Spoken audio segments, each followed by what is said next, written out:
Pokémon, start as a pirate. Chapter 1.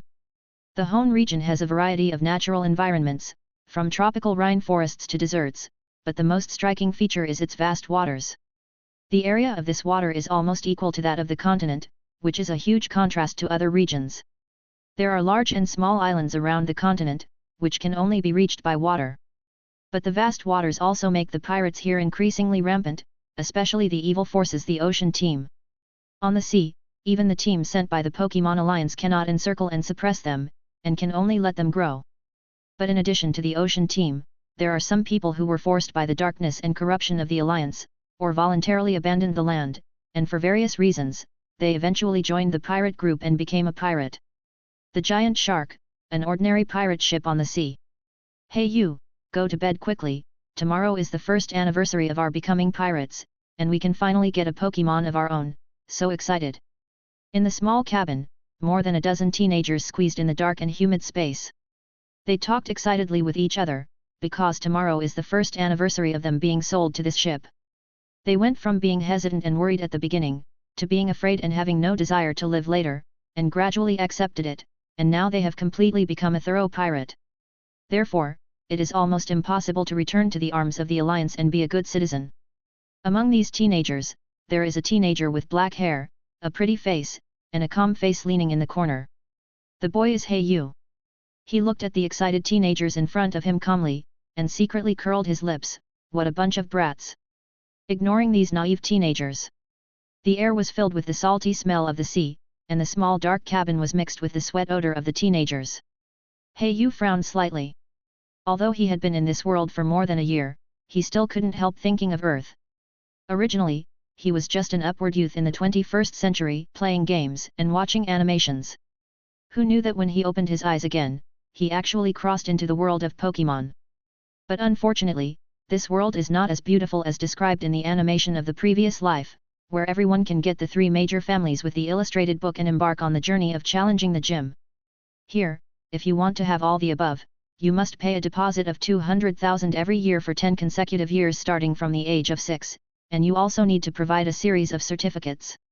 Finally, you can get a 3 major family and the direct lineage of the Alliance when you set out on a journey at the age of 16. Alas, this is a hellish start for me. Not only am I an illegal resident, I've also become a pirate. Hey You sighed silently in his heart, thinking that he really embarrassed the predecessors of the transmigrator. Other transmigrators who came to the Pokémon world all started out as quasi-gods. Hey You's mind drifted away and he gradually fell asleep. The next day, in the early morning, the sun gradually rose above the sea level. Unlike other teenagers who slept in, Hey You got up early, bent his body, stepped over the sleeping kids, and moved out of the narrow cabin. Brother Aoki, good morning. Brother Furuta, your lobster looks strong again. Hey You greeted these pirate seniors enthusiastically. Compared with other naive teenagers, he, who has the memory of 2 lives, knows the importance of connections. Even if it is just a small pirate ship, its internal relationships are complicated. It took him more than half a year to gradually figure out everyone's identity and relationship. Ha ha ha, it turns out to be Hey You boy, coming to help again. A sailor who was observing the wind direction of the waves joked. Yet, Brother Furuta, is there any change in the wind direction today? Hey You trotted forward to help these sailors with chores, and thus won the love of all the seniors on the ship. After all, who would not like a warm-hearted boy with a sweet mouth and a handsome appearance? Hee, don't worry, the ocean has been calm these days. In the next few days, it seems that we can catch some Pokémons and sell them when the time comes. On land, we will make a fortune again. When it comes to selling Pokémons, most of the sailors have excited smiles on their faces. As for the laws of the Alliance, I'm a pirate now, why should I care about your laws of the Alliance? Hey You, Mrs. Meta is looking for you anxiously, hurry over. A clerk came over breathlessly to inform. I'm sorry, Brother Gutian, I may not be able to help you today. Hey You said very apologetically. Gutian, who was carefully observing the direction of the waves, also said very generously, it doesn't matter, Mrs. Meta is looking for you, I guess she needs your help to sort out the account books again. No, I just helped the lady with chores. Hey You said modestly. The sailors who were doing their jobs on the side naturally didn't believe it. On the entire pirate ship, Everyone knew that Mrs. Meta was the captain's wife. In addition to her own strong strength, she was also a rare breeder. Usually she stayed in the cabin on the top floor, rarely went out, and hardly saw any outsiders. But only Yu was an exception. The boy was sold to the pirate ship for only 1 year, and he had established a deep relationship with the sailors. In addition to being proficient in the ways of the world and being impeccable in dealing with people, except for the above. The most important thing is that Yu is highly regarded by Mrs. Meta and is often called to the top cabin to help. Even on the pirate ship, there are rumors that Yu will be accepted as a disciple by Mrs. Meta and trained as a breeder. Walking in the cabin and rushing to the top, seeing that there is no one around, Yu also put away the shy boy's appearance. The whole person has no expression, exuding a cold and melancholy temperament. Fortunately, when I crossed over, I learned to read every day, and now I am considered a rare cultured person on the ship. Yu secretly rejoiced in his heart. On the entire pirate ship, the teenagers who were trafficked like him were basically some ruffians or street beggars. Therefore, Yu, who was handsome and literate, easily stood out. Through some small tricks, he won the attention and love of Mrs. Meta. As for the rumors on the ship, they were naturally spread by Yu. Otherwise, how could those pirate sailors who were ferocious to outsiders be kind to him, a little kid? Is it really enough to help them and do odd jobs every day? That is pure wishful thinking. This place is not governed by the laws of the Alliance. It only believes in the law of the jungle, and the weak can only be bullied. Fortunately, I have survived the most difficult year by taking advantage of the situation. I was not bullied by these old people like the newcomers of the same period. Today you can receive an Pokémon issued by the captain and become a pirate. When Yu thought of this, he became more and more excited, and even his pace accelerated unconsciously. Before long, he arrived in front of the cabin on the top floor. "Come in." Knocked on the door gently, and a pleasant female voice came from inside. Yu slowly pushed the door open.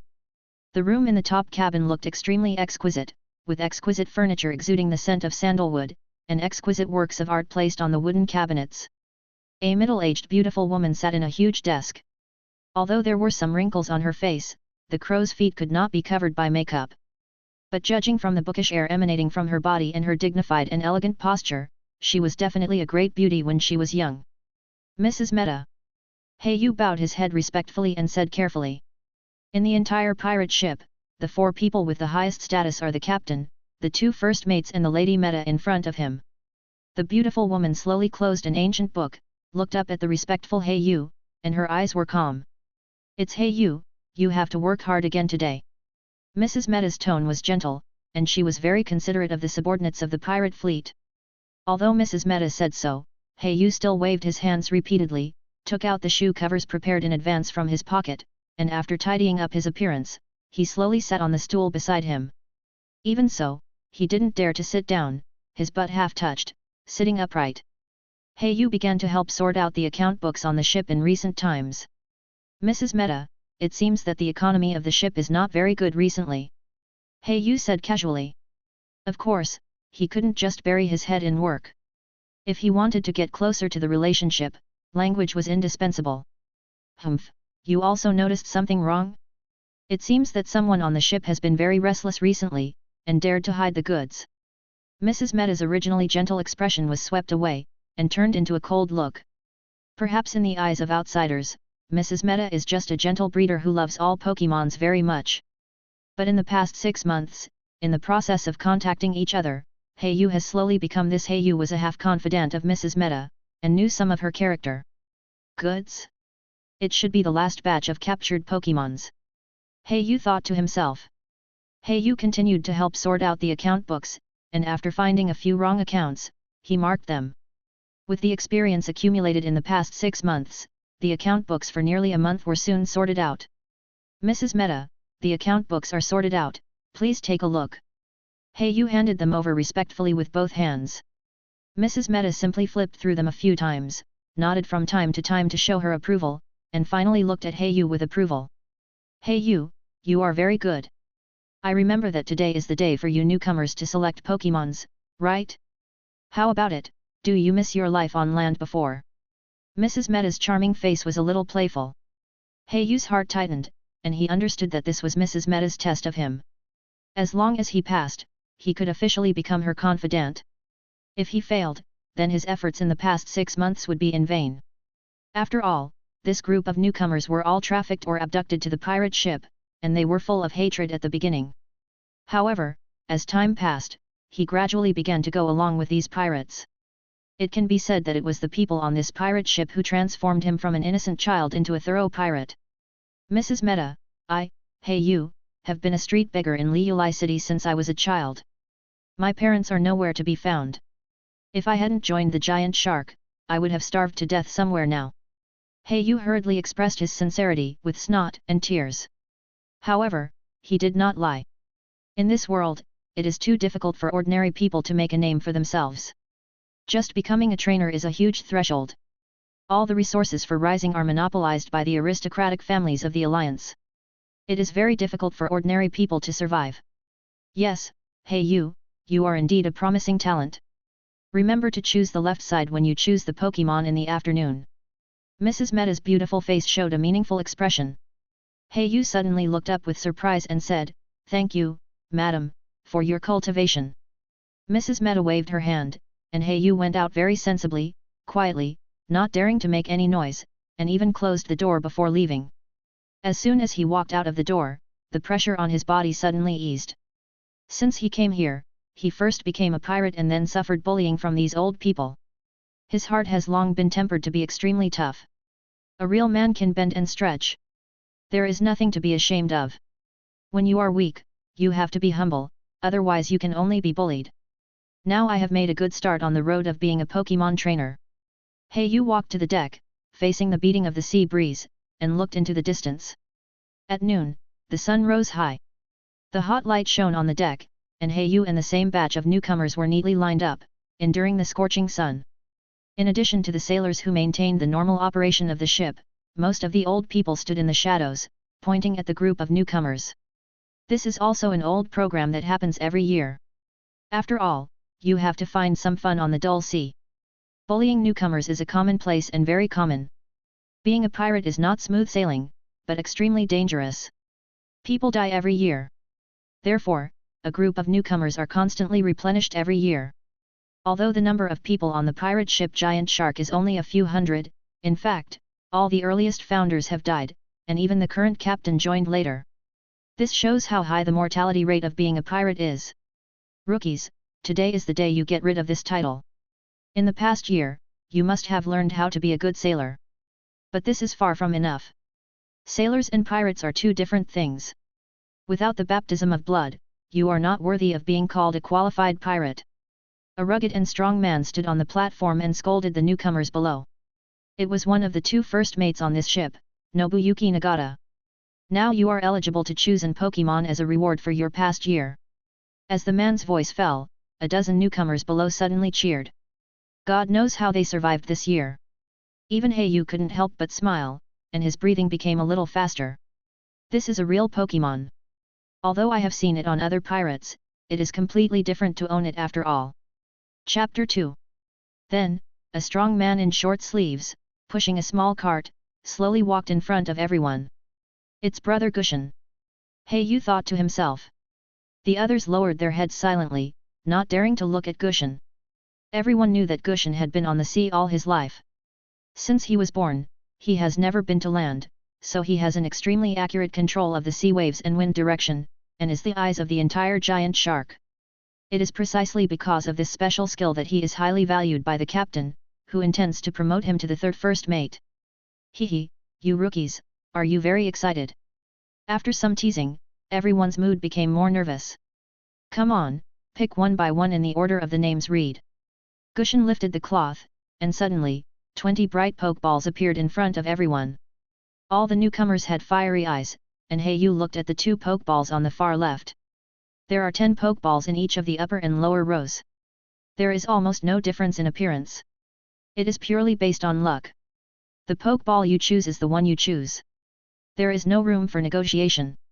The first one is Heiyu. When Heiyu's name was called, people of his generation showed an envious expression. Even the old pirates who were watching the excitement showed expected expressions. Slowly walking to the side of the cart, Heiyu quickly glanced at it and finally chose the leftmost one in the upper row. I hope it will bring me good luck. Yu held the Pokeball tightly in his hand and prayed in his heart. Next, Changdao. Next. Several more boys whose names were called came forward to choose. According to the information given by Mrs. Mehta, the Pokeball closer to the left should be better. Yu said in his heart. Seeing a companion who was on good terms with him choose the Pokeball on the right, Yu opened his mouth slightly, but he didn't say anything in the end. Soon, all the Pokeballs were picked. Yu couldn't wait to open the Pokemon ball to check the Pokemon in it. Haha, from today on, you are no longer newcomers. You only need to complete the afternoon assessment and you will be a pirate. The newcomers who were just immersed in the joy of getting the Pokemon suddenly felt nervous. As the order to disband was issued, the veteran pirates returned to their posts, while the newcomers were still standing on the deck. Now it was their free time. This was also the only vacation they got after working hard for a year. Come out, my Pokemon, it's the proud swallow. My Pokemon is actually a sharp-toothed fish.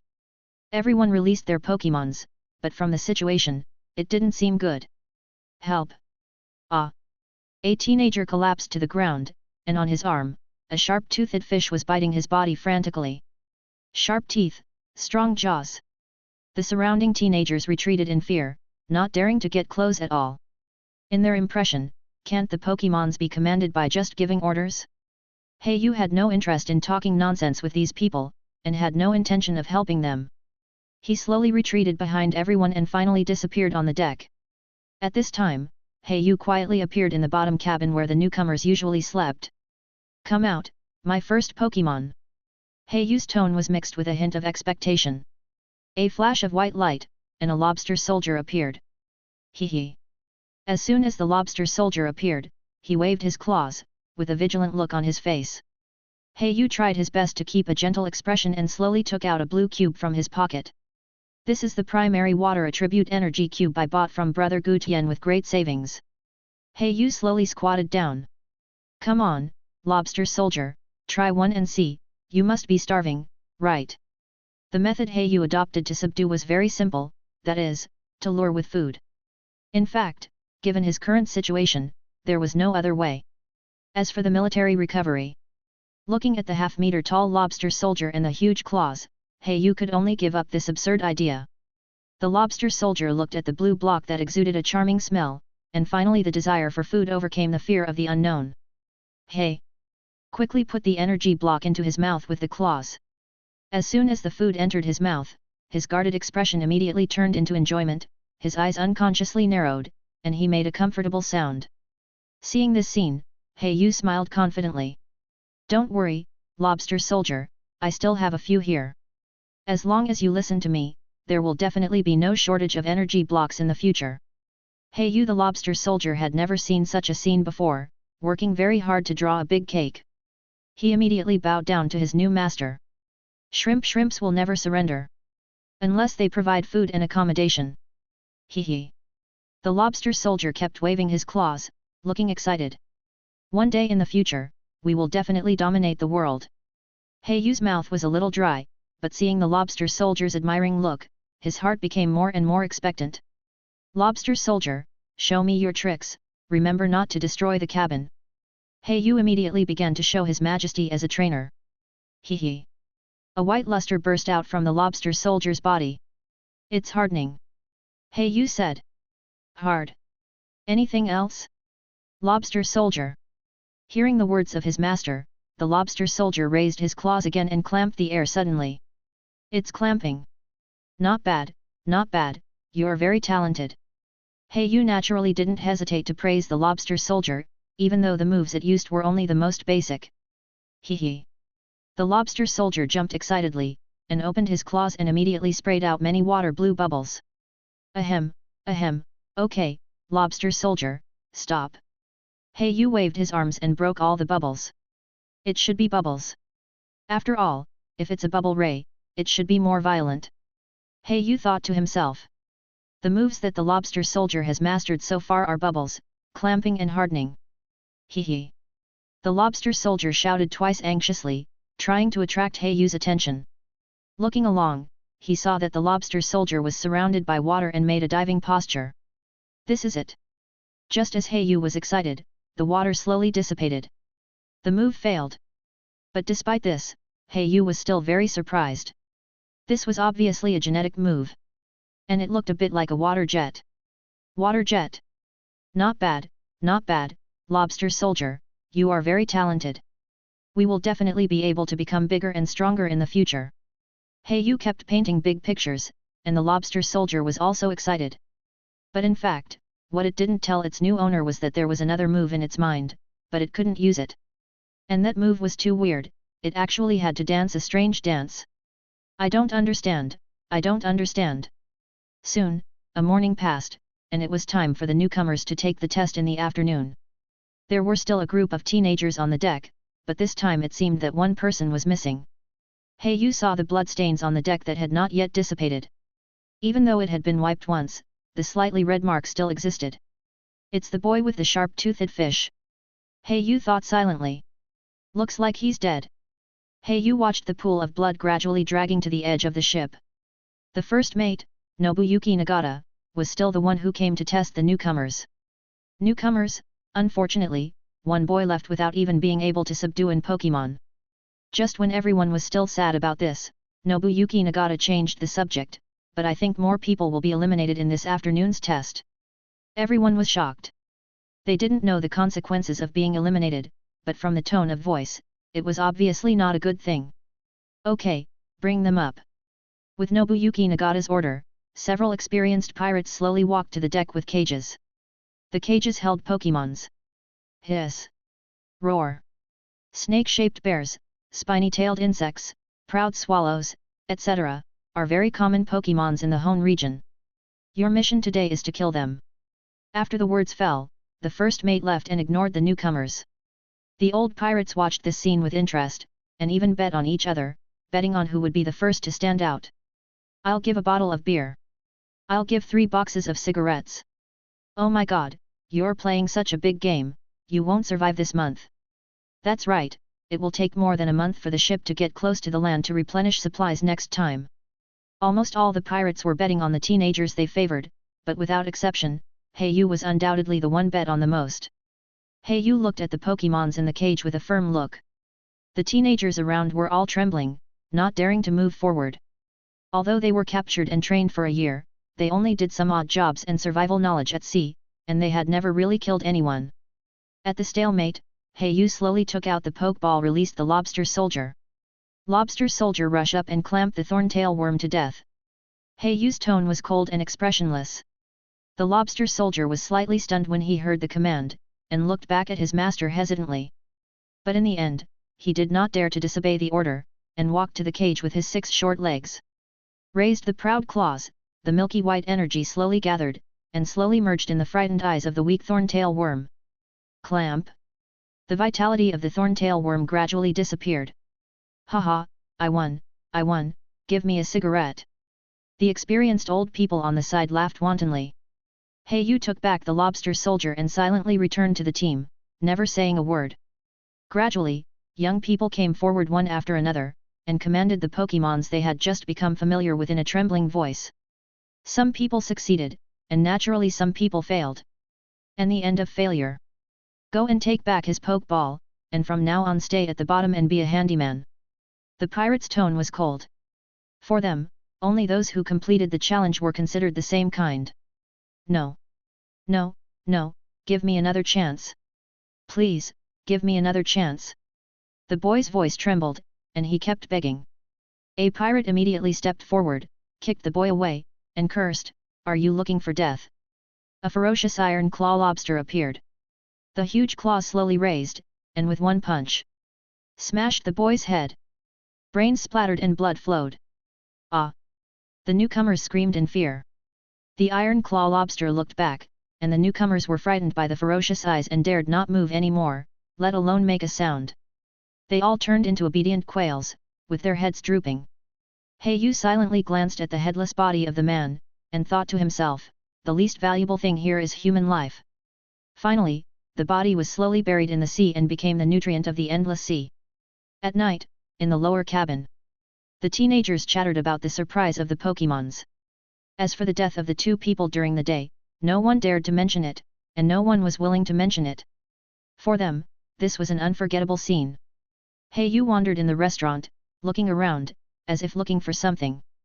Suddenly, his eyes lit up, and he slowly walked forward with 2 bottles of wine in his hands. "Brother Gushin, I'm here to drink with you." Yu picked up 2 bottles of wine and put them on the table. Looking at the luxurious dishes on the table, he couldn't help but sigh, "Brother Gushin is worthy of being called the eyes of the giant shark. The captain really values you and the food is so good." Gushin looked at the boy in front of him and said, "Brother Yu, don't be polite, eat as you like." The 2 of them opened a bottle of wine each, and they were very happy with each other, talking about various news. As a sea with scarce supplies, supplies can only be replenished when docking on land every once in a while. Therefore, wine has always been a rare item. It is also the best way for men to get closer.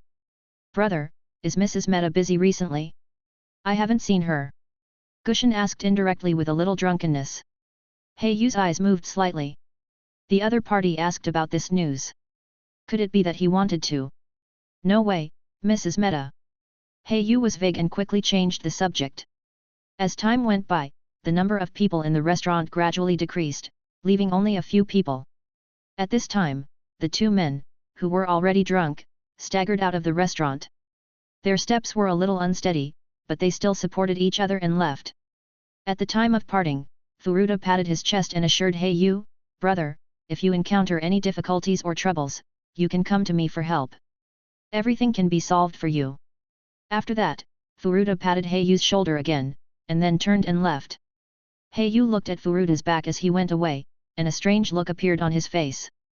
However, Yu didn't know that after he left, Furuta, who originally looked drunk and staggering, became expressionless and steady at this moment, without any signs of drunkenness.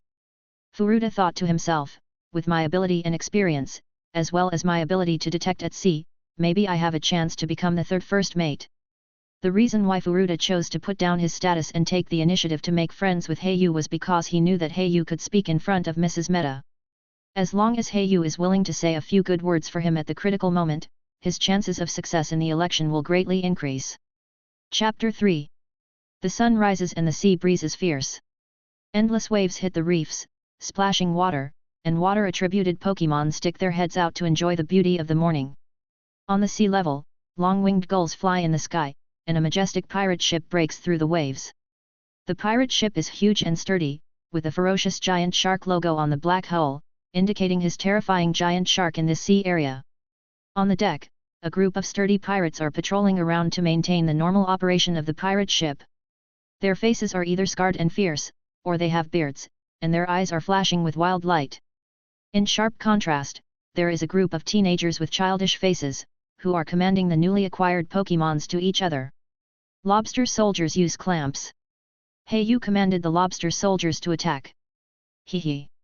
The lobster soldier jumped and clamped the exhausted Aogian who had been harassed by the foam.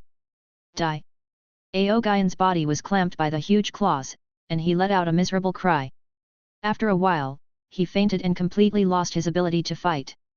"Lobster soldier, you did a good job."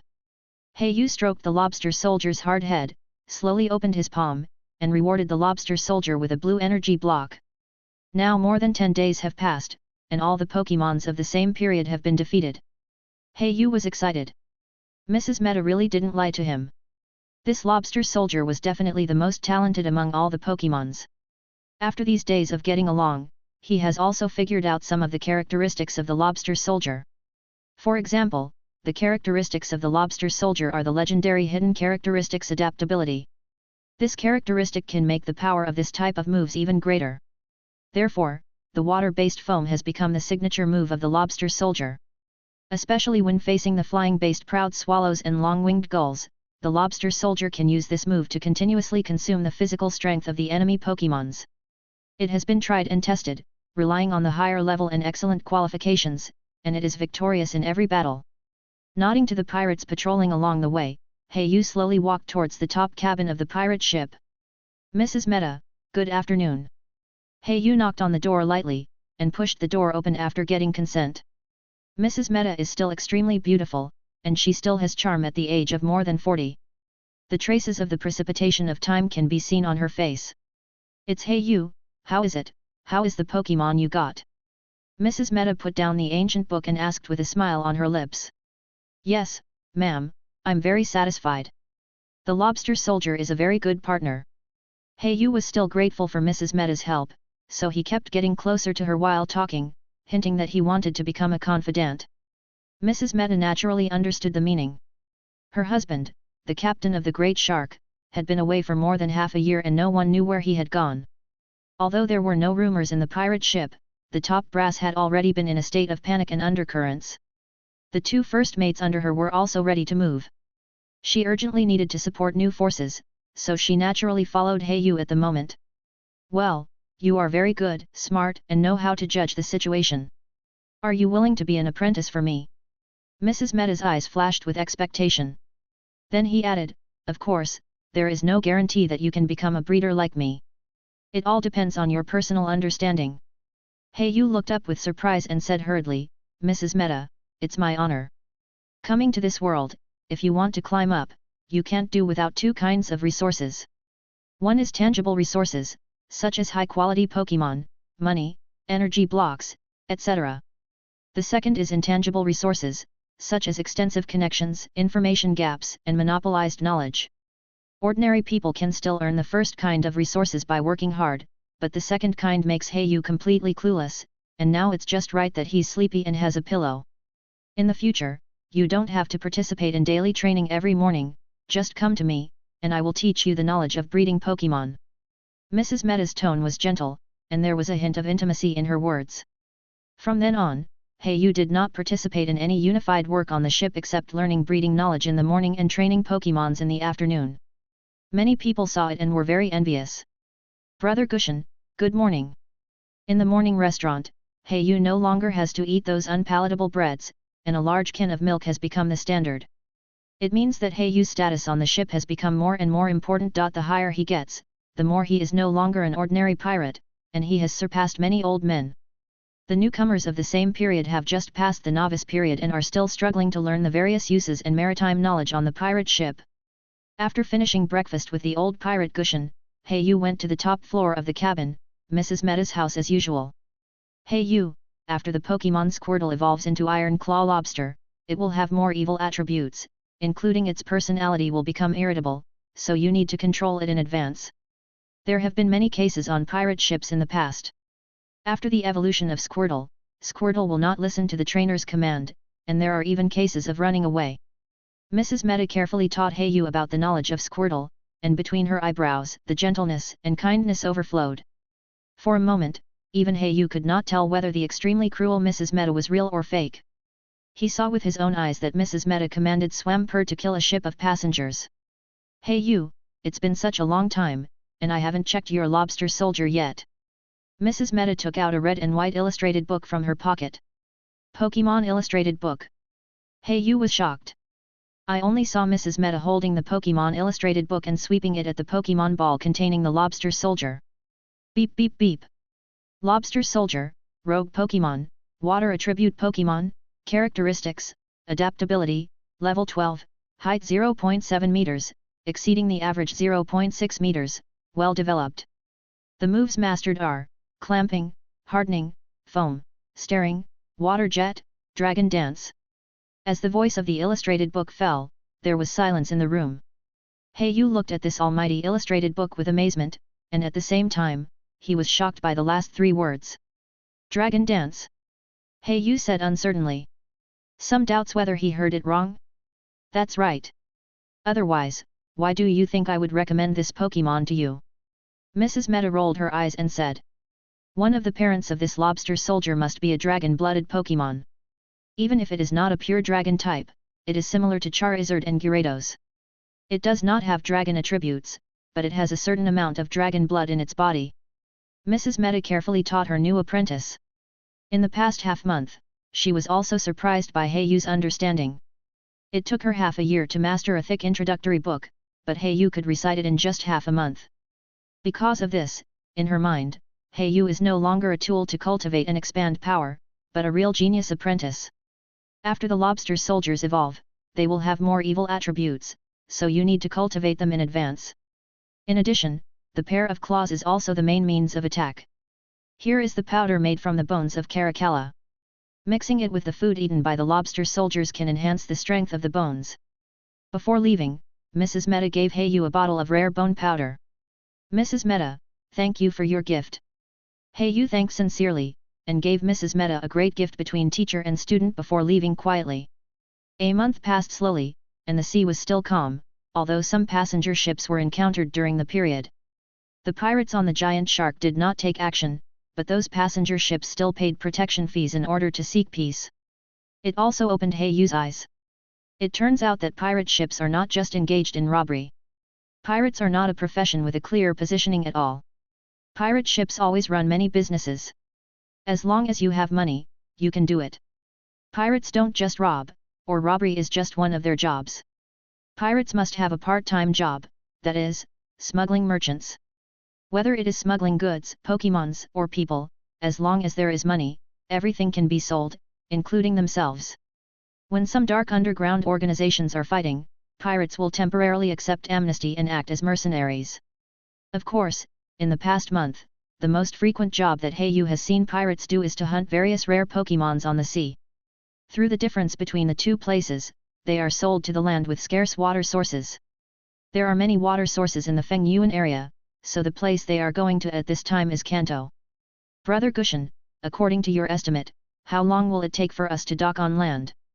Hayu looked into the distance, the sea that could not see the end, and asked respectfully to the strong man beside him. This Brother Gushan, as the eyes of the giant shark, can clearly distinguish the location even without relying on the map. Well, it should be 3 days away from Evergreen City.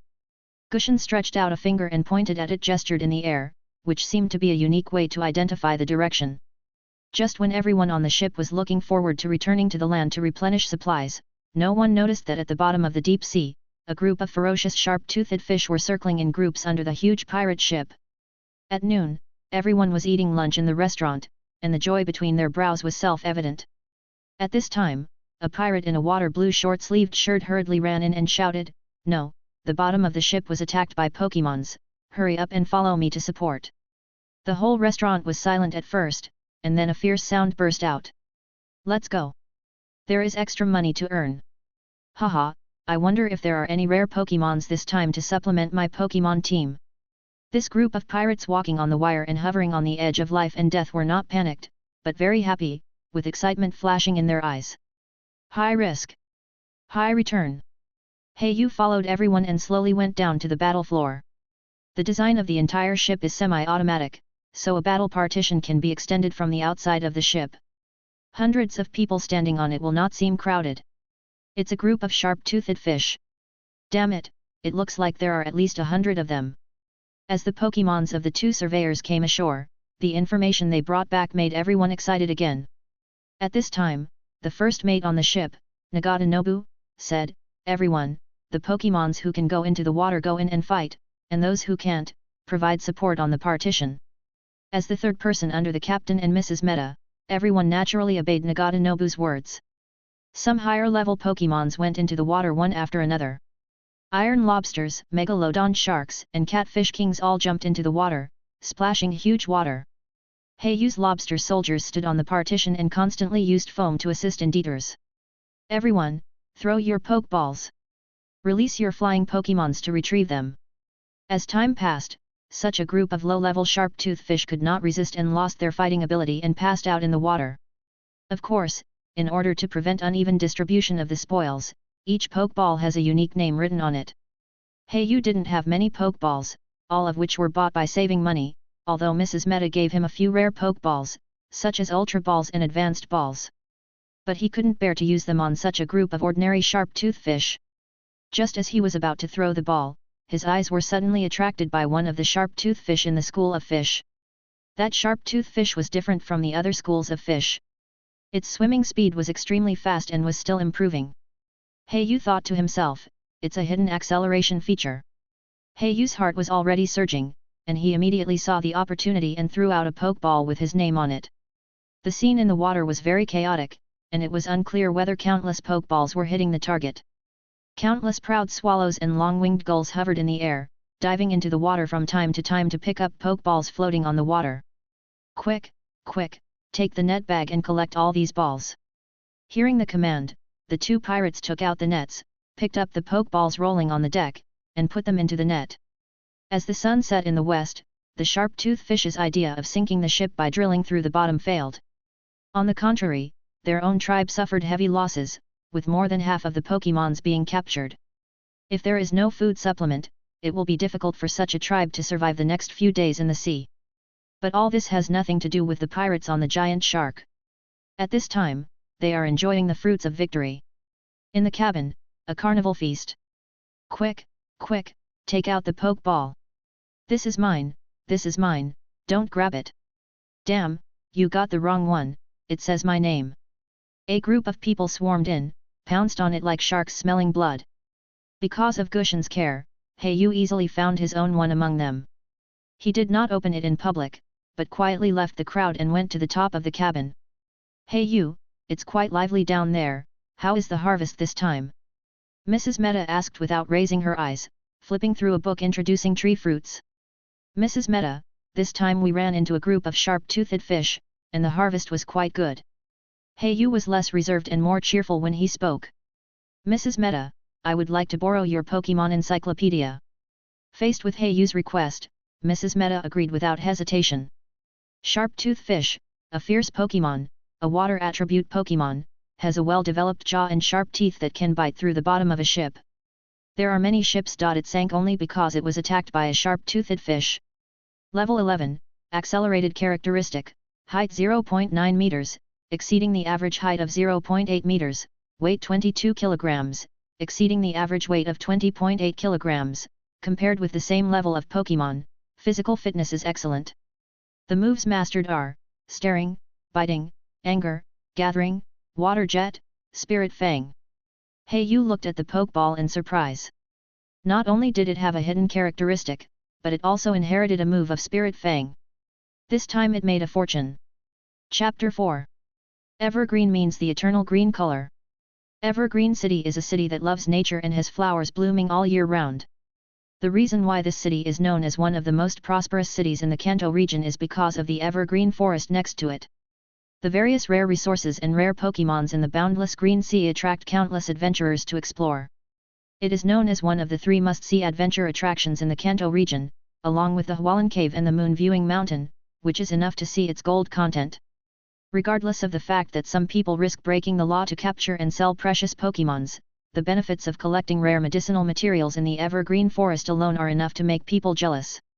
At this moment, on Route 1, a man and a woman, a beautiful woman and a young man are walking side by side. Mrs. Meta, can I really walk in the city with my identity? Heiyu asked with a worried face.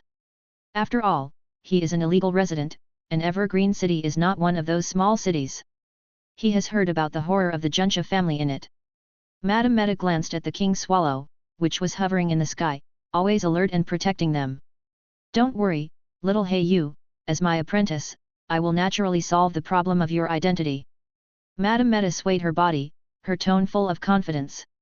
The two walked on road number 1 in the wild, but did not enter Chongqing City in the end.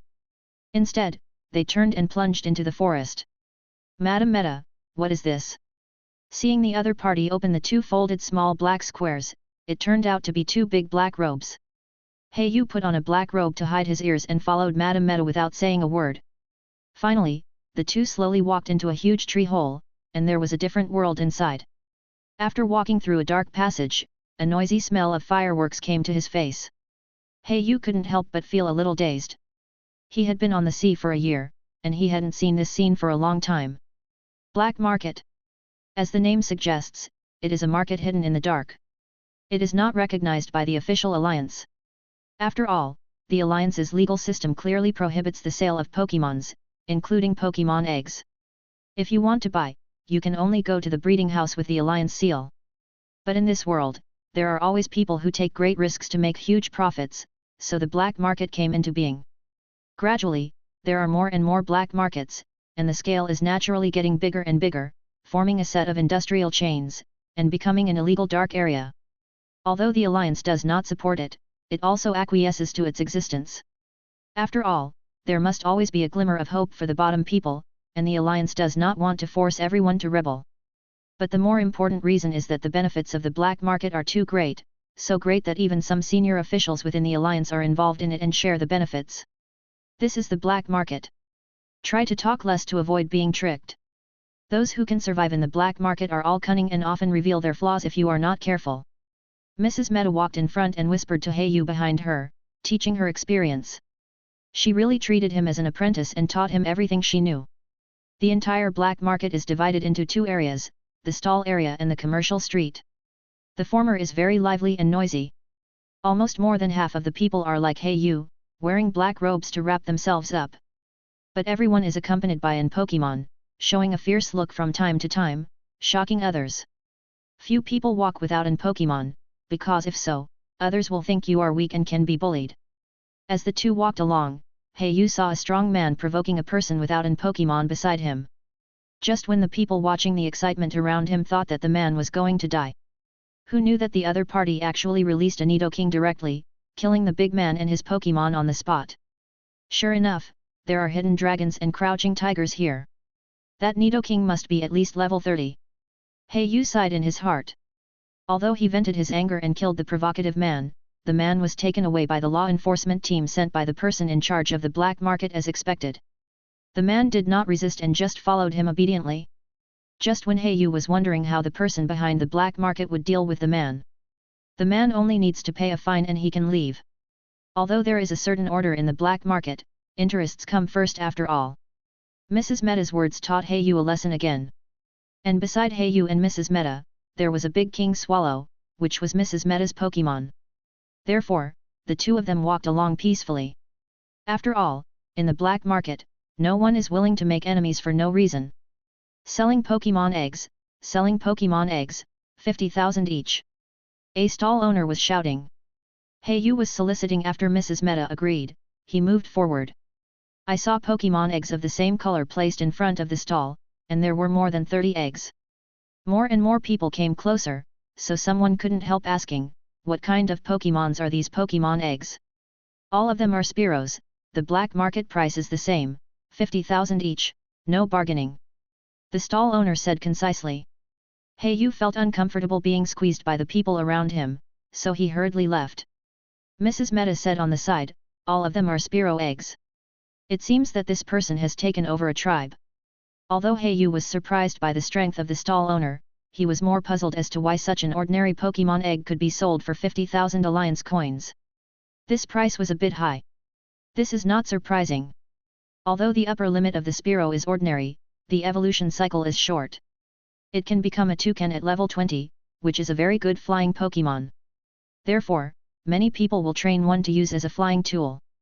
If they don't need it, they can sell it later and won't lose too much. Mrs. Meta patiently explained to the apprentice Hei Yu. Hei Yu looked at the crowded crowd. Many people had already paid for the Pokémon eggs. He was calm on the surface, but he was a little envious in his heart. Flying in the sky has always been the dream of mankind. He is no exception. Having a flying Pokémon as a mount or a scout pet is also very good for him who has been drifting on the sea for many years. Want it? Then buy one. Mrs. Meta noticed Hei Yu's envy and said. But this made Hei Yu a little embarrassed. After all, he only had about 10,000 alliance coins in his savings. This was the money he earned every day doing odd jobs for the pirate sailors. The newcomers of the same period were even more miserable. Most of them didn't have a penny. Mrs. Meta seemed to see Hei Yu's embarrassment and chuckled, go pick one, I'll pay for you. Ah, is it okay? Hei Yu seemed flattered, but his heart was already moved. His eyes hidden under the black robe had unconsciously drifted to the Pokémon eggs on the stall. I came to the black market this time to buy things for you. As my apprentice, I will naturally not treat you unfairly. Mrs. Meta whispered beside Hei Yu in a voice that only the two of them could hear. Hei Yu finally stepped forward to pick one, and paid 5,000 more alliance coins to get a cheap incubator. Speacock is only used as a logistical tool pet, not a main force training. There will be no Speacock plot after chapter 50, so readers can rest assured. It seems a bit of a loss to buy a Speacock that can be seen everywhere with 50,000 alliance coins, but you have to know that Speacock is a kind of irritable and gregarious Pokémon. Can ordinary trainers fight against a group of irritable toucans and hundreds of Spearows? It is not easy to catch Spearows alone in the wild. This also reflects the strength of the stall owner. He can take down a small group of irritable Spearows alone. It can be seen that the stall owner is definitely a strong trainer. Moreover, this kind of wild Pokémon is still wild, and it is not easy to tame it. You must prevent the Pokémon from backlash at any time. In comparison, it is much safer to cultivate it from a young age. What's more, this kind of gambling egg similar to some blind boxes may be lucky enough to get a Spearow with excellent qualifications and inherited skills. Afterwards, the two hurriedly walked through the stall area and came to a commercial street. Compared with the noisy environment before, it seemed a bit deserted here, and there were very few people coming in and out of the store. But the people coming in and out undoubtedly seemed more high-end, and the Pokémons around them were almost above level 30 on average, which was very powerful. Come with me. This time we will completely solve your illegal household registration problem. Mrs. Meta led Hayu into a deserted shop. The shop was in a mess, with spider webs in the corners and dust floating in the air. An old man with a white beard was lying on a chair in front of the counter. Mrs. Meta walked to the counter and knocked. Just take what you want. The price is marked on it. After the old man finished speaking, he closed his eyes and continued to doze off, not looking like he was doing business at all. Mrs. Meta was not angry either. She just chuckled and said, "Take me to the second floor." As soon as the words fell, the old man was suddenly startled and no longer looked leisurely. Instead, he respectfully led people to the second floor. After a long time, Hayu and Mrs. Meta left the shop. I didn't expect it to be so easy to get an identity. Hayu sighed. The card in his hand, which represented the identity certificate, had the word Hayu on it. From today on, he was finally an official resident of the Alliance. Madam Meta heard Hayu sigh and said, "People in the Alliance also do business in the black market. The owner behind this store is probably a senior figure in charge of the population department of the Alliance." Glancing at the somewhat happy Hayu, Madam Meta gave a proper admonition, although this identity allows you to walk openly in the city, if you encounter some senior figures or gyms for investigation, you still can't hide it. Hayu's joyful mood cooled down. But even so, it's enough. Immediately afterwards, Hayu followed Madam Meta to sell a large number of supplies, including most of the water attribute Pokémons, and various precious medicinal materials that can only be obtained at sea. Using the differences between the two regions to resell supplies and Pokémons, the Hone region has many water sources in a vast sea area. The Kanto region is just the opposite. Before leaving the black market, Madam Meta also bought a Pokémon illustrated book for Hayu at a stall. Although this illustration is not the latest model, it is also a third-generation illustration, and it has most of the functions. Hayu bowed to Mrs. Meta again with gratitude. Evergreen City. Mrs. Meta actually let me move freely like this, aren't you afraid that I will run away? Although he thought so, Hayu had no intention of running away, as he had so many handles in the hands of the other party. Moreover, even if he ran away, it would be difficult for him to have room for advancement as an ordinary resident. Instead, if he followed Mrs. Meta, he might have the opportunity to become a breeder in the future. After studying for these days, he also understood the identity of a breeder. Even if he was just a junior breeder, he could gain a considerable social status. Hayu walked alone in the city, feeling the atmosphere of fireworks.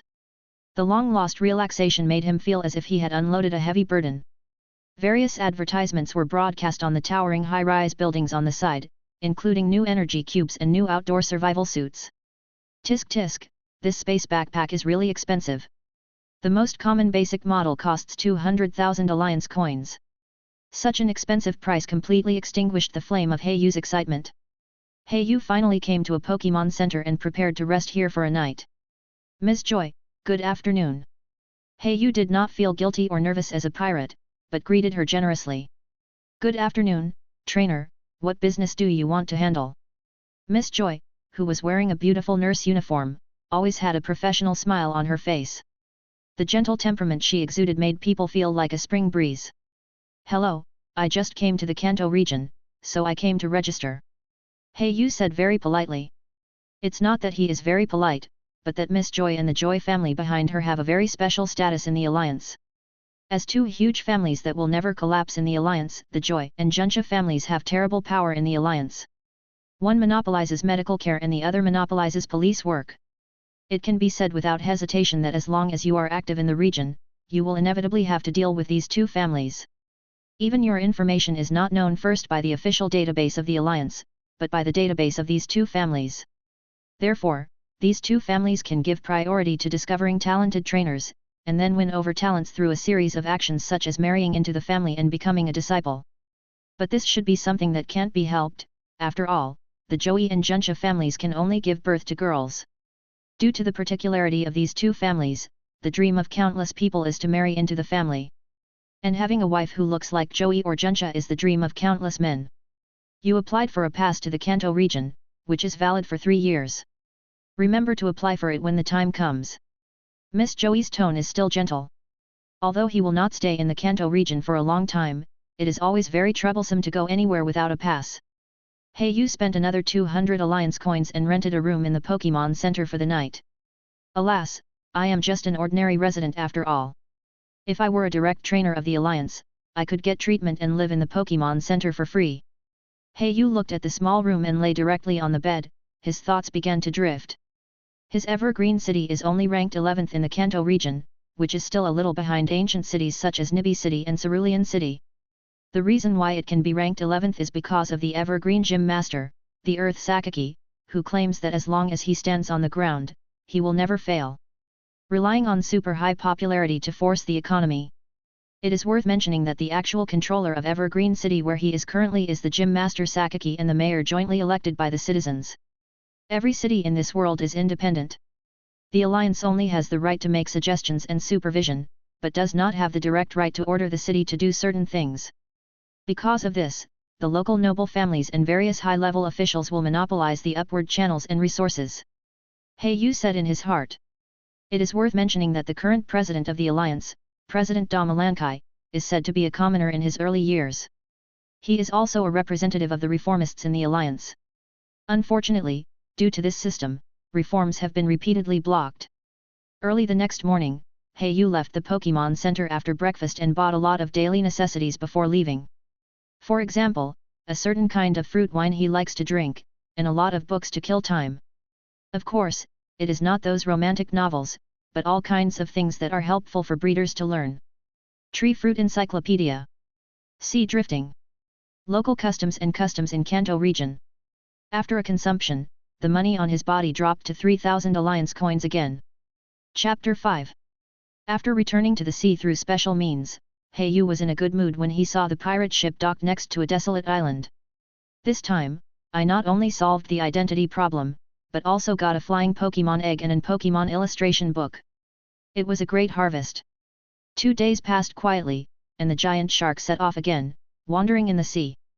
Fortunately, this land trip was relatively smooth, and there were no problems with the various logistics supplies, Pokémon sales, and personnel changes. Haha, brother Hey Yu, I heard that you were accepted as an apprentice by Mrs. Meta, congratulations. As soon as they got on the pirate ship, a group of people led by Gu Tian came forward and congratulated Hey Yu, the new pirate, very politely. Hey Yu didn't dare to be arrogant, and hurriedly said politely, No, it's just that Mrs. Meta intends to help me. I'm just a newcomer, and I can't compare with you seniors. Hey Yu gave these old pirates face, which naturally made them very useful. Although Hey Yu's status has been improved, it still depends on strength. Although they are polite to Hey Yu, the newcomer, on the surface, they are still somewhat dissatisfied in their hearts.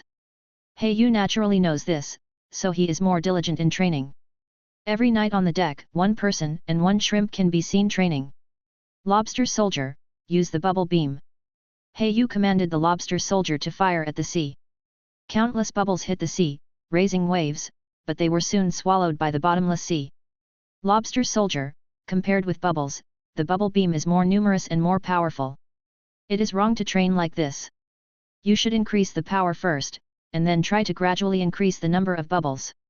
Hey Yu taught the lobster soldier according to the experience he learned from brother Gu Tian. It must be said that after some brainwashing, the lobster soldier's training enthusiasm is very high. He gets up earlier than Hey Yu every morning and often practices extra. In comparison, the sharp-toothed fish was much more lazy. After all, it was an Pokémon that grew up in a tribe and had not experienced dangers like the lobster soldier. Fortunately, Hey Yu did not find any good training methods. In addition to daily skill training and physical training, the sharp-toothed fish mastered the acceleration characteristics. This is the key to the future. Therefore, every day, the sharp-toothed fish swam behind the stern of the giant shark at Heiyu's request. Going against the current. Brother Gushin, I have to ask your iron claw lobster to teach my lobster soldier again. Heiyu took the bottle of fruit wine he bought and took the initiative to ask Gushin for his experience. Oh, brother, what's this? Gushin was very generous and released his ace Pokémon Iron Claw Lobster, and waved his hand to let it teach the lobster soldier experience. The lobster soldier looked at his fellow who was twice as big as himself, and was excited, with excitement flashing in his eyes.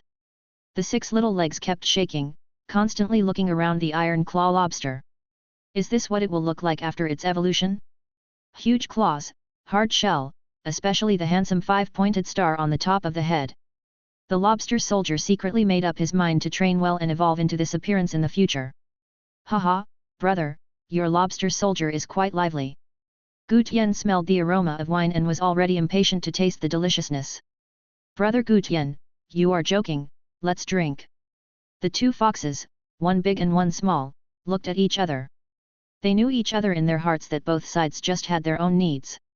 The night fell as the wine was hazy. Heiyu took the lobster soldier back to the cabin. It is worth mentioning that with the announcement of Heiyu being accepted as an apprentice by Mrs. Meta on the pirate ship, his residence is no longer squeezed in the dark and damp bottom of the cabin with those newcomers, but has a separate room. The room was not big. After putting a bed and a table, there was not much space left. It seemed a bit crowded for one person and one Pokémon to stay in it. Not to mention that he also transformed the bathroom into a large pool to facilitate the activities of the sharp-toothed fish. Lobster soldier must train according to his ability in the future and stop being so careless about his body. Heiyu used a special massage technique to relax the muscles of the lobster soldier in his arms. Hee. The lobster soldier hummed comfortably with an expression of enjoyment. This was also what he learned from Mrs. Meta. This special massage technique helps relieve fatigue after training. The shell of the lobster soldier is really hard. Just when Heiyu's hands were about to get sore from massaging, the incubator placed at the head of the bed suddenly burst into a fierce white light. Hee. The lobster soldier in his arms was startled and jumped out of his arms. Go, staggering to the ground. Heiyu's eyes were attracted, and he opened the lid of the incubator. As time passed quietly, cracks gradually appeared on the eggshell. Heiyu's eyes were filled with a little expectation. It was really novel to watch the hatching of Pokémons for the first time. The white light gradually dissipated. Lie. A tender bird cry sounded. A bird with bright red wings and brown hair on its head appeared in front of Heiyu. Like hey, hello, welcome to this world. Heiyu smiled and responded to the newborn little guy. Lie. Likeyu's sharp eyes narrowed into a line, and he called happily. Likey is a very irritable Pokémon, but at this moment he seems extremely lazy. Not only because this little guy was just born, but also because most Pokémons often regard the first creature they see when they are born as their parents. Heiyu carefully reached out his hand, held Likey in his hand, and combed its messy and wet feathers. Newly born Pokémons are often very fragile, so he was extra careful, and it didn't take long for Spearow to fall asleep again. Sure enough, newly born Pokémons are very sleepy. Heiyu is now an apprentice breeder, and he has mastered a lot of knowledge about Pokémons. Often the first meal of newborn Pokémons is their eggshells, which contain extremely rich nutrients. When Heiyu thought of this, he also collected all the eggshell fragments in the incubator, and waited for Spearow to wake up before feeding it. Spearow, keep flying against the sea breeze. On the deck, Heiyu was paying attention to the Spearow flying in the sky. He saw it flapping its wings hard against the sea breeze to maintain its body balance. It couldn't hold on any longer, so it slowly slowed down and landed back on the pirate ship. Diving down, seeing Heiyu's shoulder, Spearow landed happily. Due to Heiyu's careful cultivation, Spearow did not burst into a bad temper. In other words, the irritability factor in this Pokémon gradually calmed down under Heiyu's comfort. Drink slowly, no one will snatch it from you. Heiyu took out a bottle, which contained moo moo milk, but this was not the cheap milk on the market. It was mixed with a little vitality powder, which was very suitable for newborn Pokémons to drink. Spearow has passed the larval stage, so all the values are close to stability. Heiyu took out the Pokémon illustration book that he couldn't put down from his arms. Ding ding ding. Spearow, a bird Pokémon, a general flying Pokémon, level 6, sharp eyes, height 0.3 meters, weight 2 kilograms, normal development, no adverse symptoms. The moves mastered are, call, peck, stare. Yu looked at the information on the illustrations, feeling a little regretful. Sure enough, there are no inherited moves, and everything is very ordinary. But he soon sorted out his mood. After all, he just picked a gambler, and he didn't plan to train it as a main force. It was just a tool Pokémon, used for flying. The days on the ship were still very boring. Every morning, he followed Mrs. Meta to learn the knowledge of breeders. At the same time, he asked some old people on the ship to teach the experience of Pokémon. The lobster soldier continued to train behind Gushen's iron claw lobster. The task that Spiral needs to do is to adapt to the air on the sea surface and the wind flow. After all, the sea is different from the land. The severe storms here are often difficult for Pokémon that live on land all year round to adapt. Until one day, an accident broke the peace on the ship. Not good, there is a pirate ship 10 kilometers ahead. The lookout responsible for observing the sea situation announced calmly on the radio. This news made the originally calm giant shark boil instantly. Countless people gathered on the deck in an orderly manner, holding telescopes and observing the ship traveling with them. Yu was no exception. He held a monocular telescope and looked seriously at the enemy's pirate ship. In his sight, the enemy was also investigating his side. Everyone focused their attention on Mrs. Meta. At this moment, it was no secret that the captain disappeared on this ship. Therefore, Mrs. Meta became the supreme commander. But just as Mrs. Meta was about to speak, Nagata Nobuyuki and another first mate looked at each other, and a trace of joy flashed in their eyes. Immediately, the two first mates said in unison, all crew members quickly returned to their posts. Those whose names I read are ready to board the ship with me to fight. Just when everyone was still stunned, Mrs. Meta suddenly showed an angry expression, and the atmosphere gradually became tense. But in the end, Mrs. Meta still did not refute, she snorted coldly and walked away angrily. The two first mates smiled smugly. As long as we can swallow up this time, the prestige of the two of us will surely rise to a higher level on the opposite ship, and we are not far from controlling the entire giant shark. When he thought of being able to become the captain, Nagata Nobu couldn't help trembling, and his eyes flashed with ambition. Just when all the crew members were ready to face the upcoming war, Yu hurriedly caught up with Mrs. Meta, who was leaving in a huff. Damn it, they must have heard something, so they dared to be so bold. There was a curse from Mrs. Meta's room. Before entering the room, Yu heard the breaking of a cup inside. Knocked on the door, pushed it open, and saw the broken cup and a puddle of water on the ground. Seeing her apprentice, Mrs. Meta's anger was slightly relieved, but she was still very angry. Her husband died because of the coercion of the marine team. Although she evaded it by saying that she was in seclusion to train the Pokémons, the two ambitious first mates still got some information. At the moment, the other party's move to bypass her and directly command the crew is undoubtedly a power grab. Yu was silent for a moment, and said in a firm tone, Mrs. Meta, this may not be our opportunity. Hearing this, Mrs. Meta's eyes flashed a gleam, and she said in a low voice, are you saying that we should take this opportunity to completely eliminate the two of them? Yu nodded, with a hint of murderous intent in his eyes. Mrs. Meta shook her head and said in a serious tone, let alone their strength and mine, can I beat them alone? If both of their first mates die, the strength of our giant shark will drop sharply, which is undoubtedly self-destructive. How can we kill each other when the enemy is right in front of us? It will take many years to train two such strong and experienced first mates. Mrs. Meta rejected Yu's proposal in just a few words, but she was still quite pleased that her apprentice could kill decisively and stand on the same front with her unconditionally. Since you are unwilling to do this, you should go out and fight with them now. Yu thought and made another plan. After all, if they fight together, they can still gain a good reputation among ordinary crew members. But if they just sit there and let the two of them win over the hearts of the people, it will not take long before they will be completely sidelined by the two first mates. Mrs. Meta obviously understands the truth. She just walked away in anger. Now that she has calmed down, her actions just now have indeed lost the support of the people. Mrs. Meta stood up vigorously, put on a windbreaker casually, and quickly went to the deck. At this moment, all the crew members are on high alert. Some are nervous, some are excited, and chaos is the ladder to rise. Aggression is always the best way to accumulate capital. In this naval battle, some people will die, but some people will also soar. Yu also walked to the deck and found that some people around him were looking at him with strange eyes, and at the same time, they kept away without leaving a trace. These people were so enthusiastic about me before, but now they see that the direction is wrong, and they start to alienate. Yu sighed in his heart that people's hearts are fickle. But there was no time to investigate at this moment, because the two huge ships were about to collide suddenly. The other party had no intention of slowing down. Boom boom! With two loud noises, the two huge ships collided violently. Kill! Brothers, go ahead! The shouts of killing rang out instantly, and the Pokémons of both sides were already in close combat. Big Claw Crab, Sun Coral, Lobster Soldier. These Pokémons with good defensive power were at the forefront, fighting in close combat with their strong bodies.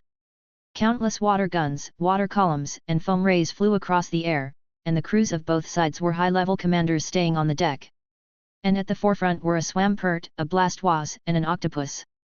Swampert is Mrs. Meta's Pokémon, and Blastoise and Octopus are the trump cards of the two first mates. Mrs. Meta, it seems that your Swampert's strength has improved again. Ozeta Nobuyuki saw the powerful Swampert blocking the two enemy lobsters, and immediately glanced at the beautiful woman beside him with fear. Mrs. Meta calmly observed the battle situation and retorted, "Take care of your own Pokémon first. You can be defeated by two sea dragons. It seems that the strength of your Pokémon needs to be improved." Chapter 6. Hearing Mrs. Meta's ridicule, the two first mates' faces darkened instantly, and the corners of their mouths twitched slightly, as if they wanted to explain something, but in the end they did not speak, and their faces were very ugly.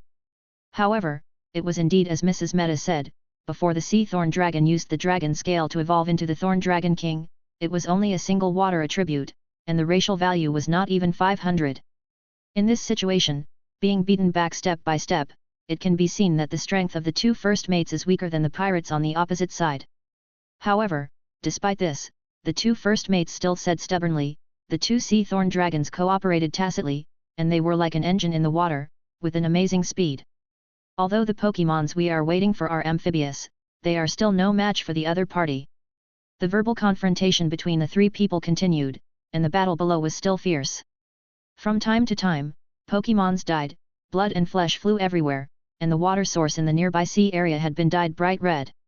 Flying Pokémon troops, go! The pirate ship on the opposite side also knew that if the battle continued to stalemate, even if they won, it would be a miserable victory, so they immediately decided to break the situation in the air. The Pokémons such as the proud swallow, the long-winged gull, the pop, the fierce bird, etc. kept colliding in the air, and their skills were flying everywhere, and they could no longer distinguish the Pokémons on both sides. Ang! From time to time, we could only see Pokémons falling from the sky. As time went by, the stalemate between the two sides gradually formed, and the battle in the sea had caused serious losses. Yu took back the seriously injured sharp-toothed fish with a heartache, and glanced at some of his fellow pirates beside him, with resentment flashing in his heart. In the battle just now, they deliberately did not support me, causing the sharp-toothed fish to be seriously injured.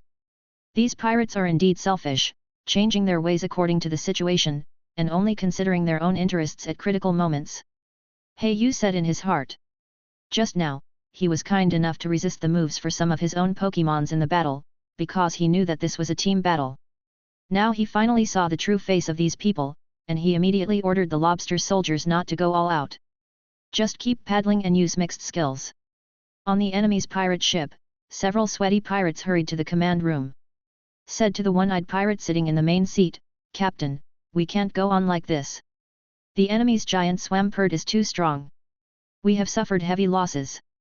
The one-eyed pirate's eyes were fierce, and he said, "It seems that we can only use that trick."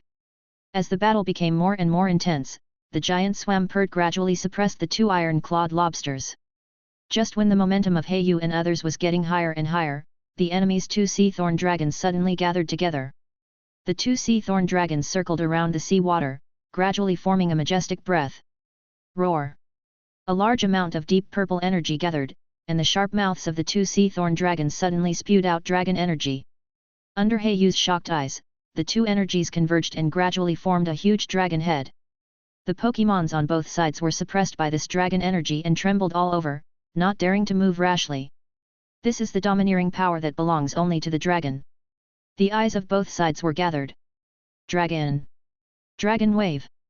Someone immediately recognized this move and said with a trembling voice. The huge dragon wave sprayed towards Blastoise and Octopus Barrel. Although the two Pokémons had already made a defensive posture before the move was performed, they were eventually beaten to lose their combat ability by this move. Boom! Gilyalu! Boom! With a loud bang, the entire Mega Shark was shaken. Quick! Run! Someone shouted, and the scene became more chaotic in an instant. Some crew members jumped directly from the deck into the sea, trying to find a glimmer of life. The high momentum that was originally due to the giant Swampert's upper hand disappeared in an instant, and the entire Mega Shark was shrouded in fear. As long as there is green, there is no need to worry about running out of firewood. Heiyu was squeezed by the crowd and was confused. After quickly collecting the lobster soldier into the Pokeball, he hurriedly opened a door and hid in the cabin. Who? As soon as he entered, he found that an enemy pirate was looting the room. Lobster soldier, use bubble beam. Agate jellyfish, use water wave. The opponent was obviously startled and hurriedly released Pokémon to fight. The lobster soldier opened his claws, and countless bubbles shot out at a high speed, colliding with the huge water ball condensed by the enemy. In the small room, the collision of skills caused water to splash everywhere. Heiyu lifted his clothes and dispersed all the bubbles that blocked his sight. Speacock, rush up and peck. The Speacock, who still had good physical strength, was released. This kind of field battle was exactly what these civilians were good at. I don't need to defeat your Pokémons, I just need to kill you. The enemy pirate was sweating profusely when he saw this scene. He also had two Pokémons, but unfortunately one of them had lost its combat capability when he boarded the ship. Now he only had one agate jellyfish, which was obviously at a disadvantage. In the narrow space, the Spearow flapped its wings and flew over at a high speed. The enemy pirate reacted instantly and shouted oops. In his heart. The water splashes in the air blurred his vision, but with years of experience, he subconsciously rolled over and successfully avoided it. The Spearow missed the attack, turned around and took advantage of the momentum. The sharp bird beak gathered energy again, and rushed out suddenly in the blind spot of the pirate. It instantly pierced his throat, clean and neat. You! The pirate fell straight down, covering his bloody throat cut by the sharp bird beak, as if he wanted to make a sound. The agate jellyfish is originally a Pokémon in the water. Its combat power automatically decreases by 30% on land. Now without the command of the trainer, it is even more helpless. Soon, it was beaten to lose its combat ability. Heiyu first kicked the lifeless corpse, then took out the dagger from his waist, cut open the opponent's clothes, and began to loot. No wonder so many people want to be pirates even if they know the danger. Killing and plundering are indeed the fastest way to accumulate wealth. Heiyu looked at the spoils with a sigh. In addition to a large number of alliance coins and a booklet similar to a diary, there are two Pokeballs, one of which is also a lobster soldier. Click! The agate jellyfish that has lost its combat ability is recovered and the Pokeball is locked to prevent it from coming out again. Heiyu heard the fierce footsteps and the sound of fighting outside, fumbled to the door with both hands, twisted it, and locked the door. The tense mood was relaxed at this time. Feeling the intense beating of his heart, Heiyu collapsed on the ground, stroking the panting lobster soldier beside him and said, "Lobster soldier, I'm sorry, I put you in danger like me every day." Hee hee. The lobster soldier rubbed Heiyu's trouser legs with his hard head. "Shrimp, I won't dislike my master. After all, we agreed to reach the top together, right? Ha ha ha, brothers, come on. The opportunity to make a fortune is right in front of us, and victory is right in front of us. Kill them all, and their Pokémon's money will be yours." The enemy's one-eyed pirate stood on the high platform, roaring wildly, raising his hands high above his head, dancing with joy. This encouragement made the crew pirates under his command more excited, and commanded the Pokémons to attack more fiercely. The pirates of the giant shark were beaten back step by step, especially after seeing the Pokémons of the two first mates were defeated. They had no fighting spirit and no spirit at all. Run! Even the first mate's Pokémon has been defeated. Save your life! An experienced old pirate shouted immediately. The pirates who were still holding on heard this, and their defenses were shaken instantly. In fact, some timid pirates had already jumped into the water before, but unfortunately, they were like live targets in the sea. Being killed directly by the enemy pirates commanding Pokémons, there was no chance to escape, which also eliminated the idea of jumping into the sea and escaping for most people. Don't be afraid, everyone, I'm here. Come closer to me, come closer to me. Mrs. Meta immediately showed her style of standing alone, and her loud voice resounded throughout the battlefield. The crew of the giant shark retreated one after another and gathered together. People have the mentality of following the crowd. If one person does this, it may cause confusion, but if everyone does this, others will follow suit. On the enemy pirate ship on the other side. Boss, that woman seems to want to gather all the forces to merge together. Let's stop her. A pirate immediately said to the one-eyed pirate. No hurry, wait until they gather together, we can just catch them all in one fell swoop. The one-eyed pirate said confidently. The lack of high-level combat power caused the sailors of the giant shark to be constantly forced into a corner, and they could only rely on their familiarity with the terrain to support themselves. Don't resist anymore. As long as you surrender, we will definitely treat the prisoners well and will not confiscate your Pokémons. Yet, a few thousand alliance coins a month, why do you have to fight so hard? The enemy pirates immediately used a loudspeaker to amplify the sound and used a psychological strategy. Many people hesitated, and some of the less experienced ones showed a moving expression. However, most people were indignant, and as for their true thoughts, only they themselves knew.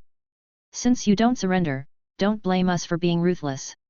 Seeing that he was dry-mouthed and couldn't incite the emotions of the other side, the enemy pirate Fang immediately decided to attack. Countless skills were launched suddenly, attacking the defense line formed by everyone in the corner. Use wide area defense. Mrs. Meta waved her hand and shouted. Swampert beat his chest and stamped his feet, making a hoarse roar, and his body radiated an invisible wave. Bing! A huge transparent protective shield enveloped his own side and all the Pokémons. Water gun, bubble beam, high-speed star. Countless skills attacked the protective shield, but to no avail. The strong defense of wide area defense was undoubtedly demonstrated at this moment. Within the range of wide area defense, at this moment, everyone in the protective shield and the Pokémons finally had a moment of respite. They took out healing sprays and various recovery agents to restore the Pokémon's physical strength. There will be a fierce battle later. I don't know if that boy Heiyu is still alive. He didn't die in the melee. It's a pity for such a good seedling. I want to pass on my skills as a breeder. Mrs. Meta felt a little regretful. As the enemy's attack became more and more fierce, the protective shield generated by the wide area defense could not last long. It seems that I can only use that trump card. Mrs. Meta forced herself to withstand the pressure, and she had already made a decision in her heart. Heiyu was recovering his strength in the room. He heard the broadcast of the enemy pirates outside, but he didn't care. What kind of people are these pirates? His previous experience has proved to him that he can't believe a word. If I really can't hold on, I can only jump into the water and escape. Fortunately, there is a drain in the bottom of the ship. Heiyu thought to himself. He is not a blindly loyal person. The reason why he has been staying on this pirate ship is nothing more than because Mrs. Meta taught him the knowledge of breeders. Because it is profitable, he will stay on the pirate ship. Now that his life is almost in danger, he naturally has to plan a way out. Spearal, sharp-toothed fish, if things go wrong later, I will jump into the sea, and you two remember to follow me quickly. Spearal, you identify the direction in the air and find the nearest land. Sharp-toothed fish, you are in the sea ahead, lead the way for me and the lobster soldier. Heiyu immediately made emergency arrangements for the 3 Pokémons. If it is really a dangerous moment, it is not a bad idea to sacrifice the life of the Pokémons in exchange for his own survival. Just hope it doesn't develop to that point. Looking at the stern expressions of the 3 Pokémons, Heiyu's mood became heavier. Heiyu's physical strength has been roughly restored. He stood up and slowly opened the door. He stuck his head out and found that there was no figure on the deck, only endless Pokémon limbs and bloodstains. It seems that they have already swept this place once. At present, they have probably fought to the rear. Heiyu fumbled in the pockets of the corpses of these people, and he really found a lot of trophies. Just as he turned over a corpse and prepared to look for money again, a huge dragon roar resounded through the world. Heiyu was shocked and looked in the direction he was looking. He saw a huge Gyarados flying in the air, and its azure scales shone brightly in the sunlight. A pair of ferocious bloody mouths, and milky white light spurted out from them. Destruction light. Instantly sink the enemy's pirate ship. Heiyu's heartbeat accelerated, and the spectacular performance in front of him made him even forget to breathe. Is this Gyarados ours? This question suddenly appeared in Heiyu's heart. But there was no time to think about it at this moment. The appearance of Gyarados was undoubtedly a divine punishment, breaking the balance between the two sides.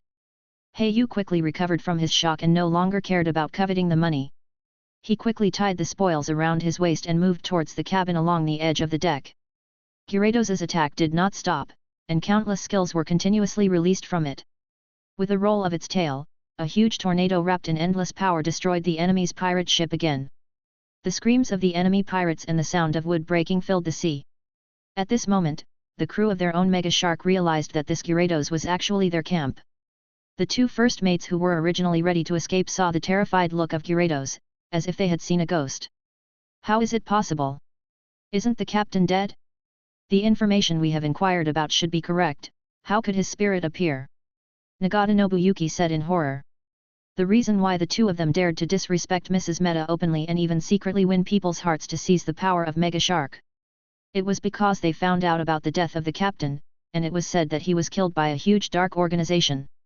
But now, Gyarados is again, appeared, the fear enveloped his heart again. Why are you panicking? Our information is absolutely correct. This is probably the backup plan he left for that woman. The other first mate quickly calmed down and analyzed. The mood of the two men was slightly relieved, but their faces were still ugly. The two of them combined could barely suppress Mrs. Meta. At present, the other party showed such a strong Pokémon, and gathered people's hearts at a critical moment, winning prestige. It would be even more difficult to seize power again in the future. Chapter 7. Gyarados showed his power and overturned the enemy's pirate ship directly, and the pirates of the Mega Shark also sounded the horn of counterattack. The enemy was in chaos and collapsed in an instant. And because the high-level combat power was restrained by Gyarados and Swampert, there was no support. The sun set, and the red sunset spread across the sea. The deck of the Mega Shark was stained with blood, witnessing the cruelty and heroism between the two pirate groups. The last enemy pirate was killed, and the remaining pirates of the Mega Shark cheered for victory. There is no doubt that they are the winners of this killing feast. Countless corpses and Pokémons, countless wealth and treasures. Chaos is the ladder to rise. Many people knelt and cried, raised their hands above their heads and shouted. The afterglow of the sunset fell on them, as if celebrating, and also added a bit of glory to their victory. When Heiyu heard that the battle outside was finally over, he wiped a few bloodstains on his face and walked out of the cabin pretending to be exhausted. After all, he also defeated an enemy. It is always right to package yourself as hard and dangerous.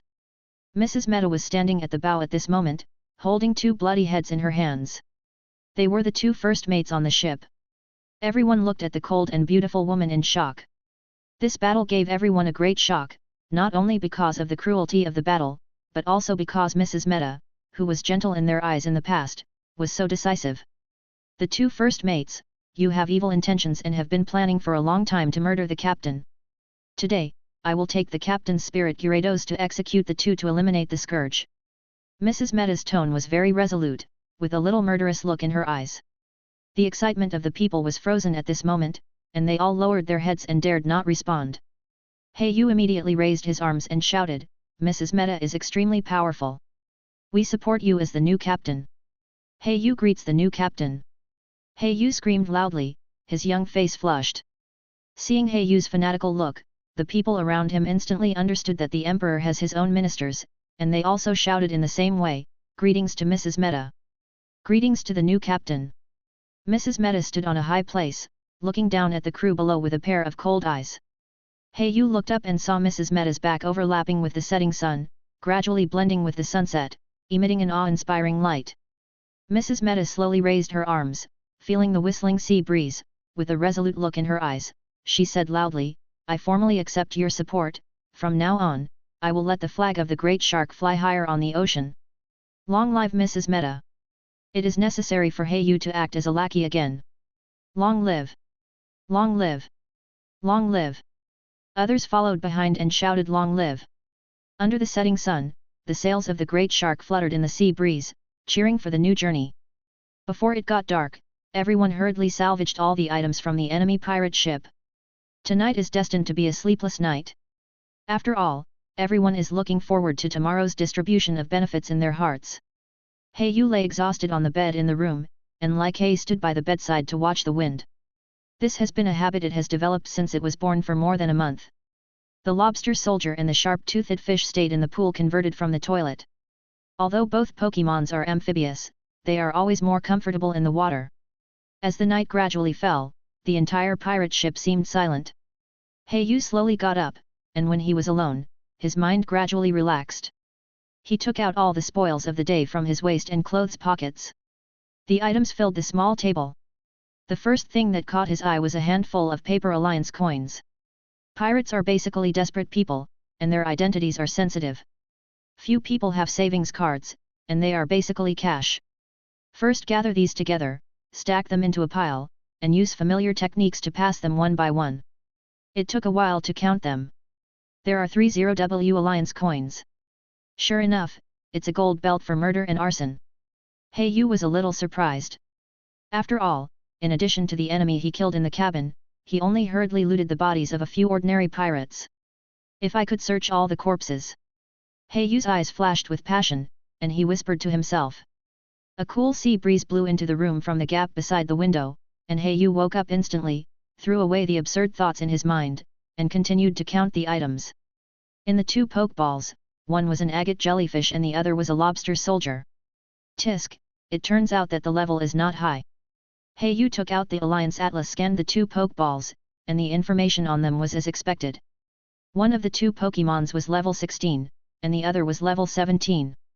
Yu slowly put down the 2 pokeballs, thinking to himself, but the 2 Pokémons together should be able to sell for more than 100,000 yuan.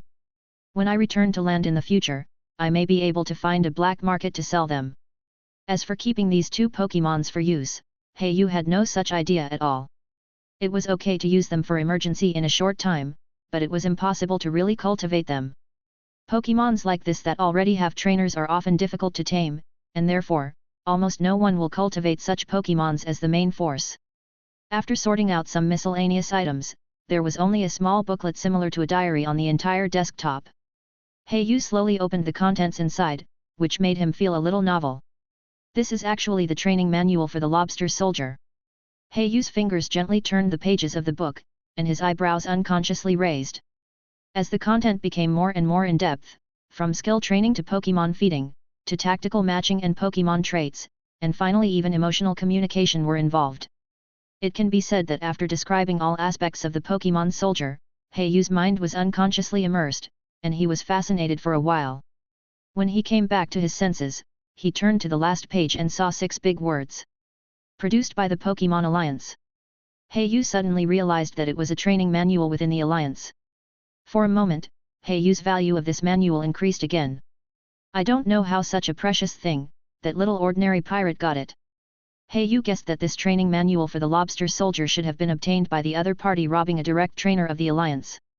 But what Yu didn't know was that the pirate he killed was actually a direct trainer of the Alliance, but because his parents stood on the wrong side in the Alliance's political struggle. His father and mother both had accidents. In order to prevent being liquidated and protect his own life, he left the city directly. Later, after a series of coincidences and accidents, he became a pirate. And this manual on the cultivation of lobster soldiers was purchased by the pirate using the internal merit points of the Alliance. Yu locked this cultivation manual tightly in the cabinet. The content inside was the foundation of his future cultivation of lobster soldiers, and it could not be lost. Finally, after counting the money and sorting out the spoils, he took off his pirate uniform, lay on the bed, and slowly fell asleep. The next morning, the cry of the long-winged gull came into the room from the window. After sleeping for several hours, Yu got up comfortably, stretched his body, and felt refreshed all over. Good morning, lobster soldier. Yu rubbed his sleepy eyes and took out a box of universal food for water Pokémons from the cabinet. Then he took out a precious primary energy cube. With the appetite of the lobster soldier now, one was enough to fill most of his stomach. Making energy blocks is really a huge profit. The fruit worth dozens of Alliance coins can be made into several energy blocks, and one can be sold for hundreds of Alliance coins. Yu looked at the Pokémons eating heartily and couldn't help sighing.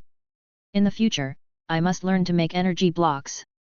Yu decided secretly in his heart. Compared with other professions, breeders are very unique and involve a wide range of aspects. For example, the massage techniques of Pokémon masters can be learned by breeders. The emergency rescue of Pokémon healers is also a part of the learning of breeders. In addition, the two most important aspects of breeders are to formulate a breeding plan for exclusive Pokémons and to make energy blocks. Heyu looked at the Pokémons eating deliciously, and he was a little hungry. He came to the restaurant and ordered a regular curry rice. Although he now has 30W Alliance coins, he still has no impulse to spend casually. He just added a portion of meat to the curry rice. The fragrant curry rice burst into his mouth with a spicy taste, and Heyu cried out unconsciously. Just as he was eating with great appetite, a dish suddenly appeared on the seat in front of him, and the most eye-catching one was the small section of Slowpoke's tail. Although it looked very light, it could be judged from the fragrant smell that it was definitely very delicious. Otherwise, how could there be so many rich people in the world who specialize in catching Slowpoke just for that small section of tail? Heyu looked up and saw a rough man sitting opposite him with a kind smile. It was Furuta. Hehe, brother Heyu, you eat so little. I just got too much for my portion. Let's eat together. Furuta looked enthusiastic. He invited Heyu to enjoy the luxurious food in front of him. Heyu pursed his lips and smiled. Brother Gutian, it seems that you have made a fortune this time. You are so arrogant. This Slowpoke tail is probably not cheap, right? Heyu was not polite and immediately took a small piece and put it into his mouth. A sweet taste penetrated into his mouth. It was soft and delicate and melted in his mouth. Before he had time to savor it carefully, it slipped down his throat into his stomach. Oh, it's thanks to the captain's efforts to turn the tide that we can eat and drink comfortably here now. Gutian pretended to be casual and said casually. Heyu also understood the other party's little thoughts, and he continued to enjoy his food without hesitation. At present, the two first mates on the ship are all dead. Mrs. Meta, the new captain, wants to consolidate her position, and even for the development of the great shark, she must support a new first mate. Now many powerful and experienced old pirates are keeping a close eye on the position of the first mate. Brother Gushin, to be honest, I've been having a headache recently with Pokémons. Heyu didn't finish his words, but Gushin had already understood what he meant. He immediately took out a booklet from his pocket and pushed it in front of Heyu. Brother, I can't help you with anything. This is my experience in breeding iron claw lobsters. If there is anything that the lobster soldiers don't understand, you can always ask my iron claw lobsters for advice. Gushin patted his chest and promised. Heyu put the booklet into his arms and said with a smile, Brother Gushin has made great contributions to the development of the giant shark. I will say a few good words in front of the teacher. Although Heyu was just an apprentice and had not yet formally become a disciple, he still shamelessly called him a teacher. Heyu said what he thought was right and what he thought was wrong. Heyu had already tasted the sweetness of taking advantage of the situation, and it would be a waste not to use such a good name and backing. Of course, he still had a sense of propriety in his heart, and would not say this in front of Mrs. Meta, and he would not overstep his authority in front of her. Thank you, brother. Gutian got a satisfactory answer, and added several delicious dishes to Heiyu's table before leaving. After enjoying the delicious food, Heyu started to stroll on the deck. Compared with other pirates who had to work every day, he was quite free. Alas, the number of people has dropped sharply. There are only 2 newcomers in the same period as me left alive. Heyu wandered around the corners of the giant shark, and many positions were now empty. And the newcomers in the same period as him almost all died in the tragic battle yesterday. Being a pirate is still too risky. In the future, I will definitely return to land and clear my identity. The reason why Heyu is now determined to stay in the giant shark is because of his identity and the 2 things of the breeder. Coming to the deck, a dozen pirates gathered together. Heyu approached with some curiosity and found that these people were exchanging spoils. If 2 pirate groups fight each other, then whoever kills the other side will naturally get the spoils. It is a personal spoils, and even the captain cannot control it. The various materials and precious treasures on the pirate ship will be taken out and divided equally according to the merits. And this kind of situation is inevitable that the spoils cannot be used, and small spoils exchanges will appear. A proud swallow with a level close to evolution can become a king swallow with a little training and cultivation. A pirate who looks quite young said. Finally, he added, this proud swallow has learned to return. Heyu carefully observed from the side. The pirates around seemed to be very interested in this Pokémon and kept quoting prices. Maybe it's because they just experienced a war, many people's Pokémons have died, and they are in urgent need of replenishing the Pokémon team. Hey, you also joined the crowd.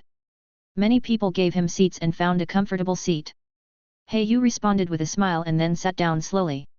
Obviously, everyone held the attitude of not offending the close ministers around the captain. In the end, such an unyielding swallow that was about to evolve was bought by one of the pirates for 140,000 alliance coins. This price is a bit low. After all, the unyielding swallow has reached level 20. It only needs to be cultivated to level 22 to evolve into a king swallow. But this price is also slightly reasonable. After all, before cultivation, it needs to be tamed. It is not easy to tame someone else's Pokémon. Maybe it will backfire, and the 140,000 will be all invested in the end, so the price will appear to be low. Note, in response to the reader's doubts, the sharp-toothed fish and Megalodon can fight on land.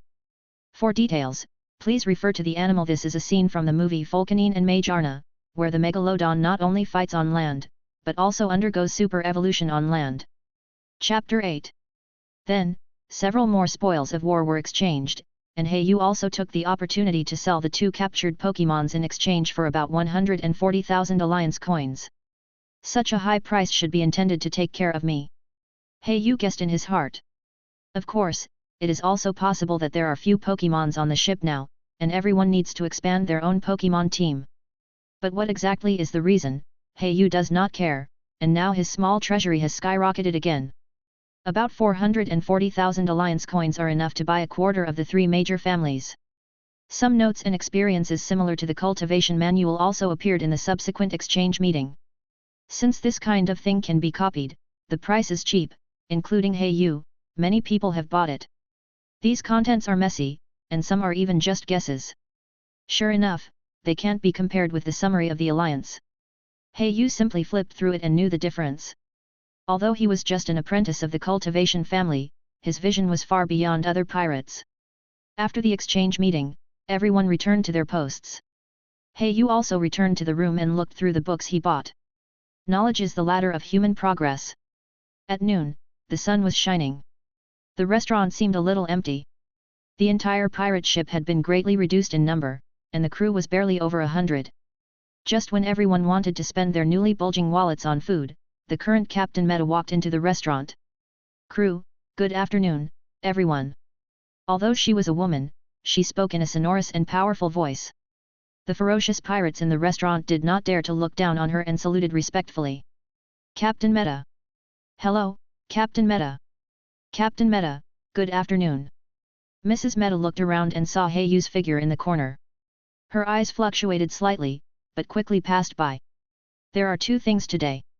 One is the specific distribution of the materials of the enemy pirate group that was annexed yesterday. I have posted the resource distribution notice at the exit of the restaurant.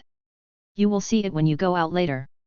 When everyone heard this, they began to talk about it, with excitement in their eyes. The enemy pirate group was no less important than their giant shark, and everyone would definitely get a lot of resources. The restaurant began to become noisy, and everyone was excited and whispering. Quiet! Mrs. Meta shouted angrily, and everyone looked at the queen of the giant shark, not daring to speak again. The second thing is that there are vacancies on the ship now. Starting tomorrow, everyone will work harder. I will trouble you with the necessary operations on the ship. When we dock on land next time, I will arrange to recruit new people. After the voice fell, some powerful people on the ship were already secretly anxious. Why haven't you talked about the promotion and the selection of the first mate yet? This question was the thought of everyone in their hearts. Especially Gushin, he is now a famous master on the ship, and there are only a handful of people who can defeat him, plus he chose to befriend Heiyu, the new favorite. He thought that his chance of becoming the first mate was higher than others. Ordinary pirates naturally don't need to consider these, because they are now in the cheers. Heiyu, follow me. Mrs. Meta said to Heiyu in the corner before leaving. In the envious eyes of everyone, Heiyu stood up calmly and followed slowly. Before leaving, facing Gushin's hopeful eyes, Heiyu nodded secretly. Heiyu walked in the dark corridor, closely following Mrs. Meta in front of him. Not long after, the two came to the conference room. As he pushed the door open, the scene inside came into view. Oh my god! Heiyu's mouth opened unconsciously, and he exclaimed. On the conference table, there were stacks of banknotes and baskets of pokeballs. Heiyu's heart beat uncomfortably, and he swallowed his saliva subconsciously, with greed flashing in his eyes. Please forgive him, a little pirate, for never seeing so much money. This is estimated to be tens of millions, right? And those pokeballs, are they all captured Pokémon? For a moment, Heiyu forgot to address Mrs. Meta and asked the question unconsciously. However, Mrs. Meta on the side did not care about these details, her mouth slightly raised, and she was obviously in a very good mood. For her apprentice, she still taught him everything she knew and loved him very much. Yes, there are indeed many treasures in the storage cabin of the pirate ship opposite. Although they have been salvaged in time, some of them are still lost. Mrs. Meta walked forward, slowly picked up a stack of banknotes, and smelled the fragrance on them. That is the charm of money. Heiyu, this is what you deserve. Mrs. Meta handed 2 stacks of banknotes to Heiyu, and said with a roughly estimated, at least 1 million. Heiyu took it with both hands respectfully, and thanked him. Thank you, teacher. Mrs. Meta noticed the change in the address and looked at her apprentice meaningfully. You have good talent, and your memory and understanding are first class, which is an indispensable characteristic to become an excellent breeder. Mrs. Meta first praised Heiyu, but then changed the subject. But I hope you can make a good choice, whether to become a powerful trainer or an excellent breeder. Mrs. Meta leaned back in the chair, raised her long legs, and the white scenery was revealed between the hem of her long skirt. This young woman in her prime exuded a unique charm. Heiyu lowered his head quickly, not daring to look at me anymore, and responded at the same time, Mrs. Meta, since you praised me as a genius, I think I should live up to this title. Heiyu raised his head, and looked at Mrs. Meta with a resolute look without dodging. I want to develop in both the trainer and the breeder. As your apprentice, Heiyu will always remember your kindness. Mrs. Meta looked at this face that was somewhat similar to the one in her memory, and inexplicably thought of the child who died in childhood. After reacting, he chuckled and said, You little rascal, you are still so pleasing to the ear. From today on, you are my student, not an apprentice. Hearing this, Heiyu quickly performed a salutation and said respectfully, Student greets teacher. This is my notes from when I was studying. I will give it to you as a salutation. Comprehend the contents above and strive to become a cultivator as soon as possible in the future. Mrs. Meta took out an ancient notebook from the bookcase next to her. From the beautiful handwriting and slightly curled corners, it is estimated to be an original handwritten copy. Then, the two chatted about some topics, including the difficulties Heiyu encountered in his studies in recent days and the problems in cultivation. Mrs. Meta answered them one by one. The intimacy between the two is rapidly improving, just like a teacher and a student. After Heiyu left, Mrs. Meta sat on the bench, slowly holding her forehead with a pair of delicate hands, and muttered to herself, Gu Tian? He is a good candidate. You can consider it for a while. Chapter 9. In the following days, the mega shark continued to drift along the sea back to the Hone region. During the period, it also encountered some ships, but considering the lack of manpower, it did not go forward to rob and kill. Everyone on the mega shark was immersed in the joy of making a fortune and victory. As for the death of their companions, they had long forgotten it. On the vast deck, Heiyu was directing the training of the Pokémons. Lobster Soldier, feel the power of water carefully and try to gather them. Heiyu looked at the Lobster Soldier with a serious expression, as more and more water flow gathered around the body of the Lobster Soldier. Heiyu instantly said, Now! Use the water jet! Water jet! The Lobster Soldier jumped up, and the small body wrapped in the water flow instantly rushed towards the wooden target, carrying a surging momentum. Pa! The wooden target shattered. The Lobster Soldier's flexible 6 little feet supported the landing steadily.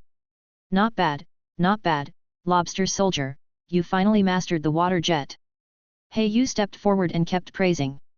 Among the 3 Pokémons, Lobster Soldier has made the most progress these days, reaching level 19, which of course requires a lot of resources. In order to train its inherited dragon dance, Heiyu also shamelessly asked Mrs. Meta, his teacher, for a kin of Seathorn Dragon's blood. Seathorn Dragon is also a sub-dragon species, and its blood carries some dragon factors, which can stimulate Lobster Soldier's perception of dragon energy. But the effect is not satisfactory. Dragon dance is still confusing, so he switched to another inherited skill, water jet. The training of the sharp-toothed fish is its acceleration characteristics. Now, after training, it can accelerate well at will. Although the physical strength of the sharp-toothed fish is also rapidly consumed during the acceleration period, it is exchanged for lightning speed. Although it is a bit exaggerated, in the swimming speed competition of the same level, the sharp-toothed fish is definitely among the best. The Spiro has also adapted well to the wind direction at sea, and can conduct reconnaissance within 1 kilometer, and its level is slowly improving. Although the speed of progress is very fast, it is not enough. There are so many dangers in the sea, and the seabed that seems calm is actually turbulent. Yu lay on the edge of the boat. The sky-blue sea surface was a little scary and quiet. No one knew how many dangers were hidden under the sea. It's time to learn how to make energy cubes. Yu had made a decision in his heart. Energy cubes. The most magical creation in this world is an energy body made by mixing some of the most basic fruits and rare medicinal materials. It can magnify the original ordinary energy geometrically, contains countless nutrients, and has a miraculous effect on the growth of Pokémons. Making energy cubes is a great test for a person's mind. It requires time and weight to be controlled to the extent of 1/1000th of a gram. Therefore, it is necessary to rely on continuous production to improve experience. Mrs. Meta took out a fruit and put it into the small machine in front of her, staring at the data above with a pair of phoenix eyes. With a serious look on her face, she dared not slack off at all. Yu stood aside obediently, listening carefully to the teacher's teachings. Every cultivator who can make energy cubes can be called a money-making machine, such as the energy cube that is about to take shape in front of him. Originally, ordinary tree fruits worth only a few dozen alliance coins were made into 5 yellow energy cubes in a flash, each of which is worth thousands of alliance coins. It can be called a huge profit. Yu's eyes were hot. If he could also learn to make it, he would no longer have to worry about the cultivation funds. No wonder I couldn't buy any books or knowledge about breeders on the market before. With such profits, how could those aristocratic families be willing to let ordinary people get in touch with them? A trace of distortion flashed in Yu's eyes, and he understood the deformed social structure of this world again. Try it. This is the energy cube I made with phoenix fruit. It can increase the physical strength of Pokémon. Mrs. Meta took off her gloves and carefully picked out the small energy cube with tweezers. It is small in size, but contains huge nutrition and energy. Yu released the lobster soldier. The lobster soldier who came out of the Pokeball smelled the fragrant smell in the air and was instantly tempted. With an obsessed expression, he looked at the energy cube in the machine. Mrs. Meta saw the lobster soldier's greedy look, which also aroused her love for Pokémon. Come! The yellow energy block was still in the air when it was caught by the lobster soldier's claws and thrown into his mouth. The lobster soldier instantly had an expression of enjoyment, his eyes he squinted unconsciously and made a comfortable sound. This energy block production machine will be yours in the future. You can practice more when you have nothing to do. You can get the materials directly from the warehouse. Mrs. Meta walked out of the room and reminded Yu before leaving. By the way, energy blocks with special effects like this are too difficult. You can start with the most basic ones. Yu took out Mrs. Meta's manuscript from his arms, which recorded countless knowledge of breeders. And dozens of energy block recipes. These include the most basic recovery of physical strength and treatment of injuries, as well as the special recipe similar to the one just now that improves the physical strength of the Pokémons. This is... Yu looked excited. The last recipe clearly stated the effect, long-term use can improve the Pokémon's qualifications. But when Yu looked at the hundreds of materials behind, his originally excited expression instantly became speechless. He only knew dozens of those hundreds of materials, and he had never heard of the rest. Alas, the road to becoming a breeder is long and arduous. Yu couldn't help but sigh. The lobster soldier looked up and looked at his master pitifully, with a pair of claws constantly gesturing at the energy cube on the table. Shrimp wants to eat energy cubes. In the following days, Yu devoted himself to the production of energy cubes and experienced thousands of failures. No wonder every breeder who can make energy cubes is so popular and respected. Yu now understands, looking at the waste piled up like a mountain in the corner, and the small black lump on the table that finally looks a little similar. Yu couldn't help but sigh. No wonder the teacher said that in addition to talent, the most important thing is perseverance.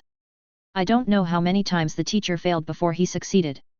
Somewhat numbly, he put another tree fruit on it, and Yu began to operate the small energy cube maker in front of him, his fingers constantly jumping. The action has long been engraved in his mind, and thousands of times of experience have made him extremely skilled. As the machine was running, Yu concentrated again and stared closely at the small needle rotating above. Time passed slowly, and sweat began to appear on his forehead and dripped onto the table. At a certain moment, Yu flicked his fingers slightly. Ding! A strange sound, and Yu's tired eyes finally showed joy. Then, a pure white energy cube slowly appeared in the palm of his hand, and a trace of warmth came from the palm of his hand. Facing the light, you can clearly see the pure white energy cube, which is like a jelly-like substance inside, with a smooth surface and a faint fragrance. Primary Universal Energy Cube for restoring physical strength. Successfully made. Chapter 10. I should be considered half a breeder, right? Yu thought to himself. Although he has not yet passed the assessment of the Breeding Association, he has already stepped half a foot into the threshold by being able to make energy cubes. With a lot of experience and familiarity, he can easily make energy cubes in the future. But I have successfully made such an energy cube after thousands of experiments. I wonder how many kinds the teacher can make. Yu's mind began to drift. He had also heard about the difficulty of the breeder assessment. In addition to a large number of written test questions, he also had to make high-quality energy cubes within the specified time. Only by success can he become a respected junior breeder. Yu looked at the corner, the materials he wasted, and said, although the breeder is a money-making machine, the investment is too large. No wonder the teacher had such a high status on the ship before. When the captain was still there, Mrs. Meta's status on the giant shark was one of the best. It was because the other party had monopolized the energy blocks. In this sea, the most popular material is undoubtedly the primary water energy blocks. Because almost everyone here has water attribute Pokémons, and most of them are cultivated as the main force. Energy blocks on land are almost all on the black market, and the price is extremely expensive. Therefore, the energy blocks made by Mrs. Meta are very popular. The preciousness of water energy blocks is often in short supply, which has created Mrs. Meta's lofty status. But now I should also. The corners of Yu's mouth curled up slightly. As expected, as the news of his production of energy blocks spread on the giant shark, more and more people came to visit. And their purpose was not surprising, all to buy energy blocks. In the following days, Yu also stepped up his practice, from the initial hundreds of times to succeed once. Now he can stably succeed once in 100 times, and occasionally with good luck, he can succeed twice. Half a year passed quietly. The great shark has returned to the sea area of the Hone region. In this familiar place, each pirate group has a fixed sea area for activities. During this period, they occasionally robbed some tourist ships. When they encountered rare water-attributed Pokémons, they captured and subdued them and sold them on land. During this period, they also added personnel twice. Although not many, the number of people on the pirate ship was also heading towards the 200-person mark. Yu, good, your craftsmanship is getting more and more skilled. The purity of this energy cube is almost catching up with the one I made. Mrs. Meta held a pure white energy cube in her slender fingers. Yu said respectfully, thank you for your careful teaching, teacher. I am just lucky. During this period, although Yu's status rose sharply, he was still able to clearly know his position. Whether for identity or interests, he must respect Mrs. Meta again and again. You are still so pleasant to talk to. Mrs. Meta's eyes curved slightly, and a smile appeared on her face.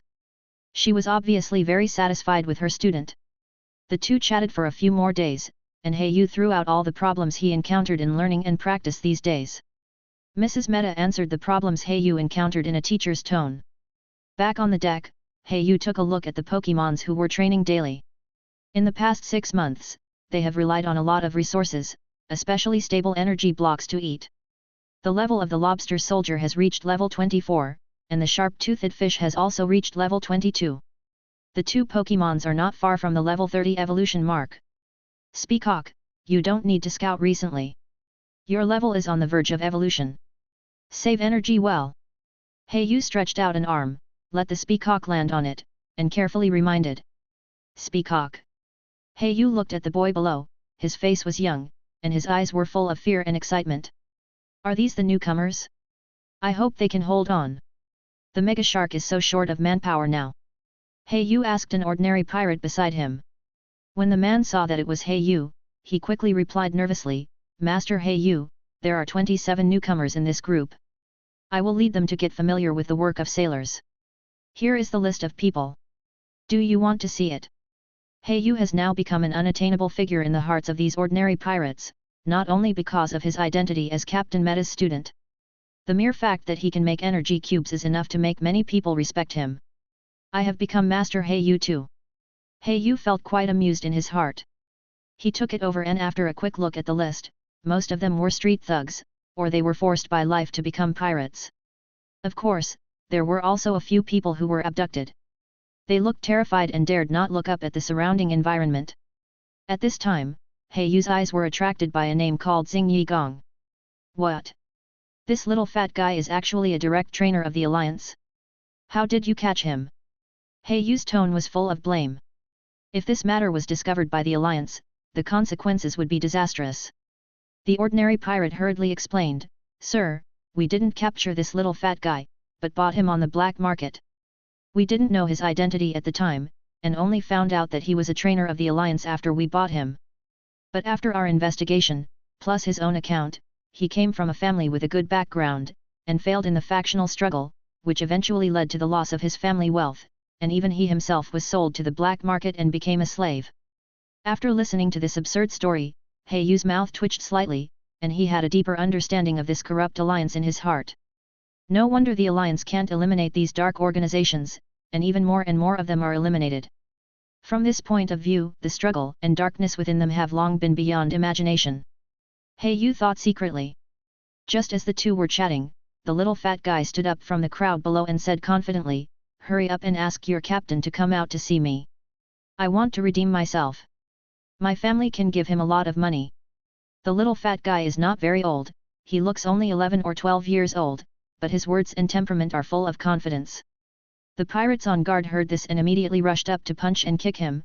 Bah, what kind of bastard, do you really think you are a trainer of the Alliance? Now on the ship, you are a prisoner. The other pirates on the side were not surprised by this. It was normal for the old man to bully the newcomer, not to mention that the newcomer was a trainer of the Alliance. Bullying such a noble person can bring great pleasure to these pirates.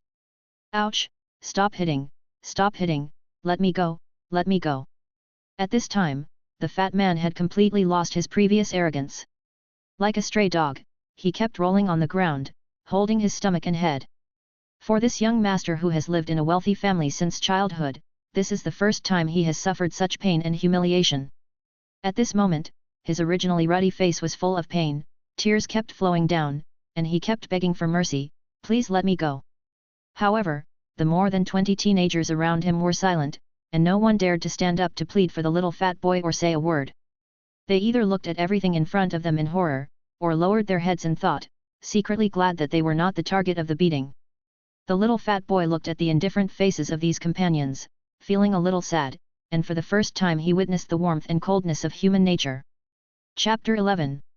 Hey Yu stood at the side of the ship, looking down at the little fat man who was beaten black and blue below, thinking to himself, I also need to cultivate my own confidence on the great shark, and this little fat man in front of me may be able to be used by me.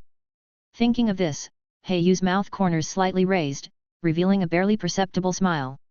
Hey Yu walked steadily from the towering shipbuilding to the spacious deck, and came to the pirates who were scolding the newcomers. Hey Yu said in a low voice, Okay, don't fight for now, you take these newcomers into the cabin and settle them down first, and then leave this little fat man behind. Hearing this, the pirates who were about to continue to teach the little fat man a lesson immediately put away their fierce expressions and became respectful. While the pirates agreed, they directed several other ordinary sailors to quickly bring these newcomers into the cabin. At this moment, the little fat man lying on the ground wailing in pain also noticed the change in the atmosphere around him. He struggled to prop up his body with both hands, and his round belly looked a little funny because of the effort. He looked at Hey Yu, and a trace of doubt and fear flashed in his eyes. Are you the boss of this ship? The little fat man asked cautiously. Perhaps the experience of being beaten just now made his arrogance disappear without a trace, and at this moment he spoke with obvious flattery. However, what he didn't know was that although Hey Yu was only 16 years old, he had already experienced the test of life and death, and exuded a sharp aura all over his body, which was enough to intimidate this spoiled young master. "What's your name?" He Yu asked. The little fat man raised his head, and a flattering smile appeared on his chubby face. "My name is Xing Yigong."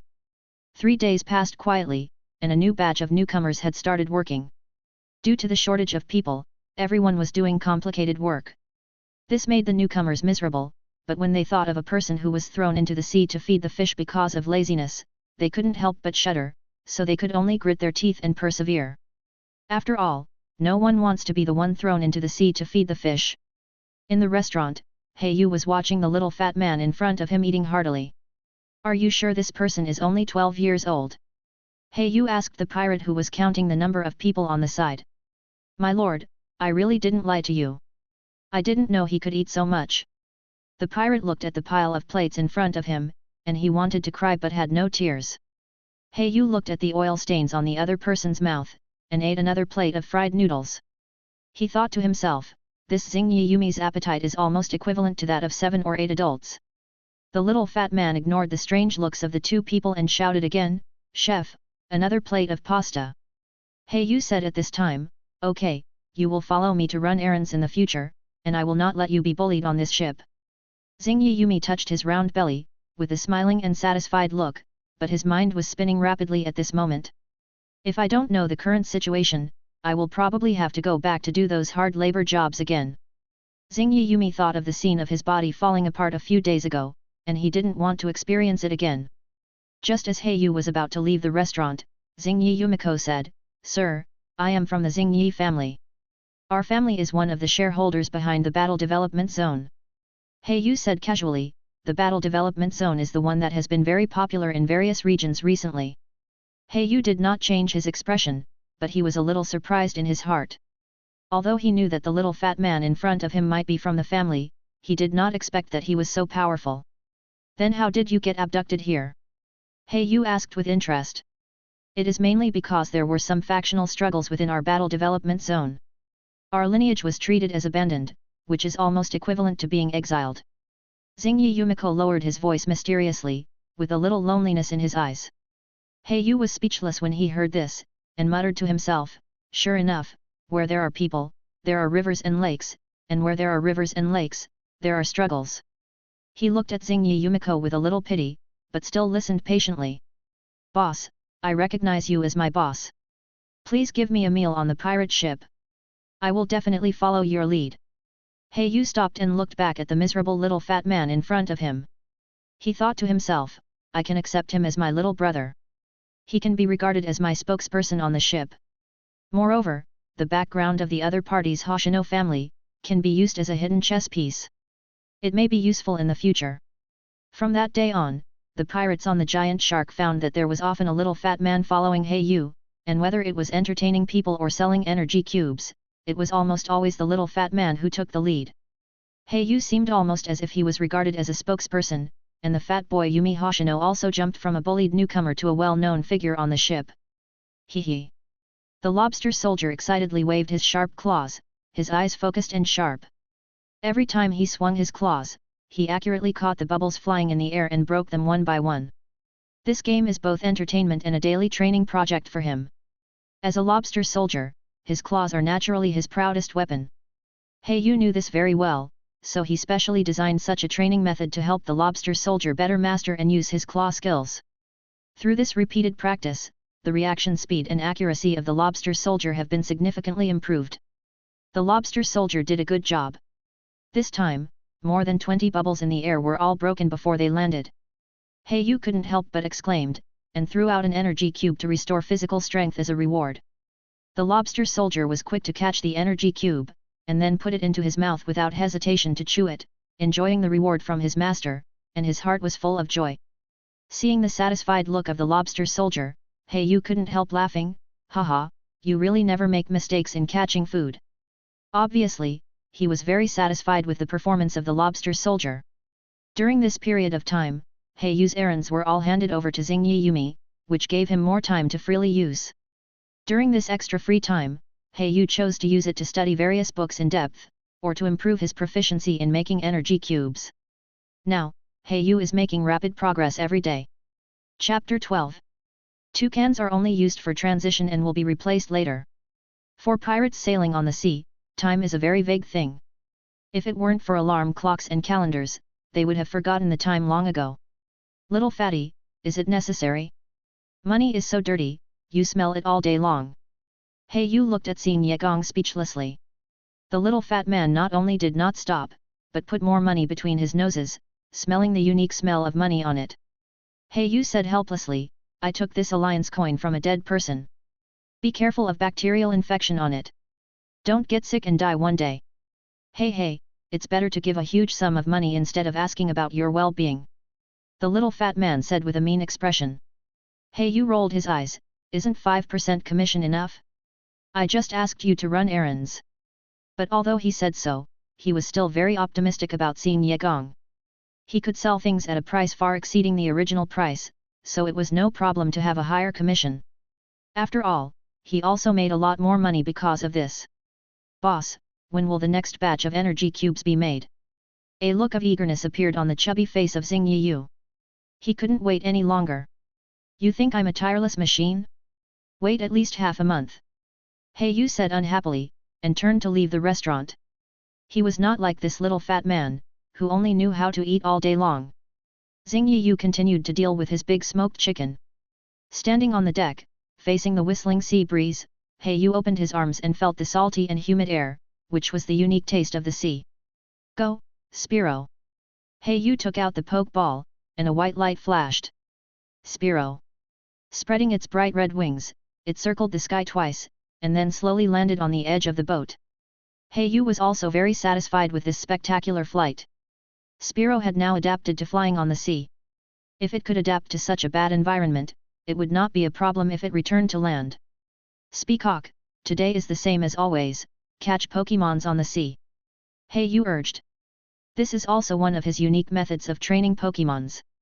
The characteristic of Speacock is sharp eyes, which literally means that the hit rate will not be reduced. However, various scientific researchers have shown that Pokémons with this characteristic often have better eyesight than other Pokémons. It is also a hidden talent. Speacock stared at the calm sea with his eagle eyes, and Hey Yu did not urge him, just standing aside and waiting quietly. Suddenly, at a certain moment, Speacock stepped on the claws, flew up, and rushed to the sea at a very fast speed. Speacock, use random attack. After all kinds of training, Speacock now has a lot of moves, and random attack is one of his specialties. Speacock was emitting white light all over his body, pecking with his beak, grabbing with his claws, and even flapping his wings occasionally. It looked like a random attack, but also very rhythmic. Not long after, a corpse of an Pokémon floated on the sea surface. It had red scales and long yellow beards. It was an Pokémon that even a child could name. Magikarp. It can live in any dirty water and is a very tenacious Pokémon. It is very good at jumping. Not bad, Spiro has given you a snack. Black Feather said as he watched Spiro, who was not tired at all after the battle. Although there was almost no meat on Magikarp because its whole body was made up of scales and bones, a little meat could always be picked out. Anyway, it was just a snack.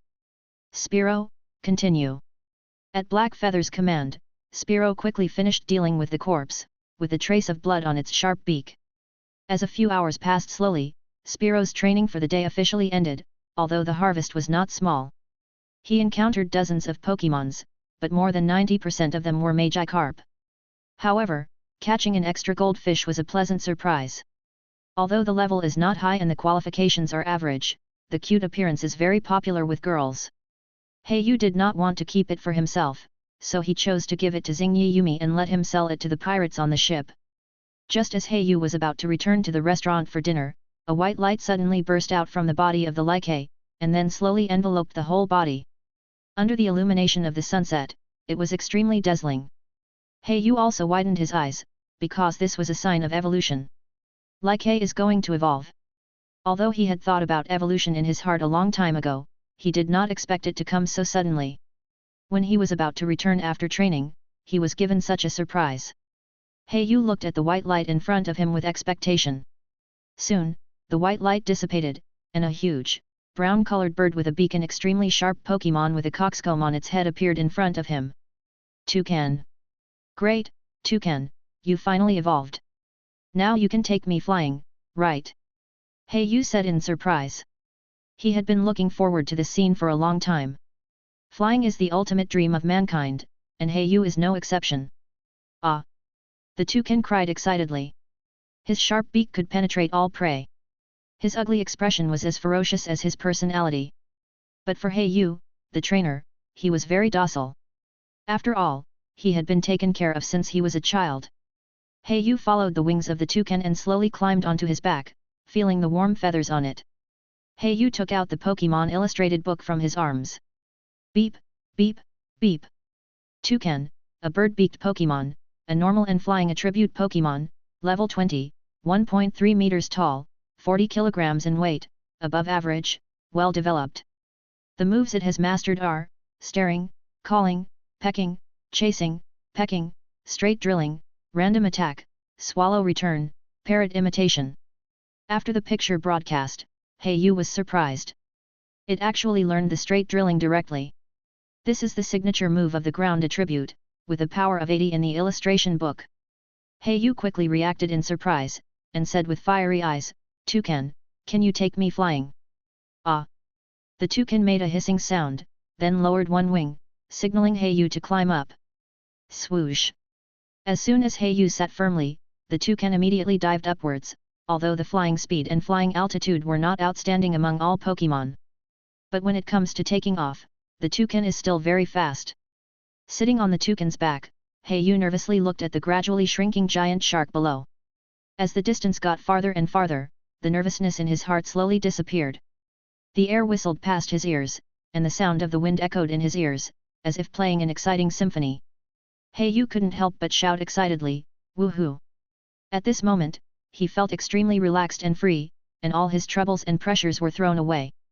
Flying in the air, he felt an unprecedented pleasure, which made him intoxicated and unable to extricate himself. He enjoyed this rare moment to the fullest, feeling the beauty and magic of nature. The clouds in the sky are unpredictable, sometimes as light as gauze, and sometimes as turbulent as waves, which is dazzling. Occasionally, some flying Pokémons will fly by, their figures flashing charming light in the sun, forming a beautiful picture with the blue sky and white clouds. Yu quietly admired the beautiful scenery in front of him, feeling particularly comfortable. This was the most relaxing moment since he came to this world, without any burden or worry, only joy and peace in his heart. On the top of the cabin of the giant shark, Mrs. Meta stood by the window, looking at the figure flying in the sky, and couldn't help being a little absent-minded. "Maybe you shouldn't be trapped in the sea for a lifetime like me. The freedom of land belongs to you. Chairman Damalankai of the Alliance is making vigorous reforms. With your talent in cultivating families, you may be able to soar to the sky and rise straight up." Looking at the cheering voice, Mrs. Meta's eyes couldn't help but moisten. The reason why she took Yu as an apprentice was not only because of his talent, but also because his agility was very similar to her son who died young. But after a year of getting along, accompanying each other day and night, and teaching carefully, she had already regarded Yu as a relative. After all, even stones can understand feelings, let alone people. Mrs. Meta's beautiful face showed self-mockery, and she said to herself, "As a ruthless pirate, I actually showed my feelings in my heart. It seems that I have really regressed." Chapter 13. Hey! We'll be close to land soon. I'm really looking forward to the Hone region. Yu sat by the window and flipped through a book. Recently, it seems that because of the evolution of Spearow, the lobster soldiers and sharp-toothed fish are very motivated and have to practice every day. Yu is naturally very happy. What he can do is to ensure the logistics of the Pokémons. "Come, catch it." Yu casually threw out a blue energy block, and the lobster soldier's claws came in an instant. In terms of catching food, the lobster soldier has never made a mistake. Burp. Hee. The lobster soldier burped with satisfaction, waved his claws and continued to train. "I can't be idle either. I should continue to learn new formulas.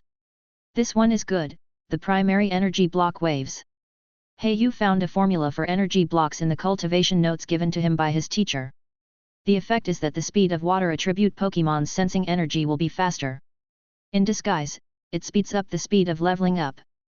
Yu has mastered several basic energy blocks, and it's time to challenge the more difficult ones. He took out a simple energy block making machine from the cabinet, assembled some parts, and began to prepare materials. A water source fruit, a small coral section that fell off the sun coral, and a few ordinary tree fruits. First, remove the useless impurities from the small coral section and keep the core essence. Then put all the materials into the machine and grind them by hand. The amount of each material must be accurately controlled, not too much or too little. The time and strength of stirring must also be accurate. It is precisely because of the tedious and rigorous production of energy blocks that the speed of general breeders making energy blocks is very slow. Finally, put the juice into the compressor, and after condensation, it will enter the final drying part. During this period, some spices can be added to attract Pokémon to use.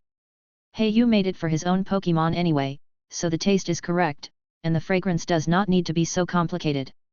Moreover, the aroma of the energy cube alone is enough to attract the greedy people in his team. I didn't expect it to succeed the first time. Am I really a genius? Heiyu looked at the small sky blue energy cube in front of him with a smile on his face. But the facts proved that maybe I was just lucky just now, or I was in good condition. Then the second, third, and even fourth times all failed. Puff.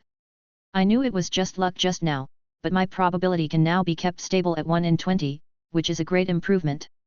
Heiyu comforted himself and then started making energy cubes again. For half a day, Heiyu locked himself in the room, his hands were hot, and he succeeded more than 20 times out of more than 300 times. The finished energy cube is sky blue in color and exudes a faint salty fragrance.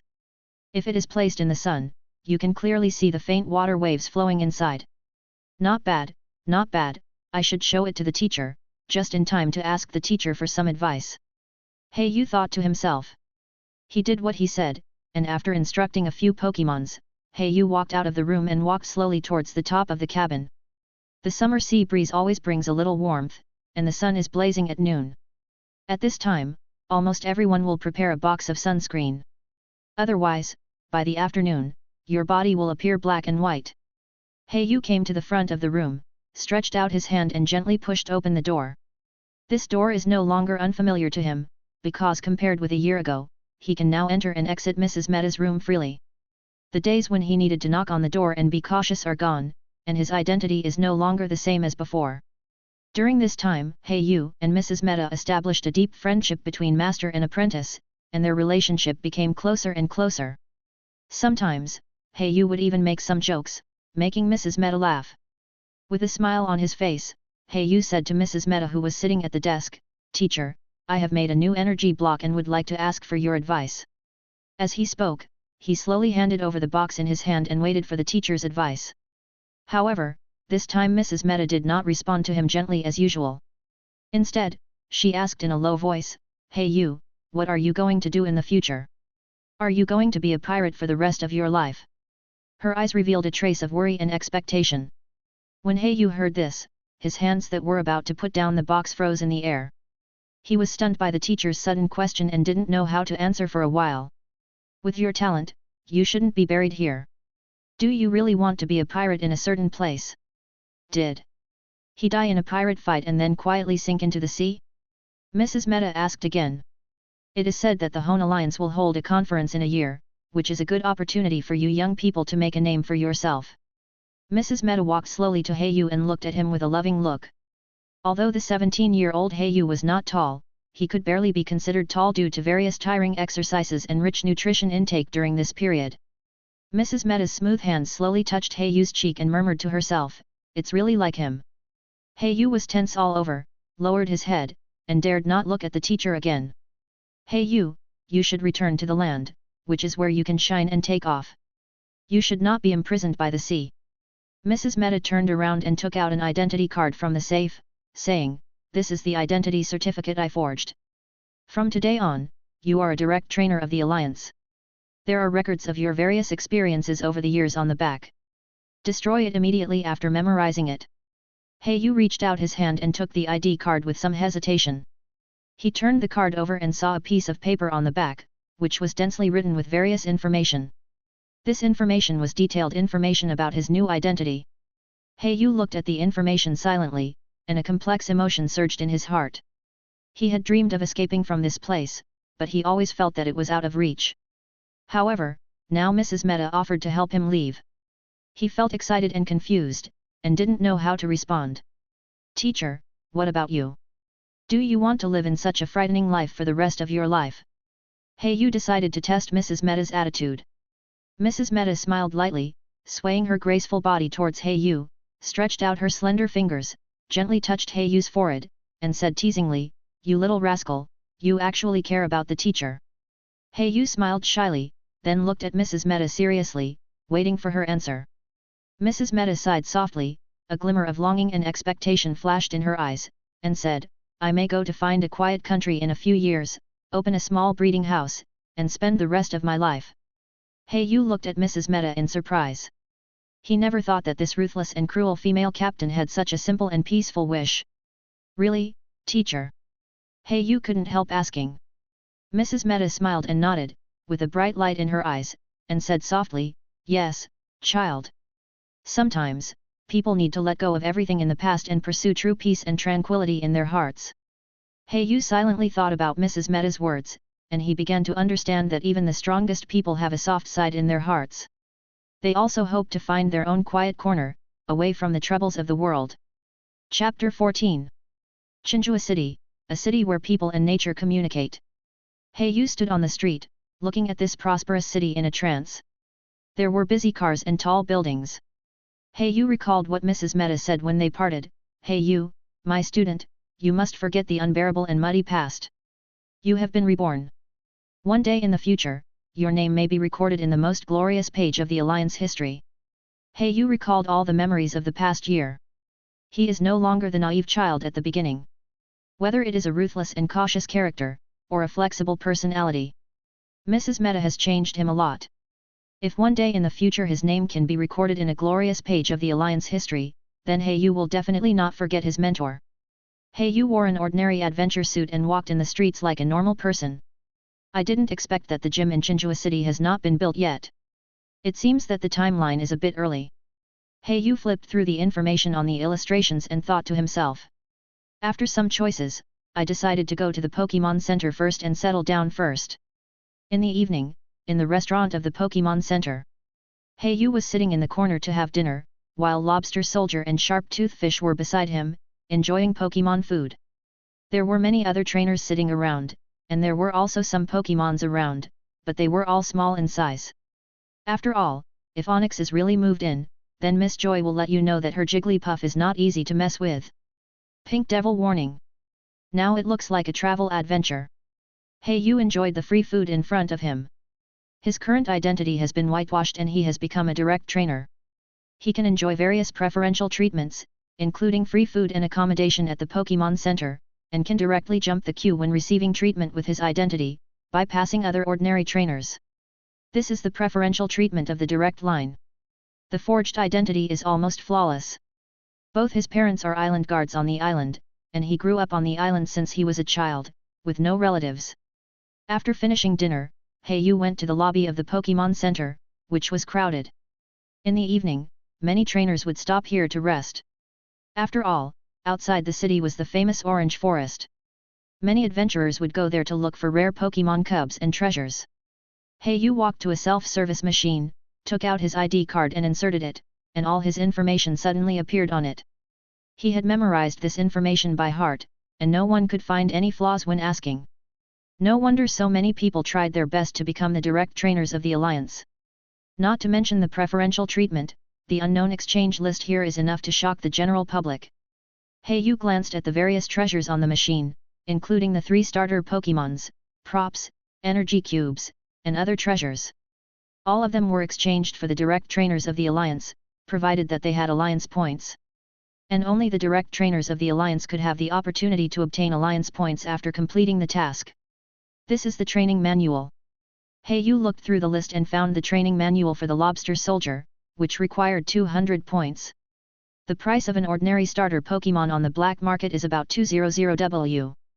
It will fluctuate according to the inherited moves and individuals, but generally speaking it is still in this range.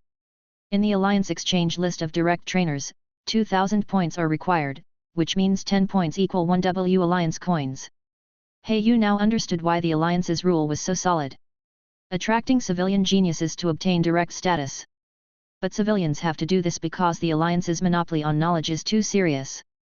Even if you are lucky enough to capture a quasi-god in the wild, without the corresponding training method, it will only waste the potential of the Pokémons in vain. What really controls the civilian trainers is this inconspicuous training manual. How can an ordinary civilian shake the Pokémon training method compiled through the Alliance's thousands of years of experience? Even if this civilian is a genius, it is useless. Hey!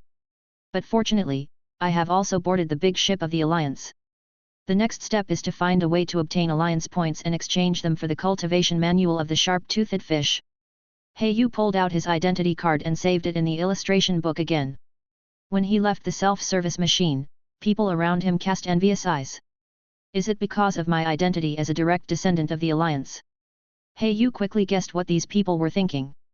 Heiyu remained calm and came to the front desk and said, "Hello, Miss Joey, I need to apply for a certificate to challenge the Alliance." Miss Joy, wearing a pink and white nurse uniform, took the ID card handed over by Heiyu with a smile and stuck it on the computer. She directly ignored another trainer who was handling business. This is the benefit of the direct lineage of the Alliance. The people in the queue behind were also used to it. No one expressed dissatisfaction, as if all this was taken for granted, just looking at Heiyu with envy. "Okay, respected trainer Heiyu, please fill in the information." Miss Joy stretched out her slender hand and gestured to Heiyu to operate on the screen. Name, Heiyu, gender, male, 17 years old, born in Zyasha Island in the Hone region, age, 17 years old. Current Pokémon, Lobster Soldier, Sharp-Tooth Fish. Travel range, Kanto region, Hone region. Toucan did not fill in the information, leaving a trump card for himself, which was also a habit. Heiyu simply filled in the required information, and chose to ignore some private information about the Pokémon level and trainer level. Miss Joy saw this scene, and she was not unhappy at all. She still spoke softly. Although she had the task of searching for geniuses for the family, Heiyu's move was undoubtedly inconsistent with her intention. But what does it matter? As long as you still need treatment at the Pokémon Center, you can't escape the information network established by their family. No matter what kind of Pokémon you are, no matter how fast you progress, you can't escape the fate of entering their family database. This is the confidence from the family that never collapses. Since the establishment of the Pokémon Alliance thousands of years ago, how many families have experienced ups and downs? Although they were once extremely powerful, they eventually couldn't withstand the erosion of time, became declining, or even disappeared. Only the Joy and Junsha families are eternally powerful. Dear Black Feather Trainer, the qualification for the Pokémon Conference held by the Hone Alliance in a year will require the collection of 8 gym badges. Miss Joy's gentle tone attracted the envious eyes of a large number of people around. Although Miss Joy also smiled and greeted them, it was almost impossible to say so gently, because they were just ordinary civilian trainers. Heiyu then checked in for the night. Although he had a lot of Alliance coins, why should he spend that money? The rooms at the Pokémon Center were better than most hotels. At night, lying in bed, Heiyu couldn't help but think of the greedy little fat man on the Mega Shark, and thought to himself, without the fat man seeing Yayu to help run errands, many things have to be done by myself. Heiyu spent his first night on land with a vision of the future. Chapter 15. The next day, early in the morning. After Heiyu woke up slowly, he went to the restaurant in the Pokémon Center to fill his stomach. Free food is delicious. Heiyu looked at the curry meat sauce noodles in front of him, and his face was very satisfied. The preferential treatment of the League to the direct trainers is reflected in all aspects of food, clothing, housing, and transportation. Hee. The lobster soldier waved his claws, although it was still the same as usual, but Heiyu keenly observed a trace of listlessness in his expression. Could it be that the lobster soldier was weak? Heiyu touched the body of the lobster soldier and felt that the shell was not as moist as before, but warm and hot. Good guy, it turns out that it is lack of water. Heiyu suddenly realized, although the lobster soldier is an amphibian Pokémon, the water in the body needs to be replenished frequently, otherwise it will become listless and prone to sleepiness. These are all the contents of the training manual. If it were a civilian trainer, it would probably take a long time to find out. Some people with duller talents may never find out. Heiyu quickly went to the front desk of the lobby and opened a bathroom, letting the lobster soldier in to take a good shower. Hwala hwala. The 6 short legs of the lobster soldier excitedly kept moving forward in small steps. He waved his claws twice in the air, showing an eager expression. Yu squatted down and knocked on the claws of the lobster soldier, which was a unique way of greeting between the two. Not bad, the lobster soldier is very energetic. Get a few female shrimps over. Can you give birth to small shrimps on the spot? The lobster soldier showed a puzzled look, and Yu immediately decided to take it to fight. Back to the Pokémon Hall, it was no longer as lively as last night. The hall was a little cold now. Some people had already set off to travel with their backpacks early, while others were still lazy and sleeping in. Ms. Joy, good morning. Good morning, Trainer Kuroyu. Ms. Joy responded enthusiastically, with a sweet expression, who knows how many men will go crazy. Kuroyu approached and said, Ms. Joy, please find me a sparring opponent. The strength does not need to be too strong, and the travel time does not exceed 1 year. Ms. Joy smiled and nodded, turned around and began to operate the computer data. The Pokémon Center is a well-equipped building, which of course includes a battlefield. If ordinary trainers want to use it, they must rent it, and if it is damaged later, they need to pay the price. But for a trainer like Kuroyu, who is a direct descendant of the Alliance, it is naturally not so difficult, and all expenses are reimbursed by the Alliance. Trainer Kuroyu, please wait a moment, no one wants to fight Pokémon at this time. Miss Joy clasped her hands together and apologized. Kuroyu didn't care, anyway, he was not in a hurry, just chatting with Miss Joy and finding out the news. As a respected Miss Joy, she is definitely a know-it-all. Yu immediately took advantage of his 2-life memory and used all kinds of memories from his previous life to liven up the atmosphere and tease Miss Joy. Yu, I didn't expect you to be so interesting, Yu trainer. Miss Joy covered her mouth with her jade hands and laughed like a silver bell. Yu immediately made the relationship closer and said, don't be so distant, just call me Yu. By the way, I don't know your name yet. My name is Joy Lin, you can just call me Xiao Linear. Miss Joy said very enthusiastically. Okay, Xiao Linear. Just as the two were chatting enthusiastically, an alarm sounded from the computer. Ah, Yu, your opponent has been matched. Yu heard what Miss Joy said, turned around and looked around the hall, and sure enough, he saw a boy of the same age as him in front of a self-service machine. The other party's eyes were flashing with fiery fighting spirit. Yu followed the instructions on the broadcast screen and came to an open-air battlefield. Are you my opponent? Remember, I will defeat you. The enemy trainer pretended to be cool and said this extremely second-year word. Yu felt extremely embarrassed. He didn't say anything nonsense and started fighting directly. Go, Zebra! The boy on the opposite side threw a pokeball and released Zebra, which is very common in the Hone region. Yu took out the Pokémon encyclopedia and scanned it at the enemy. Zebra's information appeared instantly. Beep beep. Zebra, a raccoon Pokémon, a general attribute Pokémon. The reason why it keeps walking in a zigzag pattern is because it is too curious and is very interested in everything it sees. There is not much content to show. After all, if you want to fully understand the information of the Pokémon, you need to. The Pokeball was dunked into the back of the Pokémon book and scanned at close range. It was obviously impossible to do it at the moment, so Yu said it didn't matter and released the lobster soldier immediately. A flash of white light, the excited lobster soldier waved his proud claws, his eyes full of fighting spirit. Hee. When the trainer on the opposite side saw Yu's Pokémon book, a trace of envy appeared on his face. For a civilian trainer like him, everything needs to be accumulated by himself. Just cultivating Pokémon is already a bit unaffordable, not to mention buying some travel equipment. Lobster soldier, use bubble beam. Yu gave the command and decided to test it first. Snake Bear uses sand throwing to block. The enemy trainer also counterattacked immediately. Judging from the quick command, he did not look like a novice. Sky blue bubbles flew out of the lobster soldier's claws. Puff puff puff. So most of the bubbles were broken by the splashed sand, but a few still passed through the sand and flew towards the snake bear. Just use the headbutt to rush over and teach it a lesson. The snake bear gathered milky white energy on its head, and with a kick of its feet, its flexible body rushed towards the lobster soldier at a high speed. Want to fight in close combat?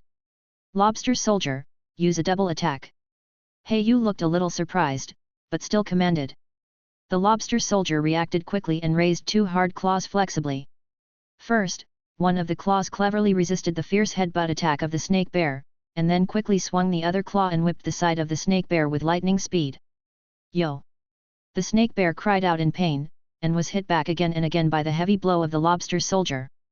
Its body flew out involuntarily and finally stopped after sliding for several meters. Don't give him a chance, just use the bubble beam to finish him off.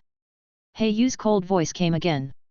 The lobster soldier immediately took action, opened his claws, and sprayed countless dense bubbles again. These bubbles fell on the snake bear like raindrops, and soon submerged it. As the number of bubbles continued to increase, the snake bear's physical strength gradually ran out. Snake bear! The enemy trainer let out a shrill scream, and he rushed forward in a hurry, pushed away the piles of bubbles, and hugged the already powerless snake bear tightly in his arms. Hey Yu slowly walked forward, looked at the lobster soldier who was still a little unsatisfied, and said softly, "Don't worry, this is just a warm-up match, I will make you excited enough in the afternoon."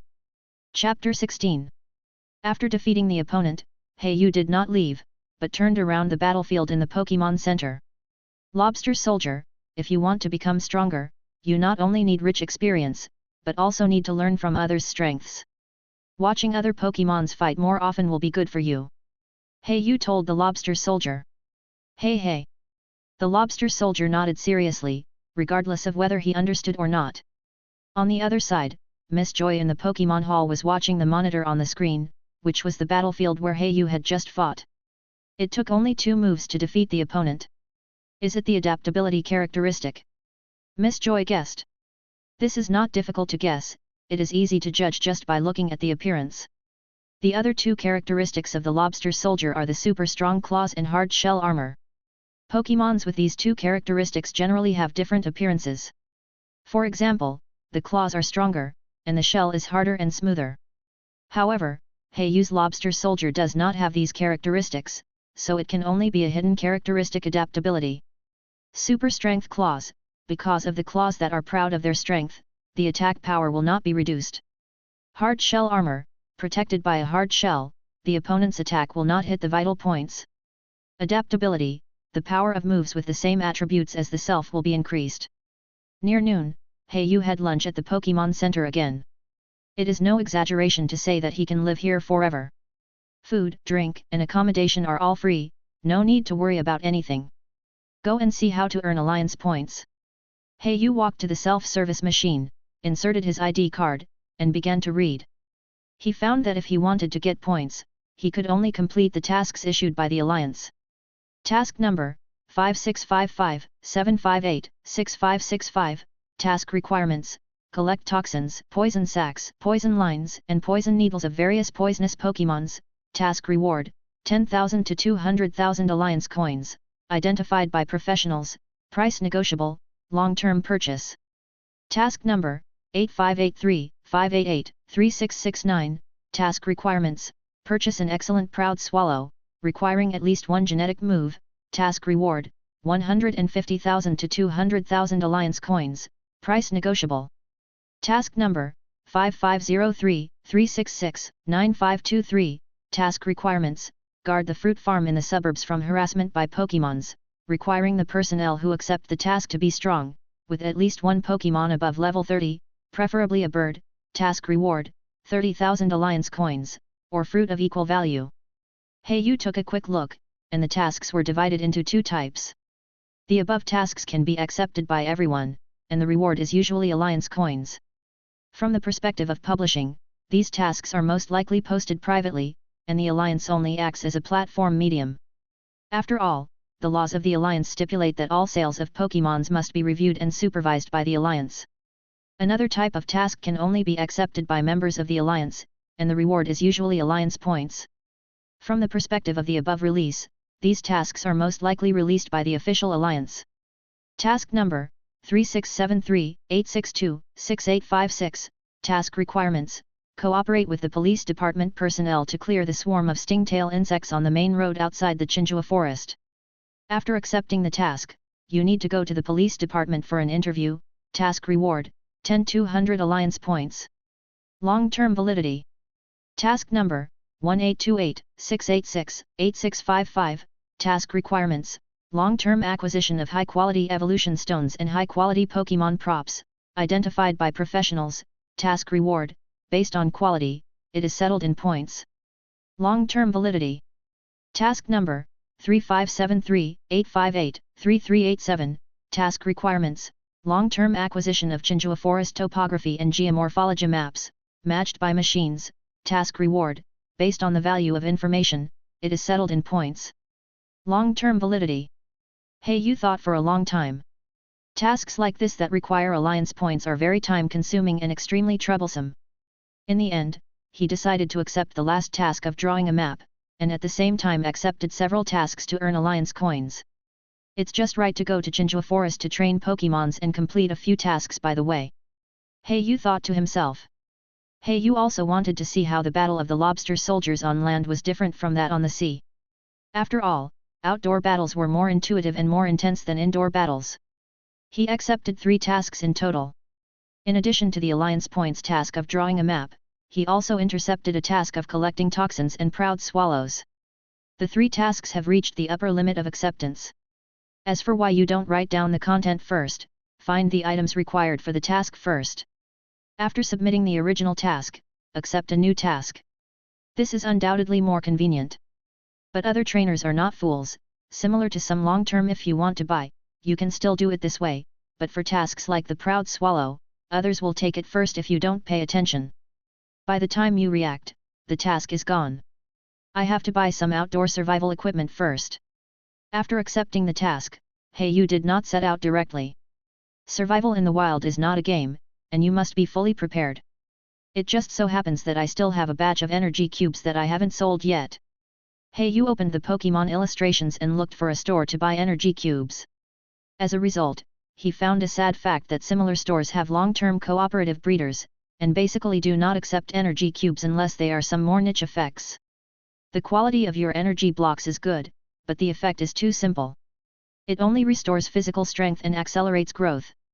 Our store already has a long-term cooperative breeder, so we won't consider collecting them from outside. Hey, you walked out of the store helplessly. He had heard similar words several times, and he was a little irritated. Do we have to go to the black market to sell them again? Hey, you didn't expect to have to deal with the black market again on the first day he came to the land. It is still dangerous to walk in the black market where there is almost no order. It seems that making too many energy blocks of the same kind is not a good thing.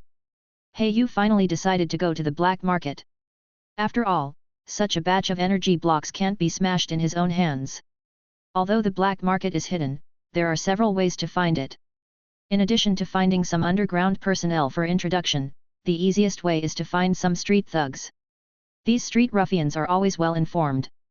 I'll give you 200 alliance coins, take me to the black market. Hey, you came to a dark alley and found a homeless man lying on the ground sleeping. The other party naturally agreed with great joy, and at the same time, he secretly thought in his heart, this kid is wrapped tightly, but he sounds very young from his voice. Maybe he can rob again. Hey, you saw that the other party's eyes were rolling around, with a sly look, and he immediately released the Pokémon. Hee. The lobster soldier waved his claws and made a whistling sound. People like this who walk in the gray area always take the hard way and not the soft way. Only when you show a certain strength, others will not dare to despise you. Hey, you has been learning from Mrs. Meta for more than a year. Of course, he knows these principles, and he is also showing off his muscles. The homeless man saw that he was not an easy bully, and he was very obedient to lead the way, and there were no twists and turns. When Heiyu took a batch of energy cubes in his hand to the black market to sell, it was indeed very popular, and the price was even 10% or 20% higher than the purchase price of the shops in the city. Before leaving, the shopkeeper said enthusiastically, "Mr. Cultivator, if there are still energy cubes for sale, please give priority to our shop. We will definitely give you the highest price." Heiyu nodded silently, and left without staying in the black market for long. I have more than 1 million alliance coins on me now. It's time to consider buying a space backpack. The 1 million alliance coins that Mrs. Meta rewarded him before had to be spent a lot of money because he needed to practice making energy cubes a lot, but Heiyu's wealth was still very high. Heiyu then walked into a shopping mall and started to buy a lot. Luxury ball? Arranged. Space backpack? Arranged.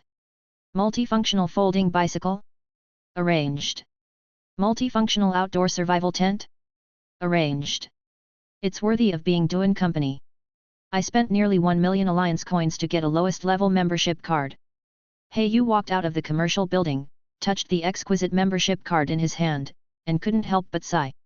Anyway, he is not short of money now and can produce energy blocks stably, so he might as well arrange the best breeding environment for the Pokémons. Chapter 17. Orange Forest is a forest in the Hone region. Located on Route 104, it connects Orange City and Kanas City.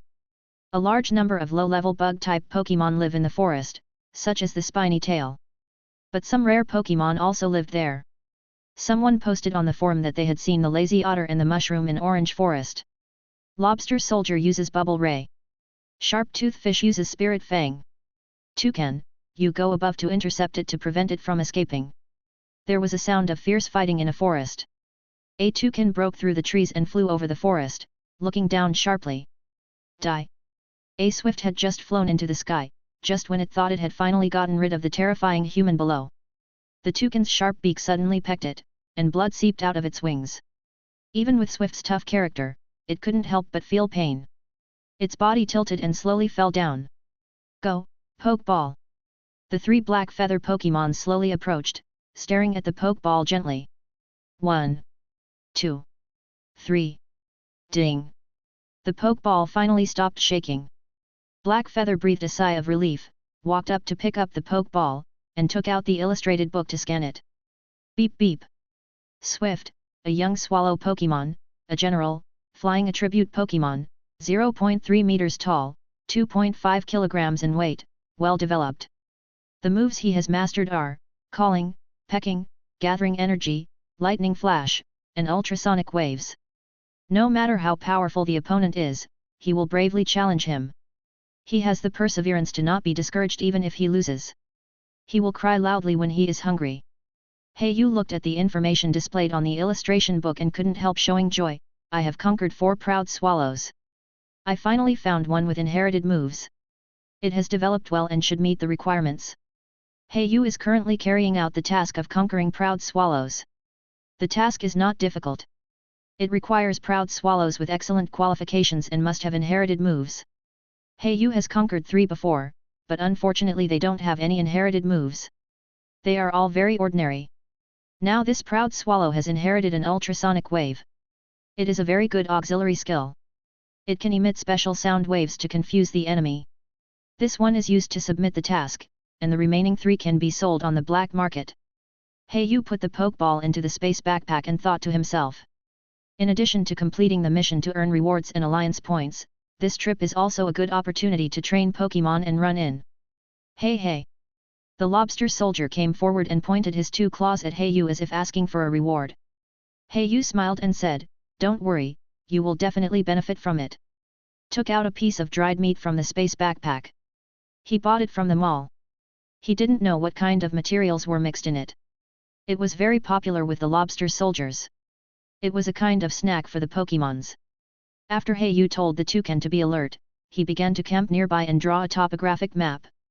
Although such peripheral locations have probably been drawn by others, and no points can be obtained even if they are submitted, it is better to have it than not. Yu also happened to improve his ability to draw maps.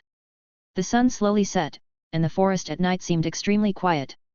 Yu hid in the tent and slept quietly. The reason why he was so relieved was that his tent was very sturdy. It was said that it could withstand the attacks of Pokémons below level 40. Although it would be destroyed after a long time, it was enough to buy him time to escape. It must be said that you really get what you pay for. In addition to being sturdy, this tent also has many functions, such as heat preservation and moisture blowing, drying and cooling, etc. I hope tomorrow's mission will go smoothly. Yu's consciousness gradually blurred, and he slowly fell asleep. Somewhere in the forest, a snake Pokémon with ugly patterns was fighting with a huge white cat. The 2 looked at each other with hatred. It was a natural enemy engraved in their genes, and it was a hatred between their bloodlines. The 2 Pokémons, even though they were wounded, had no intention of retreating. They rushed forward again and continued to fight. The next morning, Yu woke up slowly. Good morning, everyone. After preparing breakfast for a few Pokémons, Yu also started to eat. The food was very simple, biscuits, water and a bottle of nutrient solution. This nutrient solution is a hot product in the mall. It is a must-have for adventurers. Only a small bottle can replenish all the nutrients a person needs for a day. The Pokémons ate the food and an energy block with relish. The energy replenished by these things is enough for them to consume in a day. Heiyu began to retract the tent. It must be said that high technology is easy to use, there is no need to be particularly cumbersome. Just press the retract button of the tent and it will automatically fold and retract. Before leaving, Heiyu asked several Pokémons to use skills on the surrounding land. He left only after the breath he had left here was completely destroyed. Toucan, you just explore in the sky. Come back quickly if there is danger. It is best not to be too far away from us. Heiyu warned earnestly. After receiving the instructions from the trainer, Toucan swooped into the sky and quickly disappeared from sight. Heiyu walked slowly in the forest. From the beginning, he could occasionally hear the cicadas and birds singing, and gradually became quiet. Heiyu also realized, I should have entered the core area of the orange forest. The Pokémons here are generally stronger than those in the periphery. Be careful. It was the first time to explore an adventure, and he couldn't help but feel a little nervous, but looking at the excited lobster soldiers on the side, Heiyu felt a little relieved. Just when Heiyu was nervous, a bird's cry came. It's a toucan.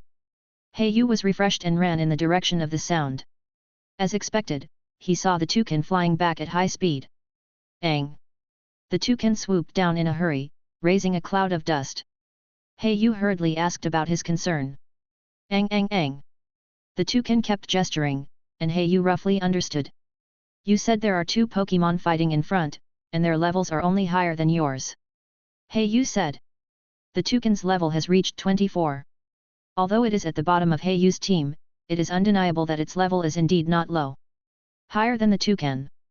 Heiyu pondered in his heart, wondering whether to go forward and take a look. Heiyu thought to himself, even if the two Pokémons are of higher levels, they are fighting fiercely at this moment.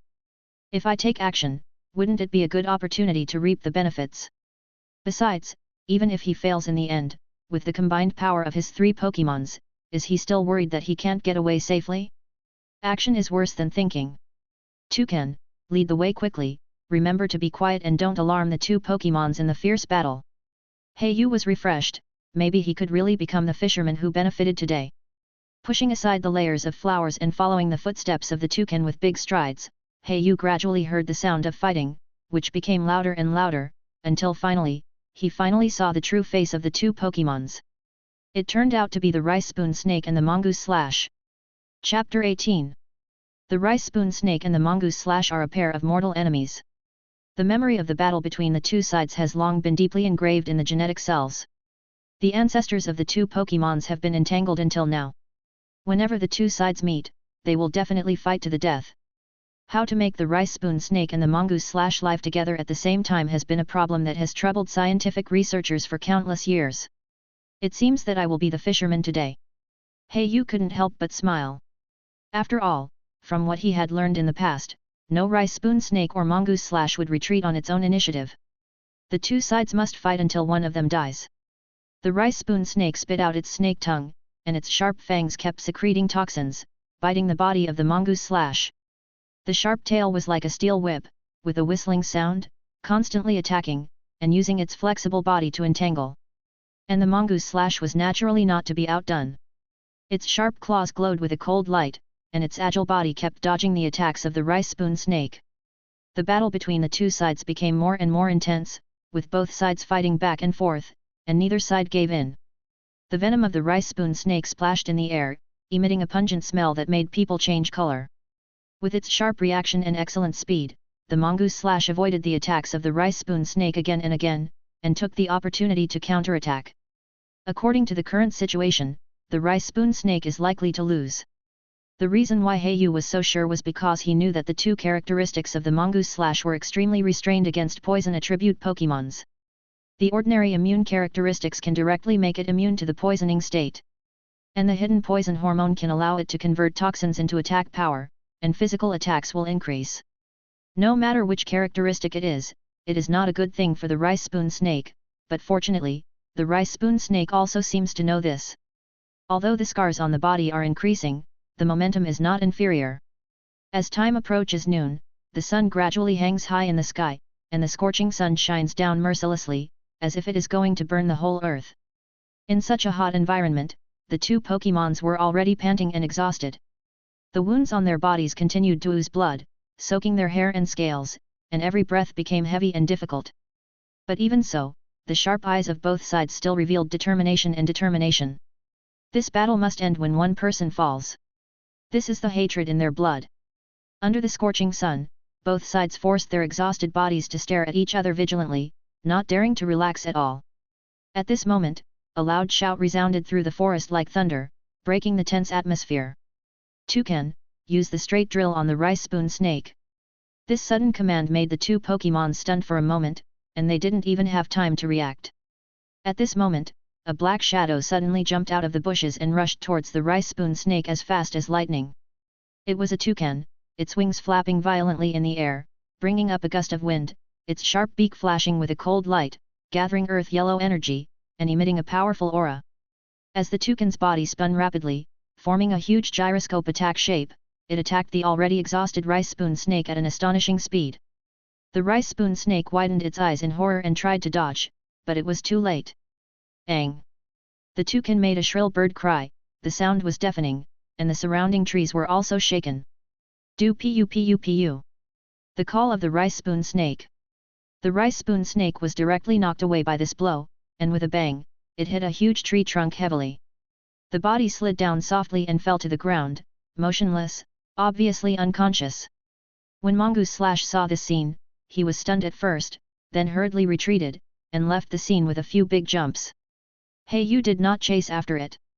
It is better not to act rashly in this orange forest. If you get lost or enter the territory of some powerful Pokémons by mistake, you will regret it. It is lucky to get one. It is the performance of a strong man to curb your greed. Hey, you kept reminding himself in his heart. He threw out a Pokeball and steadily put the slithering snake into his pocket. Beep beep. Slithering snake, Fang snake Pokémon, poison attribute Pokémon, has been fighting with Mongoose for generations. The scars on its body are the marks of fierce battles. It will attack with a sharp tail. Height 2.7 meters, weight 50 kilograms, belongs to the average value, normal development, characteristics, molting. The moves mastered are, tight binding, bluffing, biting and licking, poisonous tail, feint, piercing sound, venom shock, snake stare, poisonous fangs, venom trap, sneak attack. Inherited moves are, iron tail. Hey, you shrunk the Pokeball and put it behind the illustrated book. As the Pokeball of the spinner was scanned, the illustrated book gradually gave a report. I'm lucky. This spinner is actually level 27, and it has inherited the iron tail. It seems that it can be sold at a good price. Hey, Yu's mouth curled up slightly, and he was slightly happy. Fierce and cruel Pokémons like Spinner are often popular in the black market, and their prices are generally a little higher than those of the same Pokémon. Hey, Yu looked around and thought to himself, the Spinner's nest is probably not far from here. Maybe we can find the shed snakeskin if we look for it.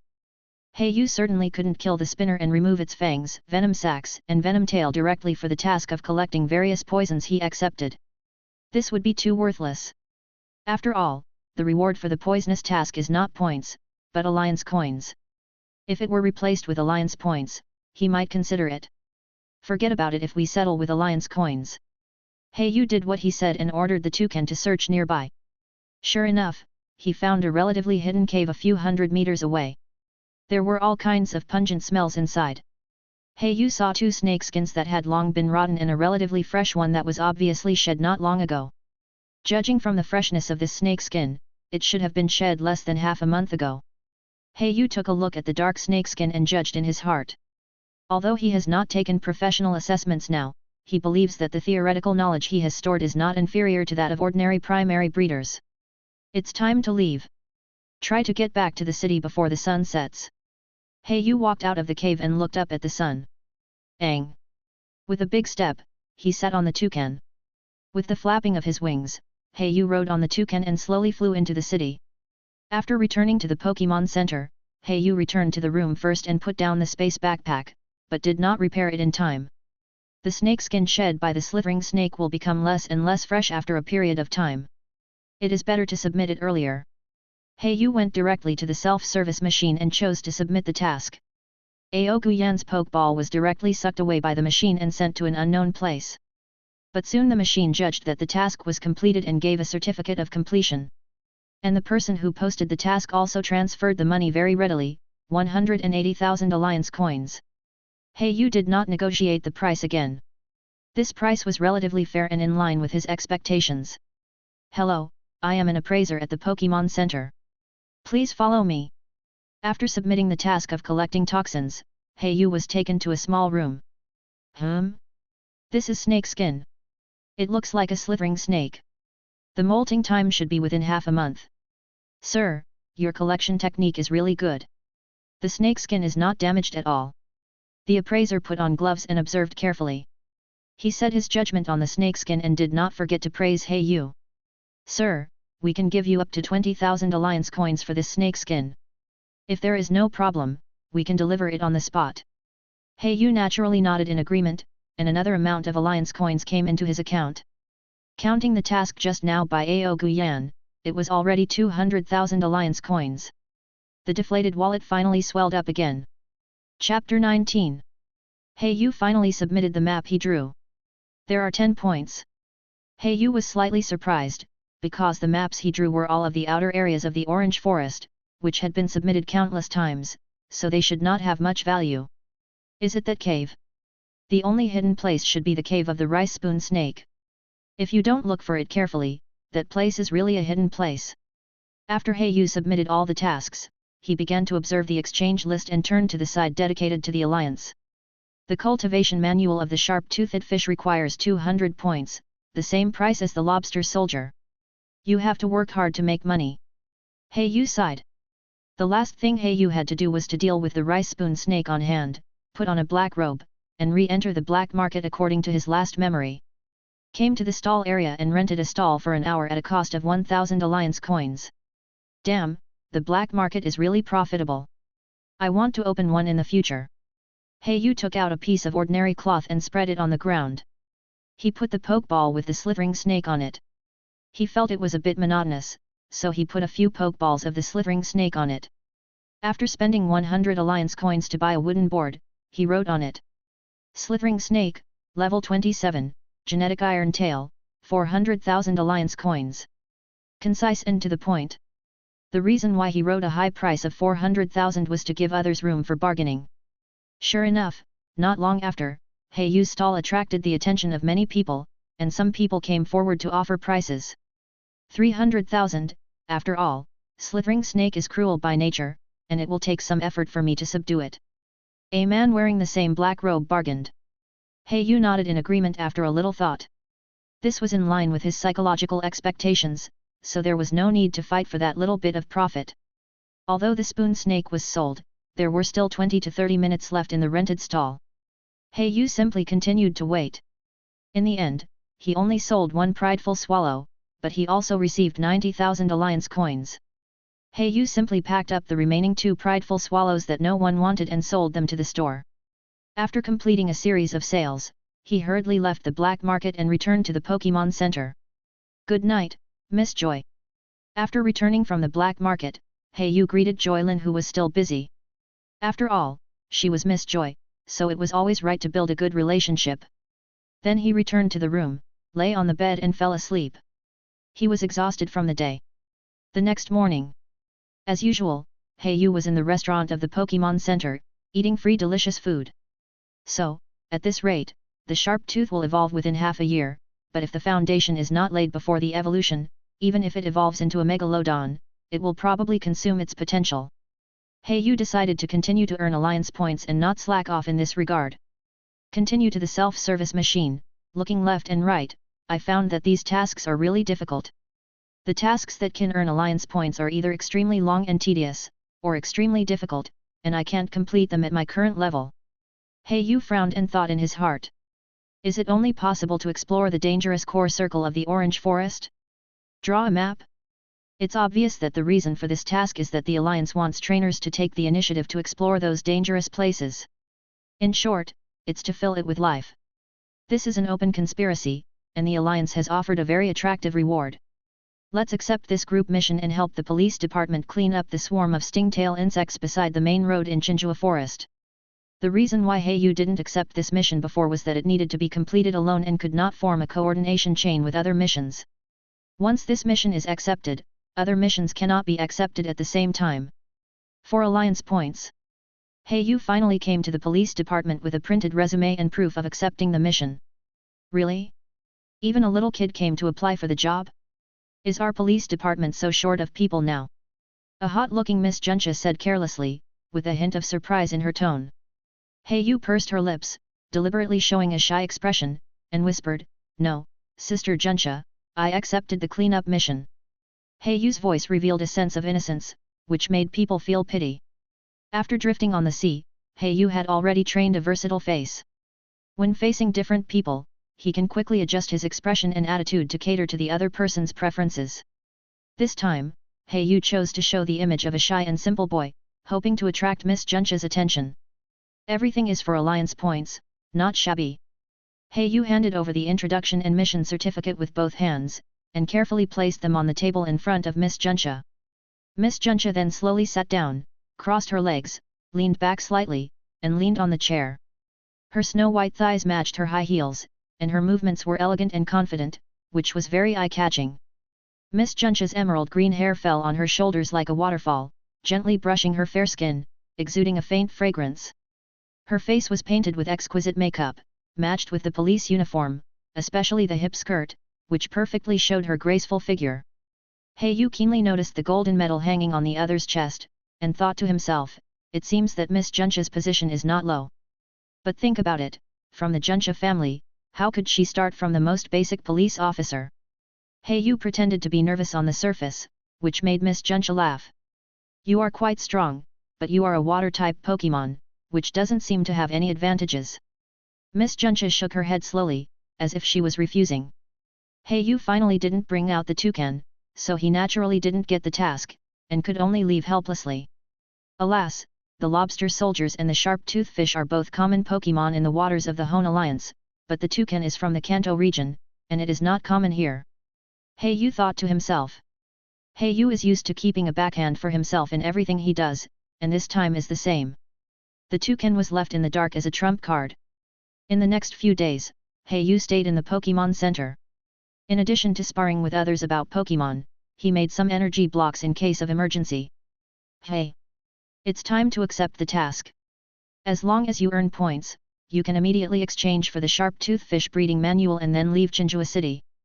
Yu took a deep breath, and a trace of determination flashed in his eyes. After all, he still needs to collect gym badges, so it is useless to stay here any longer. The next stop is Kana's City. There is a place called Duan Manufacturing Co., Limited, which is a famous company specializing in the research, development, and production of Pokémon-related products. But I don't think I've heard any news about Daigo yet. Yu thought to himself. It is said that a new Pokémon multifunction navigation product has been developed there. Yu plans to go there to see if there are any high-tech products suitable for him. And there is a gym there, Kana's Gym, with rock attributes, which just suits my taste. Yu flipped through the information on the Alliance Atlas, and the corners of his mouth curled up unconsciously, and he was very satisfied. Chapter 20. On the outskirts of the Orange Forest, a black-haired boy in sportswear was running fast. Behind him, the grass was surging, and a group of grey-haired ferocious wolves rushed out. It was the coyote dog. This wolf-like Pokémon that lives in groups is the nightmare of countless explorers. As long as it finds something moving, it will bite it without hesitation. It will never relax until the prey is exhausted and will keep chasing. There was a hint of surprise and fear on the boy's resolute face. He didn't forget to look back while running, and shouted, "Lobster soldier, use bubble beam." The sky blue bubble beam flashed colorful light under the sun, and countless bubbles attacked the coyote dog, successfully blocking their pursuit. Hoo-hoo! Yu's figure kept flashing in the forest until he ran to the side of the road, and then he dared to stop and take a breath. "Star-spotted flower, it's worth my risk to bring you out of the coyote's territory." Yu slowly took out a brilliant flower from his arms. The flower had 7 petals and emitted star spots. I didn't expect to encounter such a rare medicinal material on the outskirts of the Orange Forest. No wonder a large wolfhound tribe would be stationed here to guard it. Yu's face was flushed, and his face was flashing with excitement. The star-spotted flower in front of him was a precious medicinal material he knew when he was studying with Mrs. Mehta before. Such a flower is worth at least 200,000 alliance coins. And there is no market for it. But I don't plan to sell it. This is a precious material for making advanced energy blocks. Taking it to the black market for barter is the best solution to maximize profits. Yu carefully put the flower into the space backpack. Although the root and stem were damaged a little due to nervousness when picking it just now, this problem is not big. It only needs to be cultivated for a few days to recover. Yu slowly stood up, put his backpack on his back, and walked on the road outside the orange forest. Most of the roads here were opened up by the Alliance for adventurers to enter the forest. However, there are still few people here. The reason for this is that there are occasionally some Pokémons nearby. Most of them are losers in the battle for territory inside the forest, but even so, for ordinary people, they are still Pokémons that cannot be underestimated. Most trainers are willing to take safe roads rather than take risks. Of course, the Alliance also has solutions to this, including the previous task of drawing maps. There are signs on the side of the road, with a sentence that is well known in the Pokémon world: real trainers are those who constantly open up new roads in dangerous places. It has to be said that the Alliance will really brainwash the next generation. If a passionate teenager hears this, he may really have the idea of exploring dangerous places. For example, some stupid thing? Of course, these have nothing to do with Yu. He entered the forest just to make profits. This trip has yielded a lot of gains. It's time to go back to the city to rest. Yu tightened the space backpack on his back and his pace gradually quickened. Just as Yu gradually left the forest and relaxed, he suddenly heard a burst of calls. "Help! Help! Dad, please come and save me!" From the voice, it seemed to be a little girl. Yu followed the idea of less trouble, and just as he was about to leave, he found that the little girl was running towards him. Behind the little girl, there were several green figures constantly shuttling in the sky, flying in the sky, and the wings flapped and rolled up a gust of dust.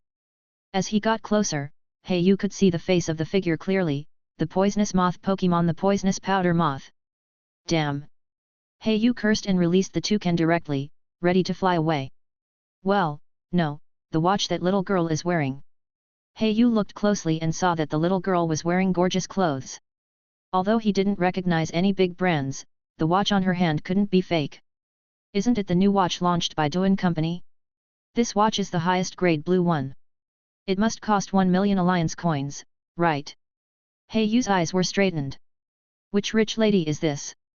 Yu's mind surged: if I save this little girl, her parents behind her may give me a considerable reward in order to repay their kindness. Yu judged the strength of those poisonous powder moths. Although his Pokémon's physical strength was consumed, he should still be able to beat them. "Little sister, don't be afraid, brother is here to save you."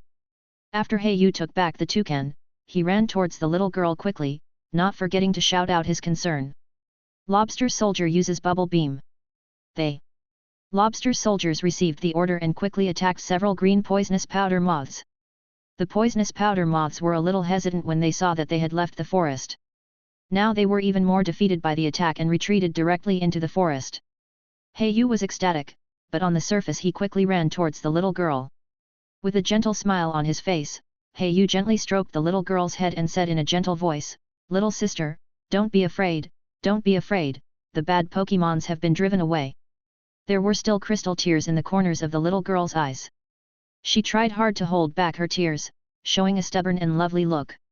However, when she heard the comfort of the handsome big brother in front of her, she could no longer control her emotions, and tears burst out like a dam. "Wow, woo woo woo." The little girl burst into tears, her cry full of grievance and fear. The tears gradually soaked the clothes on Yu's chest. Yu gently patted the little girl's back and comforted her, "Don't cry, little sister, everything is fine now, the bad Pokémons will not hurt you anymore."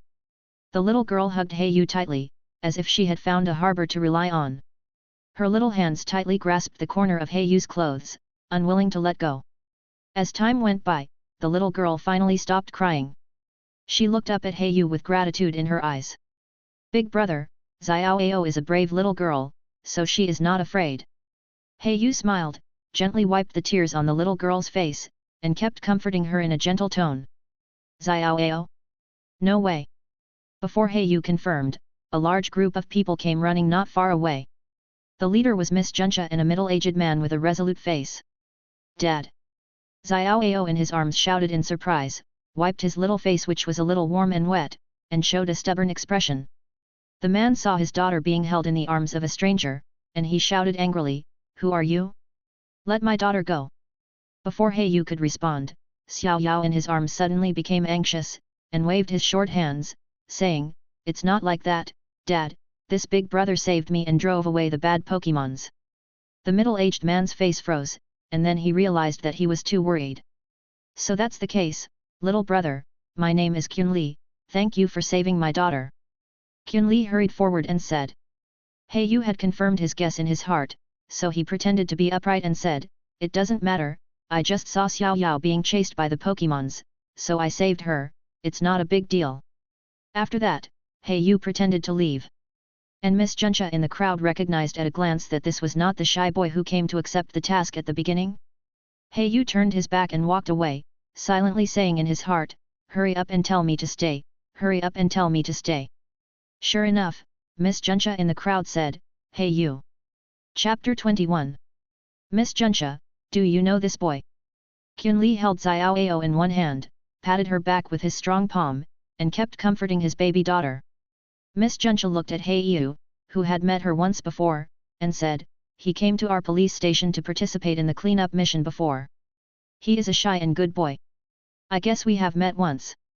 Qunli nodded in understanding, and looked at Yu with a little less vigilance. Yu heard Miss Juncha's evaluation of her not far away, and he couldn't help laughing in his heart. Shy and good boy?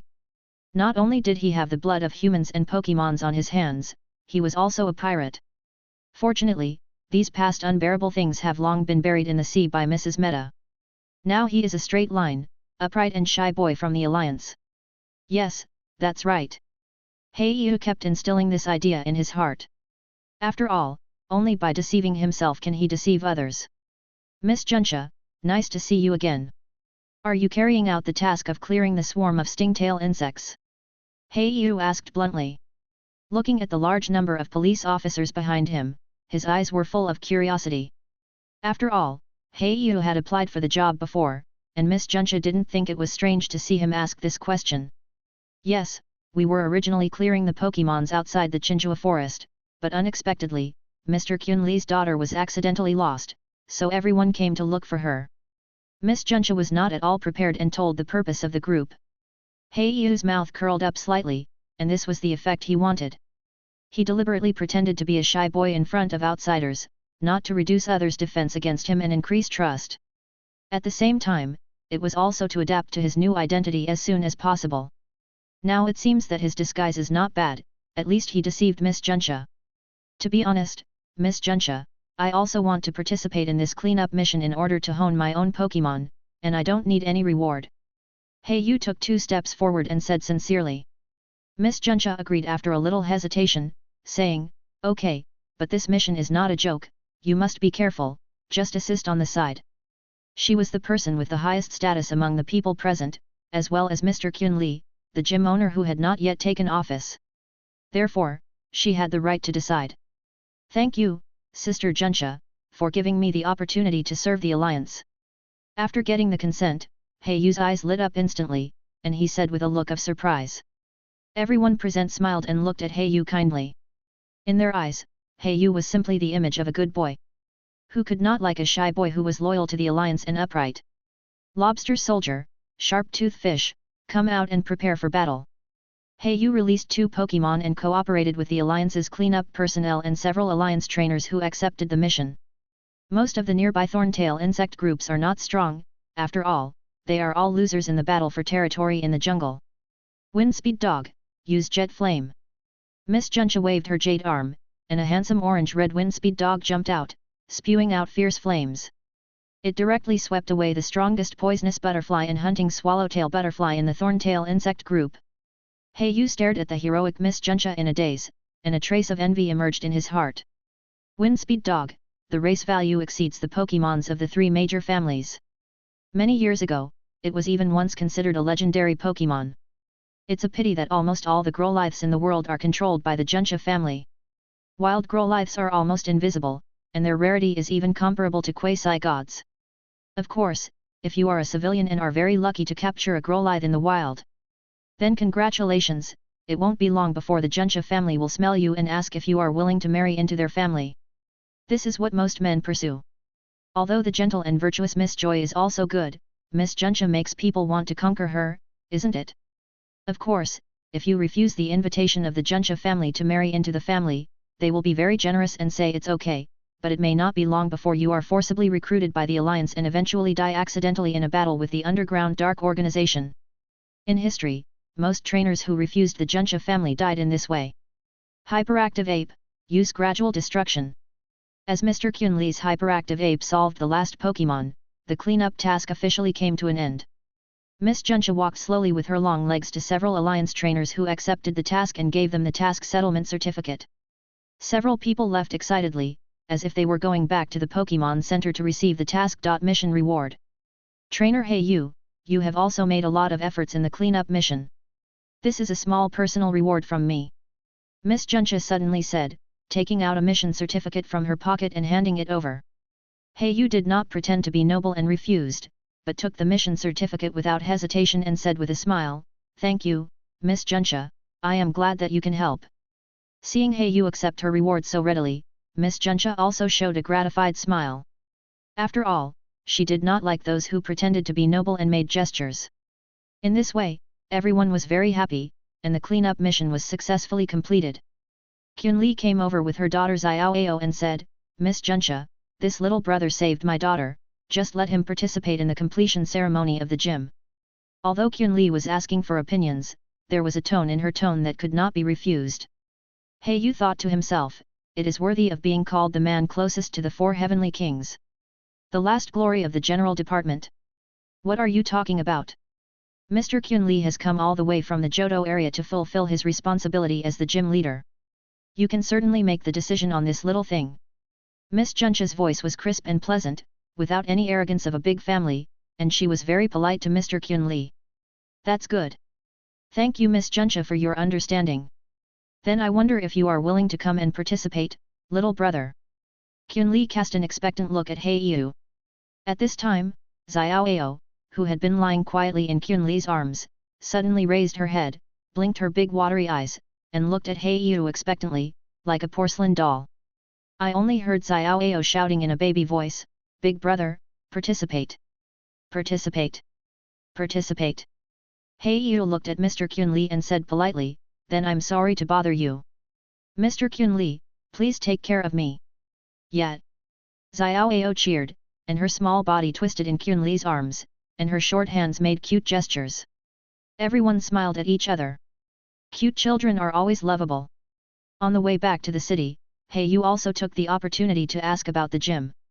After all, Miss Juncha had just taken the initiative to ask, and if he didn't ask, it would be suspicious. Mr. Kyunlee was invited by the vice-chairman of the Fengyuan region to come to Archinjua city to take up the position of gym leader. Miss Juncha was also very happy to explain to this shy boy. Chapter 22. In the backyard of the Pokémon Center, Haeyu is training the sharp-toothed fish. Since he finished the cleaning task 2 days ago and returned to the Pokémon Center, he hurriedly exchanged the training manual for the sharp-toothed fish. The teeth of the sharp-toothed fish are its main means of attack. Bite, frozen teeth, spirit teeth, and a series of biting moves are its main means of attack. Haeyu flipped through the training manual and formulated the training method for the sharp-toothed fish. Sharp-toothed fish, your task today is to bite this reef into pieces. Haeyu pointed to the huge reef in the corner of the pool and said. In the pool, the sharp-toothed fish kept shaking its body, as if protesting to Haeyu. Haeyu squatted down, slowly put his palm into the water, stroked the rough body of the sharp-toothed fish, and said in a steady voice, "Sharp-toothed fish, if you want to become stronger, you must adapt. Even if your teeth are broken, you can recover quickly with your strong regeneration power." Haeyu will not indulge the sharp-toothed fish who is afraid of pain. As his future mount on the sea, including the main Pokémon, the sharp-toothed fish must adapt to the pain and fatigue of training as soon as possible. Puff! The sharp-toothed fish spit out a small pool of water stains in grievance. But in the end, it was forced to continue wandering in the water and biting around the reefs. Judging from the current wear rate, it is difficult to bite such a large reef. It will be difficult without half a day's effort. Yu came to another pond and watched the lobster soldiers actively training in it, and he was also quite relieved. The lobster soldier has always been very enthusiastic about training, but the moves of the dragon dance. Just as Yu was thinking about the problem, a babyish voice came from behind. Big brother, I'm here to play with you. Xiao, who had a ponytail, was holding a huge doll and standing by the pool happily waving at Yu. Yu was a little helpless. Xiao's family, who had just moved to Qinjue City a few days ago, had a lot of things to do. Therefore, Xiao had no one to take care of her, so she ran to the Pokémon Center every few days to play with Yu. Faced with such a young lady, Yu could only helplessly put down the training and books in his hands and take a few days off for himself. But this is not a bad thing. Xiao is still young and her worldview has not yet been formed. If I leave an important position in her heart, then the future will not be. Yu had a bold idea in his mind. As a person with memories of the past, he always does things in a wild and unconstrained way, just like the evil Pokémons he loves. Crazy, bold, and daring. Yu walked forward slowly, squatted down to look at Xiao at eye level, gently stroked Xiao's hair, and said, Xiao, have you had lunch? Do you want to eat with me in the restaurant? Xiao seemed to enjoy this touch very much, and rubbed Yu's palm with her little head. No, big brother, I'm calling you to come to my house. Mom cooked a lot of delicious food at noon. Xiao stretched out her short hand, grabbed one of Yu's fingers, and pretended to walk out. Yu reluctantly took back the two Pokémons and was dragged out of the Pokémon Center. When passing through the hall, he saw many people looking at him with envy. Yu's mind was filled with thoughts.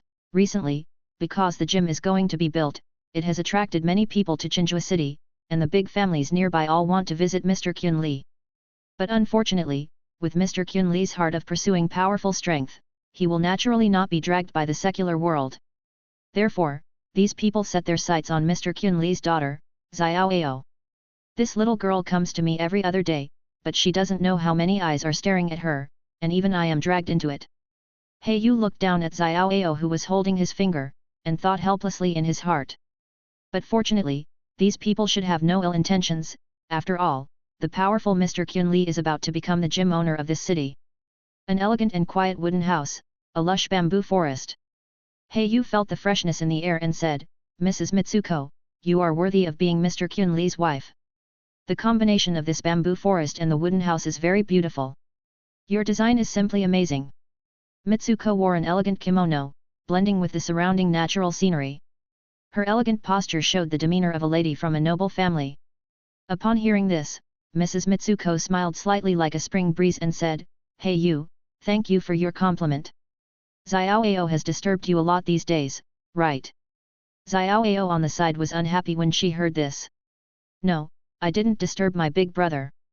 Xiao is an obedient and good child. Xiao pouted her pink little mouth, said angrily. And who told you and Dad to be so busy these days and not to play with Xiao? Xiao held Yu's fingers tightly and said indignantly, as if accusing her parents of crimes. Good Xiao, you are a bad kid if you say that. Mitsuko frowned and prepared to teach Xiao, and she was so scared that she hurriedly hid behind her big brother. Big brother, save me. Xiao said pitifully. Ah, this. Just when Yu was at a loss, Mr. Qunli came to the backyard of the gym. Yu, now that the gym is built, please take care of Xiao these days. I remember you are going to challenge the league competition in a year, so are you interested in a gym competition? Qunli's words attracted the attention of the three people. Yu's eyes showed a fighting spirit, and he accepted the game. Mr. Qunli, I'm really looking forward to fighting with you.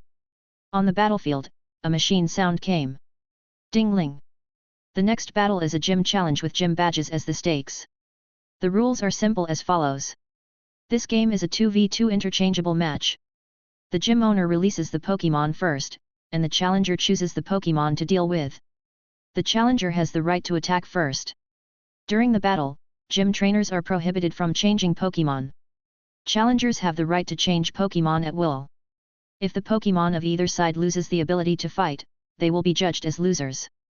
As the referee waved the flag, he said, then this gym challenge officially begins. Yu looked at the middle-aged man standing opposite him, and inexplicably felt pressure in his heart, not only because it was his first time to participate in a gym challenge. Moreover, because he had the memory of his previous life, he knew the strength of the man in front of him. A powerful trainer known for his flexible and changeable tactics and pursuit of powerful strength. In the battles of his previous life, he used the King of Leave, the hyperactive ape and the lazy otter successively, showing a variety of flexible tactics. The belief in all-round balanced development makes him have no flaws and shortcomings. What a tough opponent! Is this the first gym battle? Yu calmly took out a pokeball to calm his inner restlessness. A flash of white light. Go, Lobster Soldier! Chapter 23. Qunli raised his eyebrows and smiled confidently. Straight Bear, prepare for battle. Yu saw the Pokémons released by Qunli and breathed a sigh of relief. After all, on the internet, Qunli used the King of Leave clan as the main Pokémons, and was well known in various regions because of the flexible and changeable fighting methods in the 3 stages. The Lobster Soldier will use hardening first to strengthen himself. Yu gave the order and adopted a more conservative tactic. Qunli smiled slightly and commanded, use Frozen Wind. Although the skill pool of the Straight Bear is relatively shallow and there are few moves that can be learned independently, he still taught a lot of long-range skills to deal with various situations. The Lobster Soldier's body flashed with white light and instantly completed the strengthening. Although the frozen wind swept over, it only gave it a chill. Yu, it seems that your Lobster Soldier has a high resistance to cold. Qunli was able to divide his mind and give instructions during the battle. Yu commanded, Lobster Soldier, use Bubble Beam. Shaking off the ice on his body, the Lobster Soldier opened his proud claws, and countless bubbles shot out from them. Puff puff puff puff. The Straight Bear jumped flexibly in the field, dodging the attacks of bubbles, and ran straight towards the Lobster Soldier. Use Headbutt. Qunli's steady voice appeared. A milky white light gradually emerged above the head of the Straight Bear, and it crashed into the Lobster Soldier. Don't be afraid of the Lobster Soldier, use sneak attacks to fight it. Although Yu was surprised by the sharp reaction of the Straight Bear, he still commanded. Use Speed. Just when the 2 moves were about to collide, the Straight Bear turned a corner, dodged the falling claws of the Lobster Soldier, and turned back to flip the Lobster Soldier from the side. Accumulate power on the spot, and be ready to go at speed. Not good, Crappy, use Guard. Crawler, who rolled on the ground for several times, quickly put up a protective shield before he could get up after hearing the trainer's words. Bang! Dragoon, with its super speed, directly hit the protective shield at an extraordinary speed. Use a double attack to block it. Crawler's left and right claws slapped Crappy one after another, and successfully blocked it by leveraging the force. Use Clamp to control Crappy's tail. Yu keenly noticed that Crappy couldn't turn well. This was the characteristic of this Pokémon. It was good at running straight and short distance maneuvers. But it was always very slow in turning. Sure enough, Crappy, which had just used super speed, had no time to turn and escape. Its tail was directly clamped by Crappy's claws, making a stinging sound. Yo! Use a water jet to defeat it directly. Yu's cold voice came out. Water streams emerged around the Lobster Soldier's body, eventually converging to wrap the whole body, and carrying the momentum of the sky, it crashed into the nearby Straight Bear. Bang! Straight Bear was directly knocked away and landed in the center of the field, raising a puff of smoke. Soon the smoke dissipated, Yu held his breath, and even Xiaoao, who was watching the game, puffed up his cheeks and stared at the center of the field with full concentration.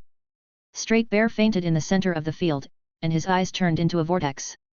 Straight Bear has lost its ability to fight, please ask the gym trainer to release the second Pokémon.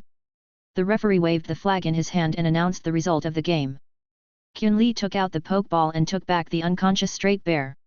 Awesome Lobster Soldier, the Bubble Beam is released very quickly, the claws are very powerful, and the skill connection is first class. And Yu, your judgment of the whole battle situation is really amazing, not like a rookie trainer at all. Qianli did not feel lost at all, but praised Yu constantly. As a gym trainer, he is supposed to cultivate the next generation for the alliance. Therefore, the Pokémon he chose are all of the same level as Yu. Yu also obviously understood this point, and said modestly, "Thank you Mr. Qianli for your guidance, but these are all the efforts of the Lobster Soldier, I dare not take credit for it." Then he changed the subject, "Besides, Mr. Qianli didn't use his full strength, right?" Yu knew very well that this battle was a coaching battle from beginning to end, and this straight charging bear might not even be included in Qian Li's second team or even third team. Qian Li smiled slightly, thinking to himself, this Kuroba is really a promising talent. There is nothing wrong with his words and deeds. Just as the two were praising each other, Xiaoao and Mitsuko in the spectator seat were discussing enthusiastically. I have never heard my father praise a trainer like this. Xiaoao supported his chin with his short hands, looking at Kuroba in the field with sparkling eyes. A gentle smile appeared on Mitsuko's face. Wrong, said, then Xiaoao, you must study hard. This is the first challenge match since the establishment of our gym. It is very memorable. The mother and daughter focused on the battle. The next Pokémon is decided to be you, Hyperactive Ape. Qian Li threw out the Pokeball, and a white light flashed, and a motivated ape appeared on the field. The referee waved the flag and asked, does the challenger need to change the Pokémon? Yu saw that Qian Li finally released one of the signature Pokémons, his face was solemn, and pressure gradually emerged in his heart. Come back, Lobster Soldier. Sharp-Tooth Fish is ready to fight. Yu decided to save the physical strength of the Lobster Soldier first. After all, using so many skills in succession is also a big consumption for it. Just released the Sharp-Tooth Fish to let it adapt to the battle on land. Sure enough, the Sharp-Tooth Fish that was just released felt like it had entered a steamer and felt uncomfortable all over. It could only float in the low air not far from the ground, trying to find some cool air, hoping to find a little moist breath. Hyperactive Ape, Fitness.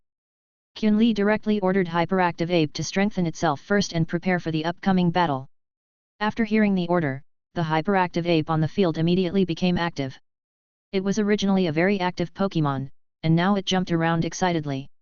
Sharp-Tooth Fish, stop it with a piercing sound. Yu was shocked when he saw the changes in Hyperactive Ape. He hurriedly commanded Sharp-Tooth Fish to use the piercing sound skill to try to interrupt the strengthening process of Hyperactive Ape. Sharp-Tooth Fish opened its mouth and made a sharp and piercing sound, which made people feel very uncomfortable. However, Hyperactive Ape was not affected by the piercing sound of Sharp-Tooth Fish. Its muscles were tense and the hair on its body stood up, as if it was demonstrating to its opponent. As time went on, a layer of blood-red light gradually emerged on the surface of Hyperactive Ape's body. This was the effect of the fitness skill. Sharp-Tooth Fish, don't stop, keep using the piercing sound. Yu shouted anxiously. Sharp-Tooth Fish opened its mouth again and made a louder piercing sound, which was even more piercing than before. Even Xiaoao in the spectator seat covered her ears uncomfortably. But the Hyperactive Ape remained unmoved. Its body had completely adapted to this interference and continued to maintain its strengthening state. Finally, the Hyperactive Ape completed the strengthening process of bodybuilding. Its body became stronger, its muscle lines became more obvious, and its attack and defense power were improved. Chapter 24. Oh no, this is getting tricky. Yu looked at the energetic Hyperactive Ape and felt a little numb. Hyperactive Ape uses gradual destruction. Sure enough, Qian Li immediately commanded to launch an attack. Hyperactive Ape used a pair of strong arms to directly support the ground, and came to the front of Sharp-Tooth Fish with a few big jumps. Yu hurriedly commanded, Sharp-Tooth Fish, use water jet to run away.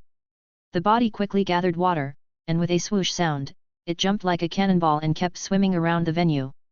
Yu continued to command Sharp-Tooth Fish to dodge attacks and try to delay time. Qian Li keenly noticed the change in the speed of Sharp-Tooth Fish, and thought to himself, it seems that you want to delay time and maximize the acceleration characteristics of Sharp-Tooth Fish. Hyperactive Ape itself is a violent ape Pokémon.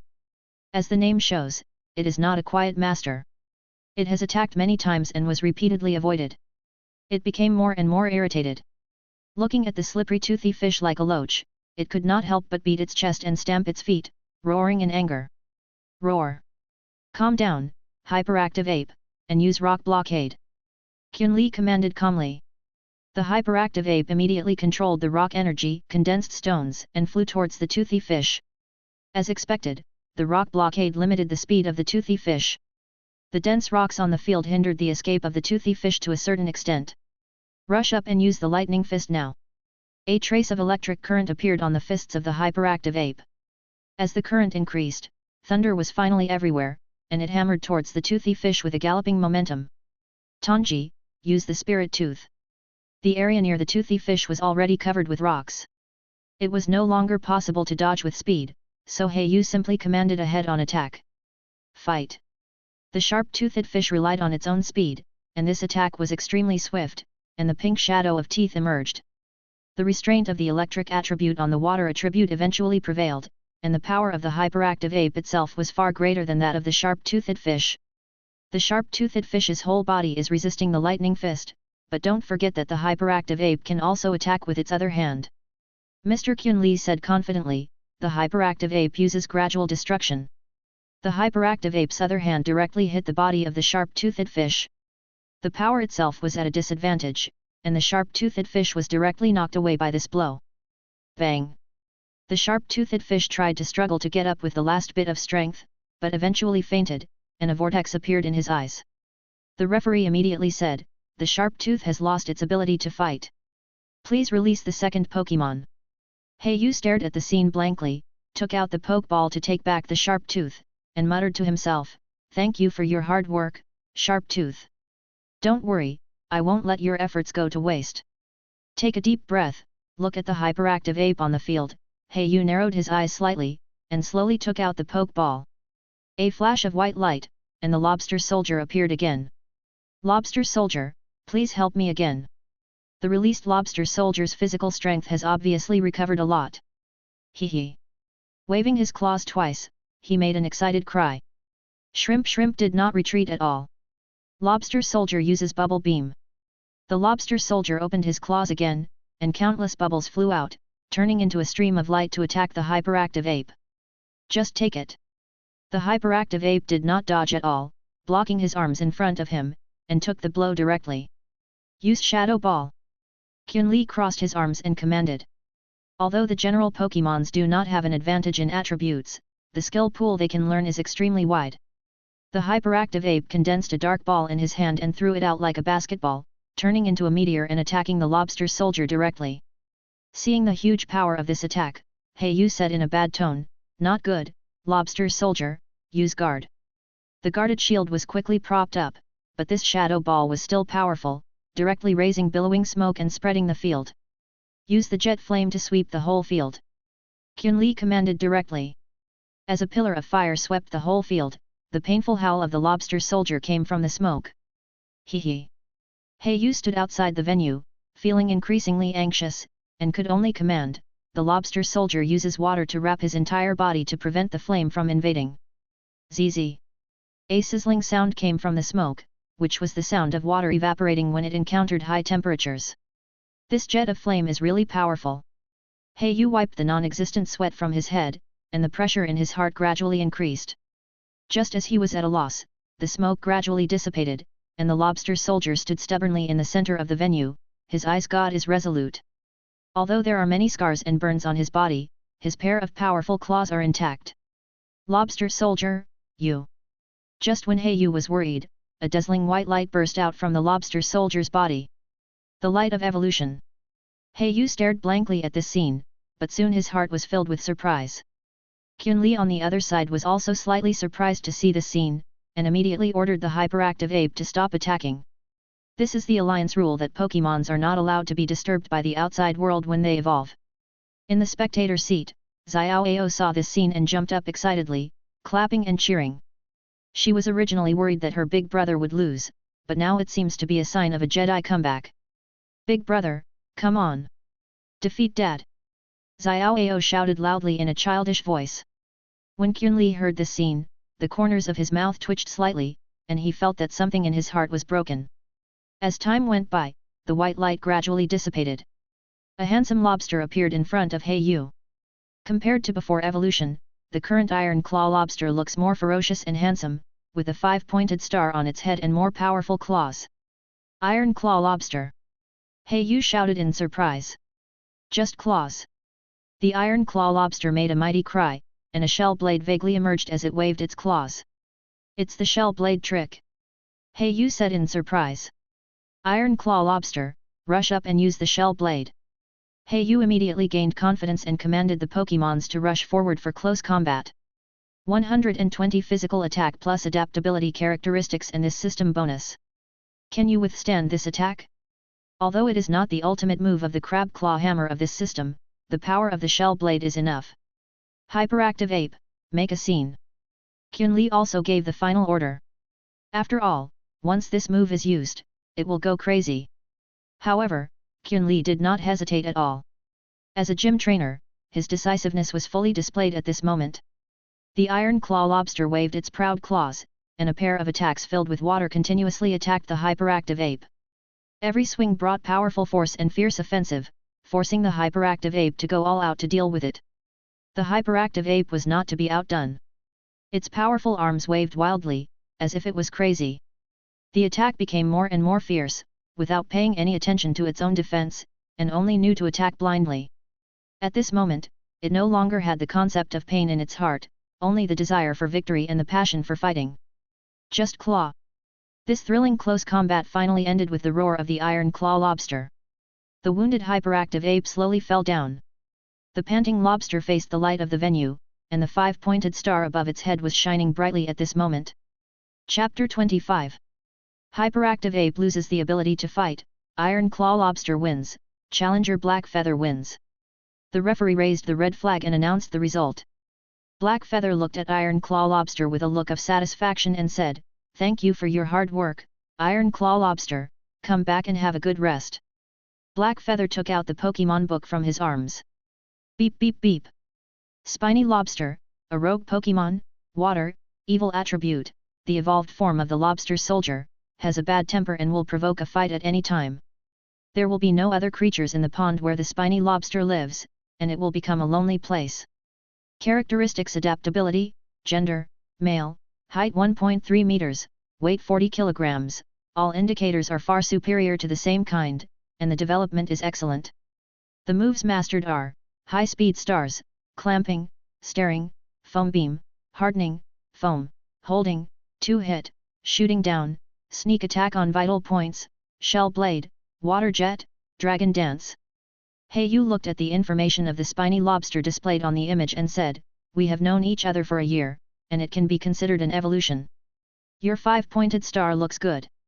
Perhaps to outsiders, the spiny lobster looks a bit fierce, but in Heiyu's opinion, this is the most handsome."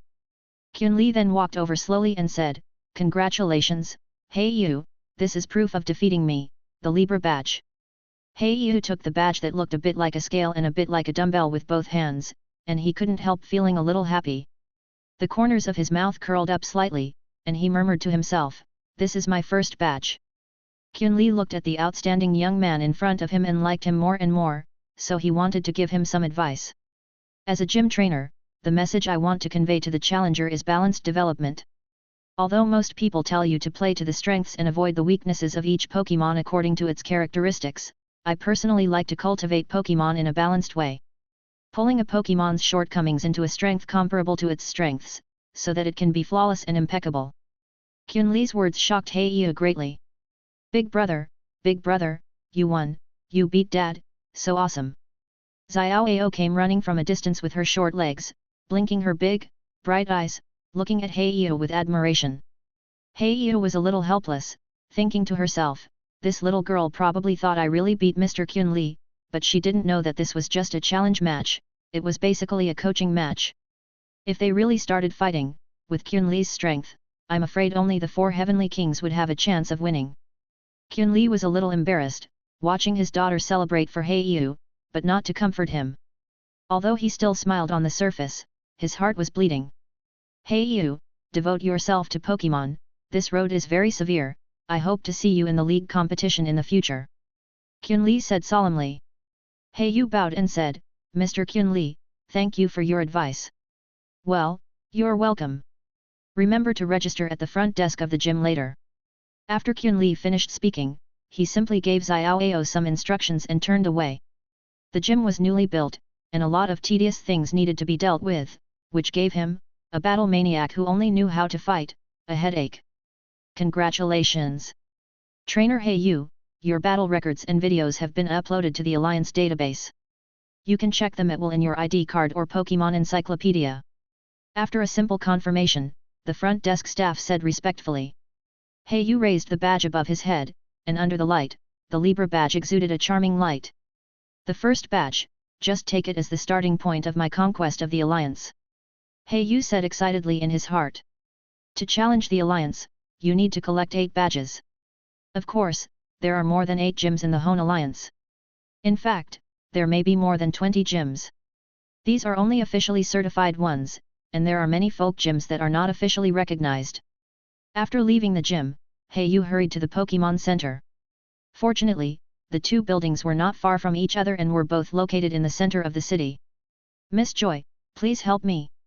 He Yu asked. The sharp-toothed fish was seriously injured by the hyperactive ape just now and is still in a coma in the Pokeball. The iron claw lobster was also slightly injured. In addition, it had just evolved and needed to adapt to its new body, so it was simply handed over to Miss Joy for treatment. Don't worry, He Yu, I will take care of your Pokémon. Joylin's tone was still gentle, and Jigglypuff beside him also clapped his hands. Lucky. He Yu sat in the hall and waited, and began to recall the shortcomings in the battle. Reviewing has always been a must for becoming a strong trainer. He Yu, I thought in my mind, balanced development, is this the philosophy of Mr. Kyun Lee, the trainer? Miss Joey came out not long after. This is the benefit of being a trainer of the Alliance, and even treatment can be given priority. Don't you see that a bunch of other injured ordinary Pokémons are waiting eagerly on the side, and they dare not speak even if they see someone cutting in line? No one dares to disobey the rules set by the Alliance. Has it evolved into a lobster so quickly? Judging from the hardness of its shell and its body shape, it has developed very well. It seems that this He Yu is really a genius. Upload it to the family database first. Whether it is worth winning over in the future, we will see the instructions of the family. Joey Lin looked at He Yu's back and silently remembered the name in her heart, and passed the information to the Joey family. If the Joey family determines that this person is worth winning over in the future, it is likely to consider letting a Joey from the side branch marry He Yu. Of course, the unpleasant thing is to marry into the family, so as to win over a large number of talented trainers. Even so, this is the dream of countless male trainers. Big brother, Dad is so useless. He was defeated by you so easily. Walking in the backyard of Chinjua Gym, Xiaoao held He Yu's index finger and strolled in the bamboo forest. He Yu hurriedly looked back at the gym and said with some shame, Xiaoao, you can't say bad things about your father. This is the behavior of a bad boy. Oh, then I won't say it. Xiaoao pouted her lips angrily, angry in her heart. Mom and Dad are so busy every day. Since moving to the Fengyuan area, only Big Brother has been with her during this period. Big Brother, when I embark on a journey in the future, I will become as strong as you. How about we travel together then? Xiaoao's eyes were shining, and the expectant look made people reluctant to refuse. He Yu smiled and touched Xiao Yao's head, and said gently, okay, but I don't know which Pokémon Xiao Yao will choose as her initial partner in the future. Xiao Yao seemed to be stumped by this question, and stretched out her short hands to start counting. Well, Chickadee seems good, and Squirtle is also cute. Bryce is a bit cold, I don't like it very much. He Yu listened to the corners of her mouth twitching, and was speechless in her heart, as expected of the only daughter of the gym trainer. It turns out that she only considered the 3 starter Pokémons, and didn't think of other Pokémons. How arrogant! He Yu appropriately mentioned the suggestion, although Bryce may not meet the aesthetic taste of girls, the lightweight characteristic is also very good. Squirtle has a great advantage in attributes, and the final evolved Swampert has only 4 times the weakness of the grass type. As for Chickadee, if it has the acceleration characteristic, it is simply perfect. Xiao Yao listened to He Yu's words blankly. She never thought that there were so many ways to choose Pokémon. She just thought Chickadee was more beautiful. Her admiration for He Yu increased by 1 point. Big Brother is really amazing. A fire chick with acceleration characteristics. Xiaoao murmured in a low voice, and a seed gradually planted in her heart.